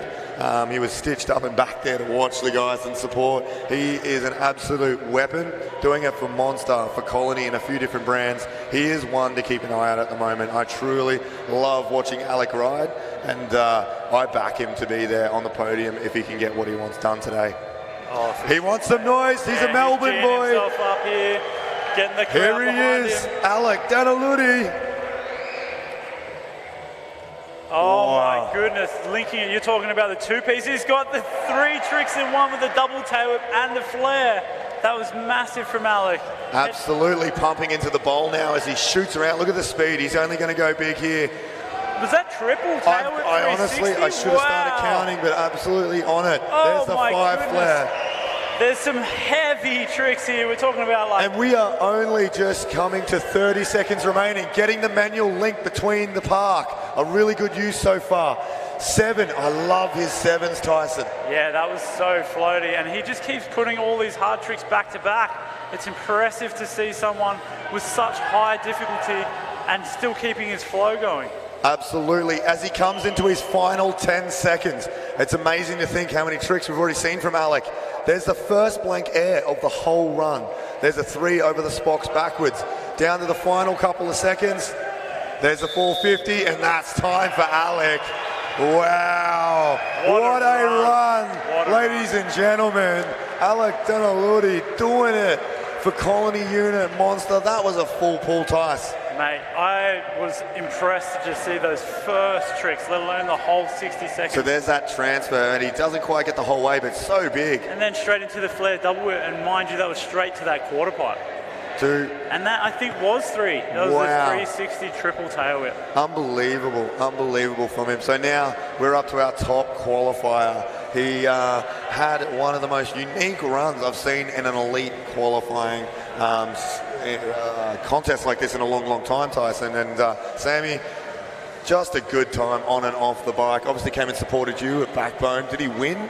Yeah, he won. I can't remember exactly what he won, but he did like a lot of best tricks there, and it was really cool to see him enjoy himself, but now, you know, he's still got the smile on his face, even though he's about to compete for the Australian Championship. Definitely, look at him there. He is close up on that lovely face there. Oh, Samuel Grace. Don't let that cheeky little smile fool you. Yeah, he's full of bangers. He is an animal. Alrighty, Samuel Grace. Everybody make some noise, here he is. Speed into that big 7, so lofty as he goes. Downside alley fast plant, looking beautiful as he gets those first few tricks out of the way. There's that truck, so smooth as he comes through that now. Obviously a little on the back wheel though. Bar spin to tuck tice. Wow, pulling it off with the cliffhanger backflip, holding on to it, still making it happen when he's got 35 seconds left in his run. Now looking at our advisor there for the judges down the back, he said wobbly, so the feet did get on. Tail whip, flip, pushing through, little low, not what he's wanting for him, I'm imagining. Okay, here we go. There's the flare drop. Wow, Samuel Grace, 20 seconds remaining as he comes into the end of his run ties. To think about all of the unique tricks that he's been pulling in this run is just mind-boggling. We really have seen a number of tricks not done by anyone else. There's the 5 flare, showing he can do all of that as well. Shooting out the backside, 5 seconds remaining now. Wow, fakey foot jam. No! Oh! Unbelievable from Samuel Grace. Going for that, the foot jam to fake is hard enough in itself. That's right. And how does that work, Pete? You know, he did the foot jam to fake, he rolled back, and then it went off the buzzer at time. Does that mean that he's pulled that last trick? Look, we're going to have to leave that with the judges. I don't understand because, you know what, if we were playing Tony Hawk's back in the day and you manied after the buzzer and you kept doing your tricks, did the tricks count? Yeah, I'm not sure. That's See, true. now we're getting technical, aren't we? Here we go. Look at this, the foot jam fakie coming in backwards on that big quarter pipe and then right at the buzzer whipping around a front flip. That is incredible. All right, that's unreal. He's just having a great time out here. He must be stoked that he qualified in top spot, to be honest. You know, he's a young fella. He's pretty new to the contest scene and he's really just come and shaken it up big time with such a different take on his runs, and he really can do everything. Yeah, you're exactly right, Pete. To be able to see things like that flare dropping in the middle of his run, you know, when he's already a little bit gassed and you don't quite have the same power, he pulls it off easily. Definitely, very aggressive and amazing to see him kind of pretty well pull the full run minus one little mistake. So currently we just got the judges compiling some scores, ensuring they're happy with overall positioning. We're going to get a little bit of an update on current positioning, seeing where everyone's going. And then we'll then get into the second runs for the heats today before we meet you all out at the bar. Yeah, I can't wait. And it's, you know, 4 runs left of the day. I can't believe the level of riding we've seen all weekend from the young kids. You know, we're talking about starting at, what, 7 years old? Oh, and we saw some absolutely amazing runs. You know, we saw little Lenny in the goods and the under 7s, and you went up in age, and we had like Kobe doing like double tail whips over the step-up box, and this was like under 13s, I believe, you know, and then we went to under 15s and we saw the Kobe Claytons, we saw the Nates, you know, we saw your little man as well, a few of the backbone dudes in there. It's just been an absolute weekend of just mayhem, and I wouldn't have it any other way. Yeah, for sure. And right now we're seeing some of the highlights from Heat 2, like Alex big flare double tail whip. And here's this muscle flare drop. I love the way he linked that too. He didn't even stop. He did the bar spin up onto the wall straight into that flare drop in. Yeah, there's that 540 flare. He does them so incredibly well. That particular time he was a little bit off and shot off sideways, but still making it stick, making it count. So right now we do have deliberation. I know it's taking some time, but these judges take this job very, very seriously. They have 12 points to be looking at, you know, from creativity, amplitude, use of the park, difficulty of the tricks, so much. But here we go, Tice, he's got the current standings right now. We've got in 8th position, we have Sam Gibson, Liam Quinlivan in 7, Samuel Grace in 6, Jason Watts in 5, Alec Danaludi in 4, Josh Matthews in 3, Jake Warwork in 2, and in the top spot we've still got Brandon Lupos. Brandon Lupos in the top spot, sitting in the hot seat. I'm sure he is sweating right now. I know how much that jersey means to him. We talk about it a lot, and he wears his heart on his sleeve, so I'm sure he's sitting over there with some sweaty palms, more so than us even. Yeah, for sure, Pete. All right, guess what? It's time. Here we've got Jason Watts. Oh, getting that dipped out Euro 270 into the vert wall a little bit nicer than the last one. Wow. And the extra kick. And My again. goodness, the decade to look back. Everything's getting some extra click on the tricks here. It is. I'm noticing that. He's really turning it up. Fully big click, turn down. Doesn't count its click, Tyson. Oh, okay, so 1 foot tapes. We are definitely seeing a pickup. There's an upgrade. We saw the tapes over there. Pendulum instead of a single. We are starting to really see that. There's that. Oh my gosh, Jason. Nose many across with the 540 look back. Up on the nose this time. So difficult, Tyson. Such a difficult trick to pull, and he gets it with 15 seconds left on his run. Throwing that bar spin, keeping it going with tricks over everything so far. Into that decade, pulling it. Such a unique trick for him. 5 seconds for Jason. There's the G. Make some noise. That's Jason Watts, ladies and gentlemen. Doing it for Fast and Loose, Colt Bikes. He's an all-round top dude, and you'll see him at the bar tonight. We'll make sure he's got a pen. He can sign your shirt. Look at this. Wow. Huge 1 foot table transfer. It landed so smooth, kept so much speed just then. And then still being able to pull off that pendulum. Definitely.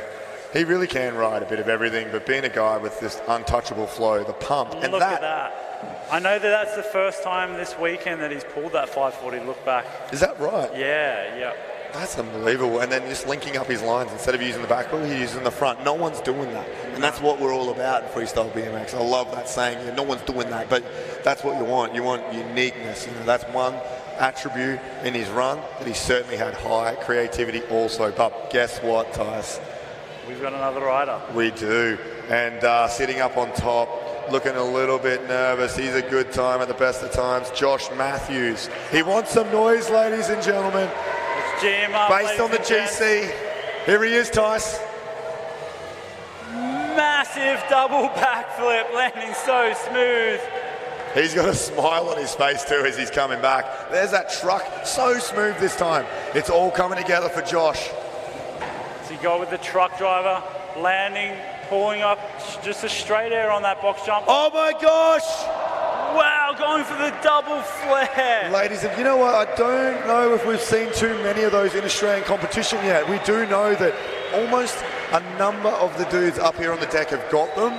No one seems to have thrown them consistently yet in Australian competition. So to see Josh come to the Nationals, throw it all down like that, Tice, that was unreal. I'm gutted he didn't get to do it. He's dancing now for the guys and the girls.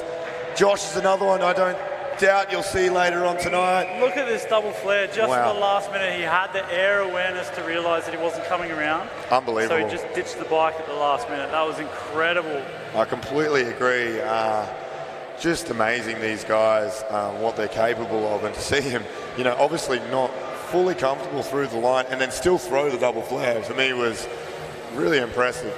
Clearly, maybe not the best decision for him in this case, but unreal to see nonetheless. Yeah, but I guess that's why we're in the finals. Sometimes you just got to make the decision to go for it. But I just saw 3 rolls of the shoulder. I got a funny feeling we got something big coming from Alec. He's got a very serious face on. He's typically a cheery, fun-loving guy. He's pretty keen. He knows that he can do this. I know he knows he can do it. Speaking with him, he's been very nervous and excited with it all. Look at that big smile. Doing it for Unit, Colony Bikes. He's on the Monster Army team here in Oz. Alec Danaludi, big old thumbs up. Make some noise, ladies and gentlemen. I am nervous. Here he is, Alec Danaludi, Tice. hitting that same transfer. Massive flare double tail, landing so smooth. At this point, I can't even believe they're doing tricks like that and landing so smooth, Pete. Indeed, he's pumped around now, back into these 2 big hits. 1, 2, 3. Oh my gosh. Doesn't quite stick the landing as smooth as he wants. There's the 5 flare. So far, things are still coming together. I love that Alec hasn't thrown it away with 30 seconds remaining. Linking that manual as he comes back to the box line, Tice. There's the truck. Yeah, beautiful style on all these tricks too. Looks like he wants something on this. It's just a straight flare. Nah, he's winding her down. Ladies and gentlemen, that's it for Alec Danaludi. amazing that these guys can just feel it mid-run. They just know it's not happening. The camaraderie between Sam and Alex, seeing them up there with a fist bump as they cross hands. Gutted for Alec that he didn't get that second pull and the upgrade he wanted, but knowing right now that he's sitting up there currently in, where was he? He was in fourth. All right, thanks for the upgrade. So seeing some of the replays here, still some solid tricks in there, but he just knew it wasn't enough. Pulls the pin. It ain't worth the risk, is it? I guess that speaks to the level of competition here today, Pete. 100% Tyson, you're so correct. All right, ladies and gentlemen, guess what? We're back to the top. Our number one qualifier, doing it for Colony Bikes. Wow, his qualifying runs were something I had never seen before in an elite contest. We have some tricks up his sleeve. It's a wizard sleeve of tricks, Tyson. Yeah, I love watching Sam ride. In he drops for his second run. Let's see what he's got, Sam Grace. Huge. 720, landing so good. Just touching the top, Tyson. Over the long and low as he comes back into the bowl. There's that truck driver. Smooth as you want, Tyson. Yeah, coming back towards this big 8-foot quarter. Up onto the hip. There is Bartatak. Oh, no! Coming unstuck, but somehow pulling it off. I love it. If I know Sam, he's going to go and finish it for the boys. Yeah. 30 seconds, Sam. What have we got? This is all for you, ladies and gentlemen. He knows. There. Getting that cliffhanger. That's such a difficult trick, Tyson. Oh, mate, imagine being able to take your hands and feet off and do a backflip at the same Listen, time. I never liked taking my feet off when I went upside down. There's that foot jam to fakie. Nah, poor Sam. Just not quite all coming together for him. 5 seconds. I think he's going to have another go. For the boys, ladies and gentlemen, make some noise. Third time's a charm. Such a showman. Oh, unfortunately not getting it. Ladies and gentlemen, that is your elite men's national championship final for 2022. Samuel Grace going out with a bang. Obviously not the way you wanted, Tice, but wow, what a competition. Oh, mate, they delivered, didn't they? That was incredible riding from the whole 2 heats. I'm going to be, closing my eyes while the judges deliberate, because far out, that was next level. I don't want to know. I want them to put it in an envelope so we can just learn when we present these titles. You know, everything from the young kids to the big kids, the excitement of this weekend, all of the support of you lovely Melbourne is coming out and supporting what is, I reckon, such an amazing sport. I might be biased, but seeing the growth here, look at all these replays. Look what we saw today, Tice. Yeah, I mean, just to see the level of competition, and the level of tricks, you got to go home feeling inspired after this. To see that we're doing this level in Australia, it's the best in the world. I agree. And Tice, I'll see you at Nationals in 4 months at Metricon Stadium. Yeah, I can't believe that we've got the Nationals again in just 4 months. For Unreal. Awesome. And you know what? I think I'm going to ride this year after seeing all the masters out there having such a good time. It isn't about where you come, is it? Yeah. Don't get me wrong, I wanted that medal, Tice, that you got. Seeing you at the hotel room, proud of what you've done. Imagine how these guys are now feeling after what is such a big effort. I'm so proud of all the riders here today, that's for sure. Yeah, for sure. Just competing, that's a big achievement for a lot of these riders, a lot of the younger riders. It's the first time. 2, 3 from Alec, just on the replays right now. Just absolutely 2, 3. Yeah, just wow. Wow. He's a great rider, isn't he? And then we got Sam coming in. That's 7. Look how off axis he goes and how close to the side he was on the hit. Yeah, definitely a crowd favourite this weekend, Sam. He really was. We did see a few locals be very, very popular. Presentation, we're going to get everyone into the centre bit. I'm going to go open the barriers. All right, ladies and gentlemen, we're going to go straight into presentations. We're going to open up the barriers so you guys can come into the floor of the park, so you can be here present as we award our country's national champions to us. I cannot wait to see some of these kids and older kids, because we're all kids really, aren't we? We never grow up, get awarded the accolade, because such an achievement for a lot of these kids. Seeing such amazing coaches around today. You and I both obviously doing a lot of that as well with our respective shops, but even then, little kids like this out here, little Slater, here, just stoked on BMX. It's been a weekend that I'm going to remember for a long time. Oh, for sure, Pete. And, you know, just that travelling aspect and being able to meet new riders. You know, I'm from Canberra, you're from Queensland, and we're both here in Victoria watching riders from all across Australia compete. So that in itself is a special part of what makes BMX so good. It was absolutely amazing. So, you know, we're standing here now. If you are watching the stream, I believe we're hoping to hang around live so you guys can see the presentation. It is going to be super exciting. So everyone wanting to know where the riders come, that'll be, I believe, also for the juniors and the under 15s. We're going to have a full presentation wrap up very soon. So for all of you at home that have been watching, wanting to see how your favourite rider from your local went, I know a bunch of the local Sumner's Seagulls that we have at our local trail spot have been tagging and sending me all these videos that they've been watching their favourite rider, Nate, doing what he does. And then you know, it brought happy tears to me knowing that, you know, all these kids that are inspired by the riders that have come and done this. So, you know, we might be speaking about Nate. I bet you Kobe and all those other kids have their friends at schools and the guys that they ride with now looking up to these kids going, I'm going to do that. I'm going to be at Nats next year. You know, think of the inspiration that we saw. So it's so amazing that Oz Cycling and everyone has been able to make this live stream possible. And thank you for everyone who gave us kind words throughout the weekend for what was just an unreal time, Tice. Yeah, I agree, Pete. It's just been so special to see the fact, and for you to tell me that story, you know, to have the riders watching in Queensland, watching their mate do their thing, and it's important for riders across Australia to be able to access this sort of stuff. So I really pat Oz Cycling on the back for making it accessible for not just people here to spectate, but across Australia.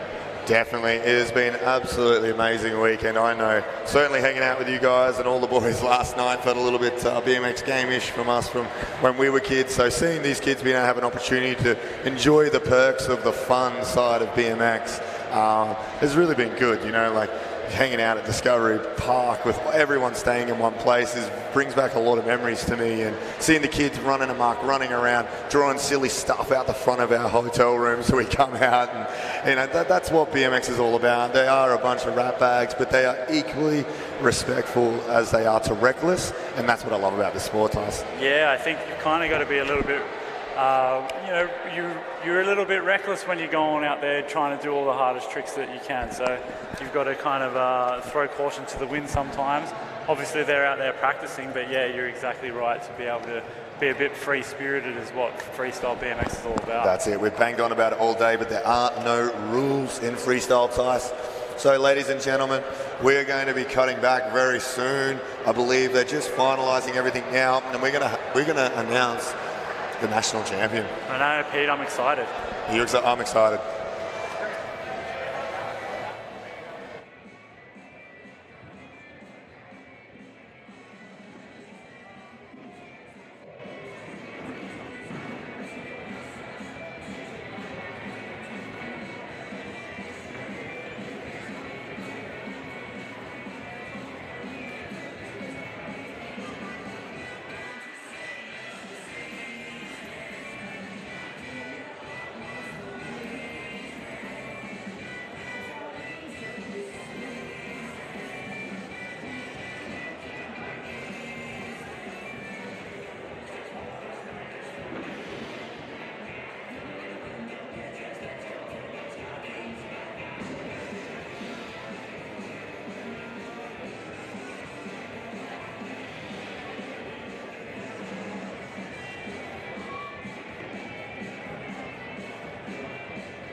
we will install some stairs so that people can get out. Don't worry.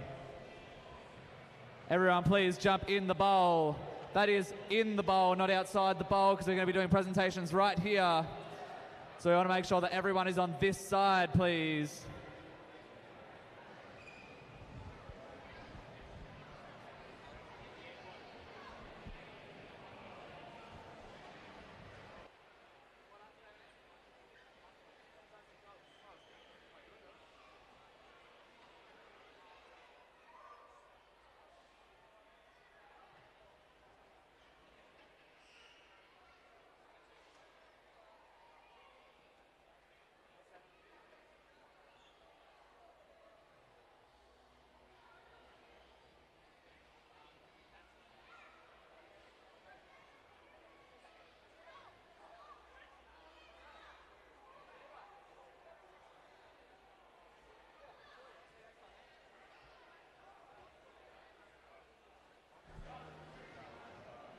Alrighty, it is almost time for results. The judges have now left the building. We are waiting for everything to be complete. Get a list sent to my phone and then we can do this.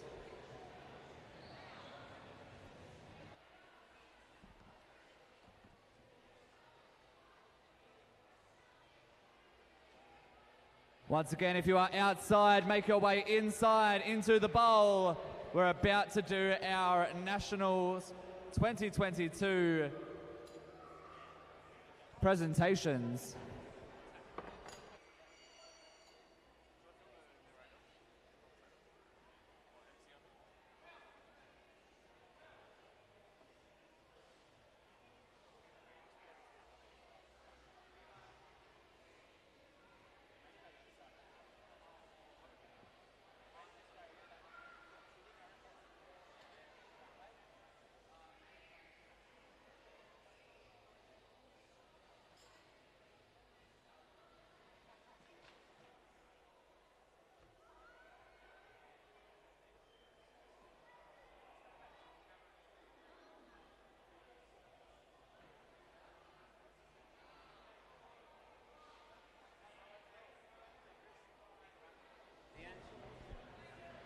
Alrighty, thank you all so much for coming. Before we get our presentation started, I wanted to once more quickly shout out Oz Cycling, Maribyrnong City Council, and also RampFest Indoor Skate Park for making this all happen. Without our major partners, this would absolutely not have been anywhere near as big as it is. And thank you to all of you guys for coming out here. Without our riders, we don't have anything to watch. Without our spectators, we don't have any support for our riders. Orlando Oakley, I absolutely love that sign. That's incredible. Hopefully we don't have it on stream though.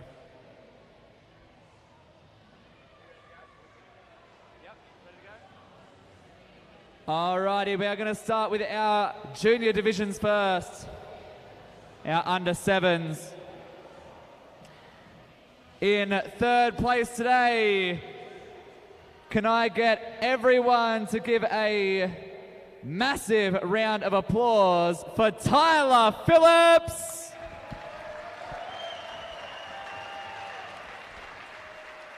It's a big old run up here for him.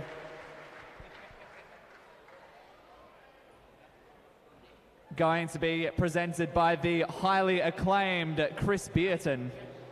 He's about the same height.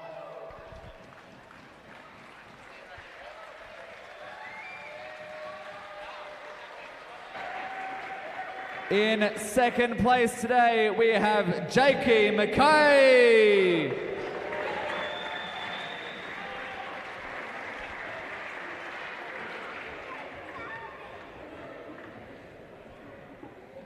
Little Jakey making his way up now. There we go, a big round of applause for Jakey.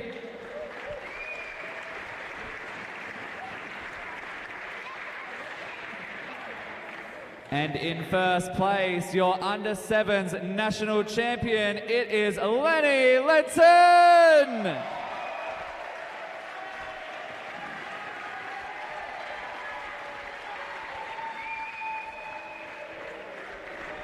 Absolute crowd favorite.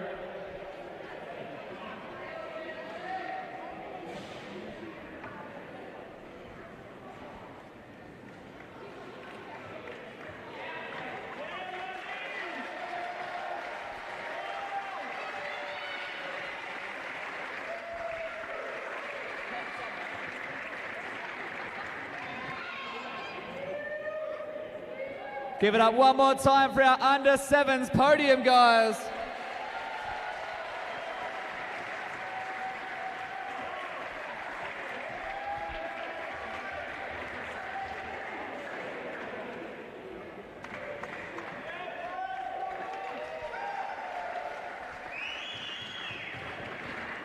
All right, we're moving on now to our under 11s. In third place today, we had Slater Little.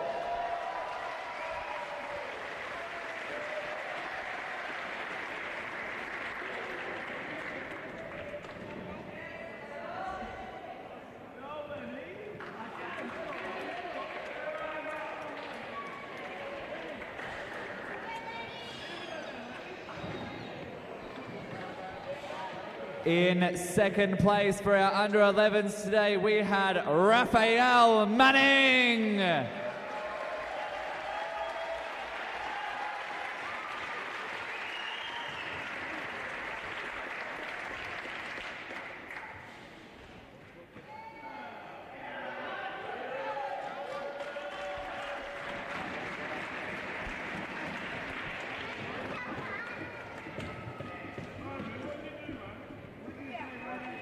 And in first place, our under 11s national champion, it's Kobe Clayton.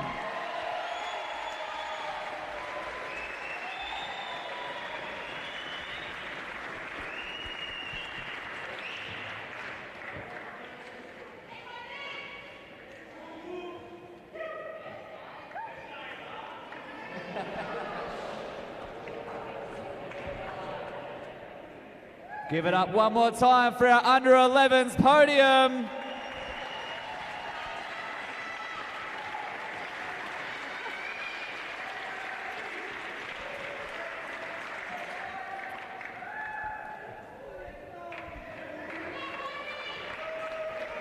It is time now for our under 13s. It was our smallest field of the day with just 5 riders. Couple of familiar faces in here. In third place for our under 13s, it is Samuel DaCosta.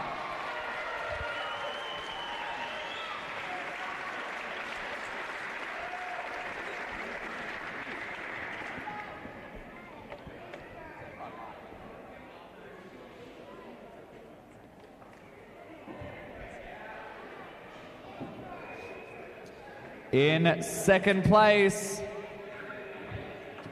we have got Alexander.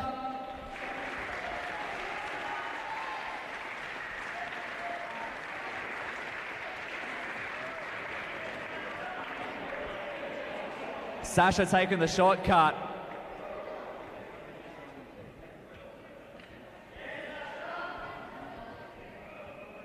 And in first place, a RampFest local, it is Tol Papademos!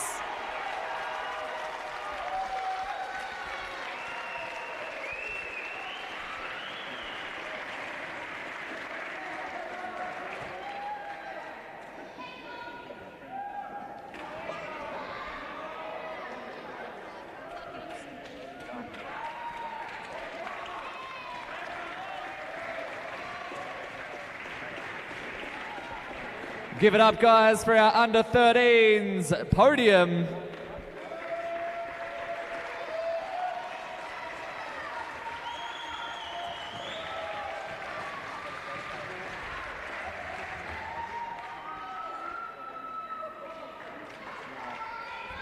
Our under 15s now. In third place, we have Nate McKellar.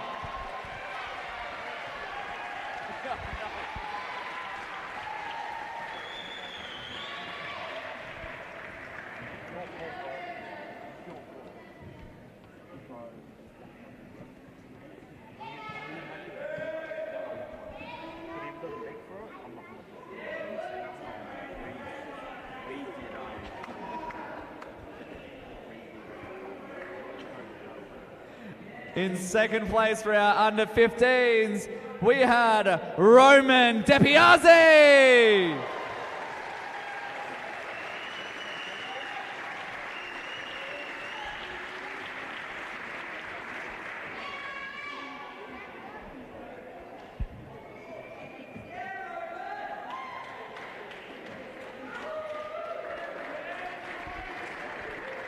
And in first place, 2022's under 15s national champion. Give it up for Kobe Carroll!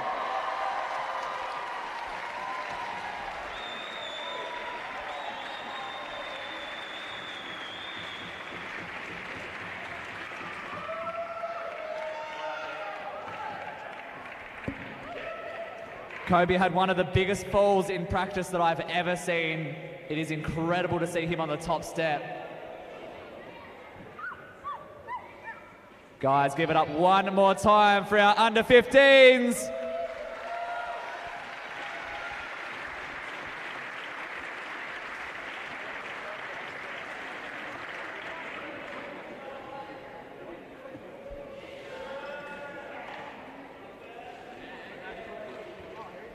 All right, into our amateurs now. Kobe is very happy with that. Amateurs was a very, very close fight today. The top three separated by not much at all. In third place today, local legend Xavier Gilby.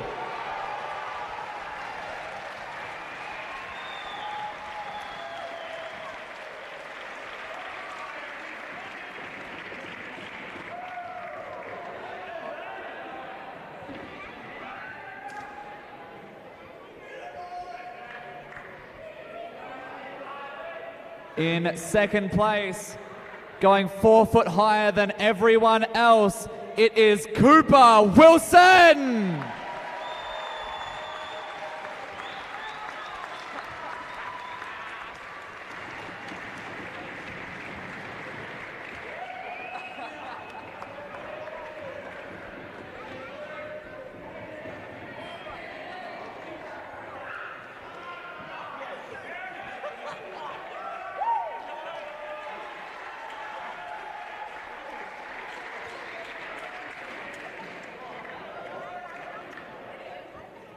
And in first place, he blew us all away from the moment he got here. Our amateur national champion for 2022 is Jack Moore!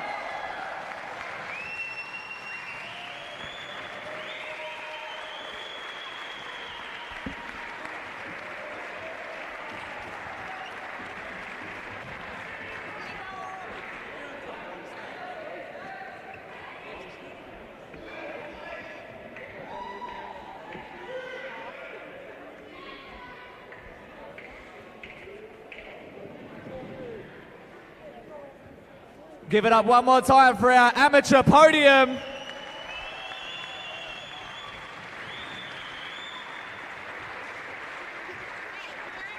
Wait, do this, do it. I do have my hands. Do this.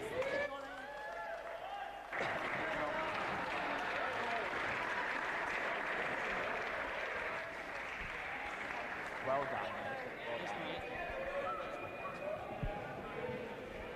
Alrighty, we've got a couple more things to give out. Right now we've got our elite women. We've got one in the bowl right now doing a run. In third place, we have got Anais Prince.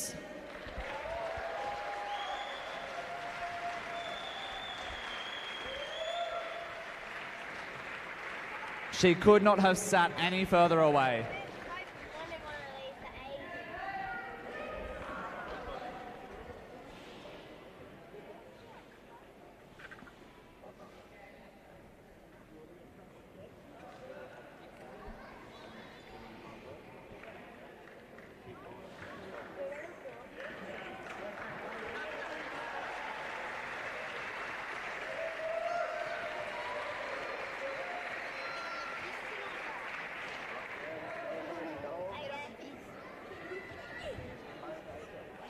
In second place today, we have got Miley Tui.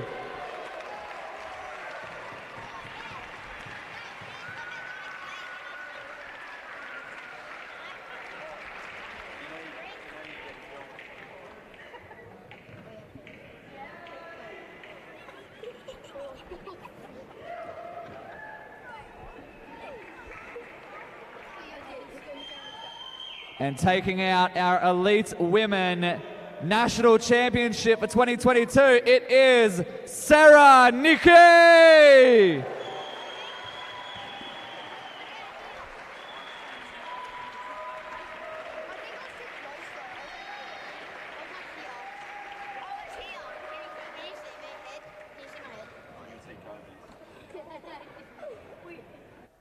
One more round of applause, please, for our Elite Women podium.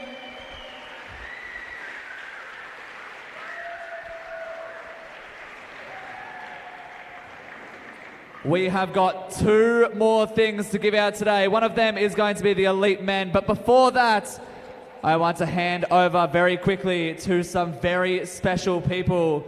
These guys have got one of the most incredible things to happen to freestyle BMX in Australia to hand out. I'm going to hand over to Cameron now. He's going to tell you a little bit more about it. Thanks very much. My name's Cameron. I'm from the Australian BMX Hall of Fame. First of all, I'd like to congratulate all the athletes who have competed this weekend. The level of competition has been absolutely insane. As a spectator, I've enjoyed watching, so congratulations to everybody. I'm sure there'll be some really happy people going home, some not so happy, but be proud of the work that you guys have put in to get to this event today, so thank you. As I said, I'm from the Australian BMX Hall of Fame. A quick plug for us. Starting for the first time in 2023, we have a dedicated freestyle advisory board who will oversee all freestyle inductees into the Hall of Fame. I encourage you to visit our website to nominate people who you think have given their lives to the sport of freestyle. And hopefully next year we will see some of those being inducted for the first time. Of course, I'm here with this guy. Those of you who don't know, this guy is called Steve Cassip. He's an absolute legend, freestyle. He is the very first freestyler to be inducted into the Australian BMX Hall of Fame. He's an icon, he's a legend, and he came to me about 2 years ago with an idea of a scholarship, and that's what we're here to present today. So the judges have been busy all day working out who is going to be awarded, male and female, aged between 12 and 17, judge's choice, and we are going to find out in just a moment. Basically, the award was going to be held annually at the Freestyle Nationals, but given the recent announcement that the Nationals will be held again in just 4 months, this award is a 4-month scholarship, so it's a reduced scholarship. So, this year, each rider will receive a scholarship to the value of $3,000. That includes $1,000 cash prize, $1,000 worth of components from our very good sponsors and friends at BMX International. Yeah, Scott's here. Scott and the team at BMXI are incredibly generous. You know that they support a lot of riders, so you know absolutely we love their work and once again for supporting this initiative. And of course the other $1,000 goes towards a media package to help support and promote their social media and their profile to assist their journey. So I'm going to hand that to Steve, and I'm just going to check my phone for the results.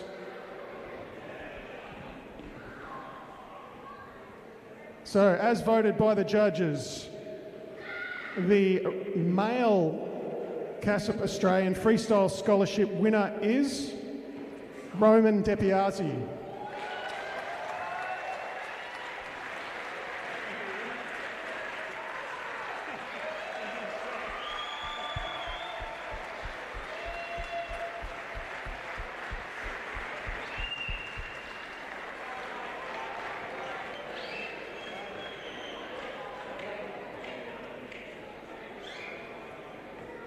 And Steve, who is our female winner?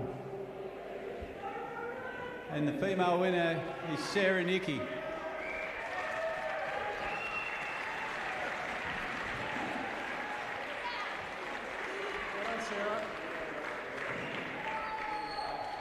Congratulations.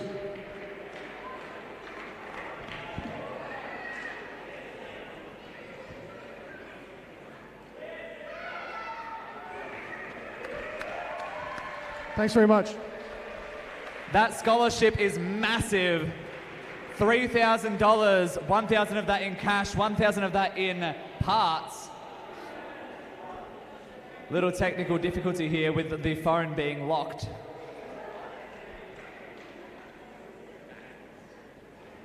All right, our final thing for today is our elite men. In third place today, we have got Josh Matthews.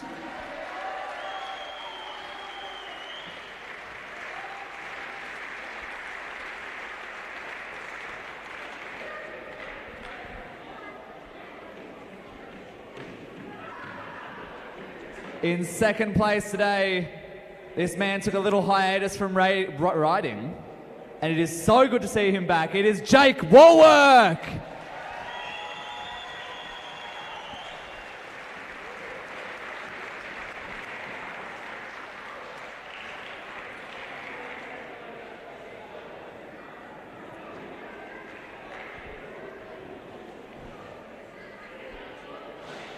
And our winner for the National Championships 2022 is Brandon Lupos.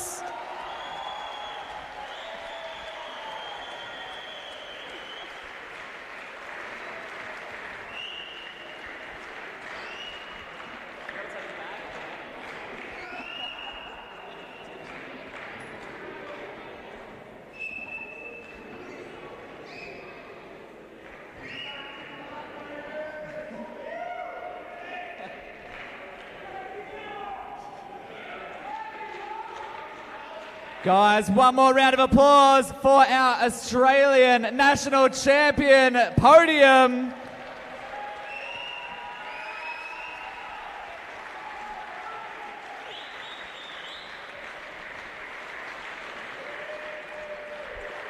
Unreal. Can I please get all of the winners, that is all of you with your jerseys, up onto the stage?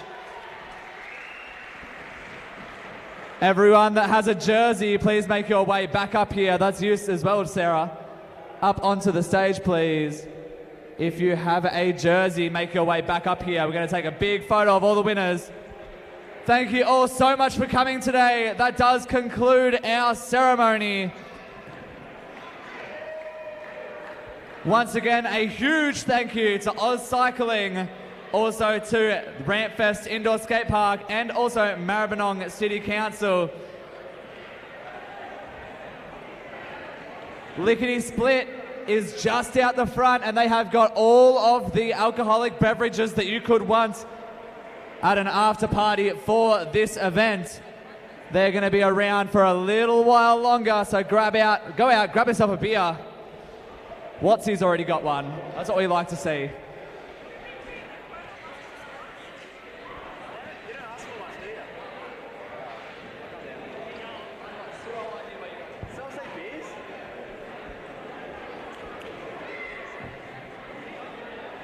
Also, would like to thank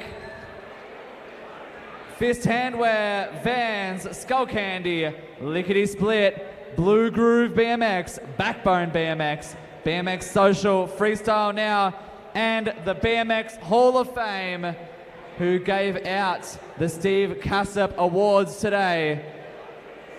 The bar is open until 6 o'clock. It is happy hour. You've got 1 hour until closing. Go out and get yourself a couple of drinks. Everyone travel safe tonight. Have a fantastic rest of your afternoon, and we will see you back again next year for the 2023 National Championships.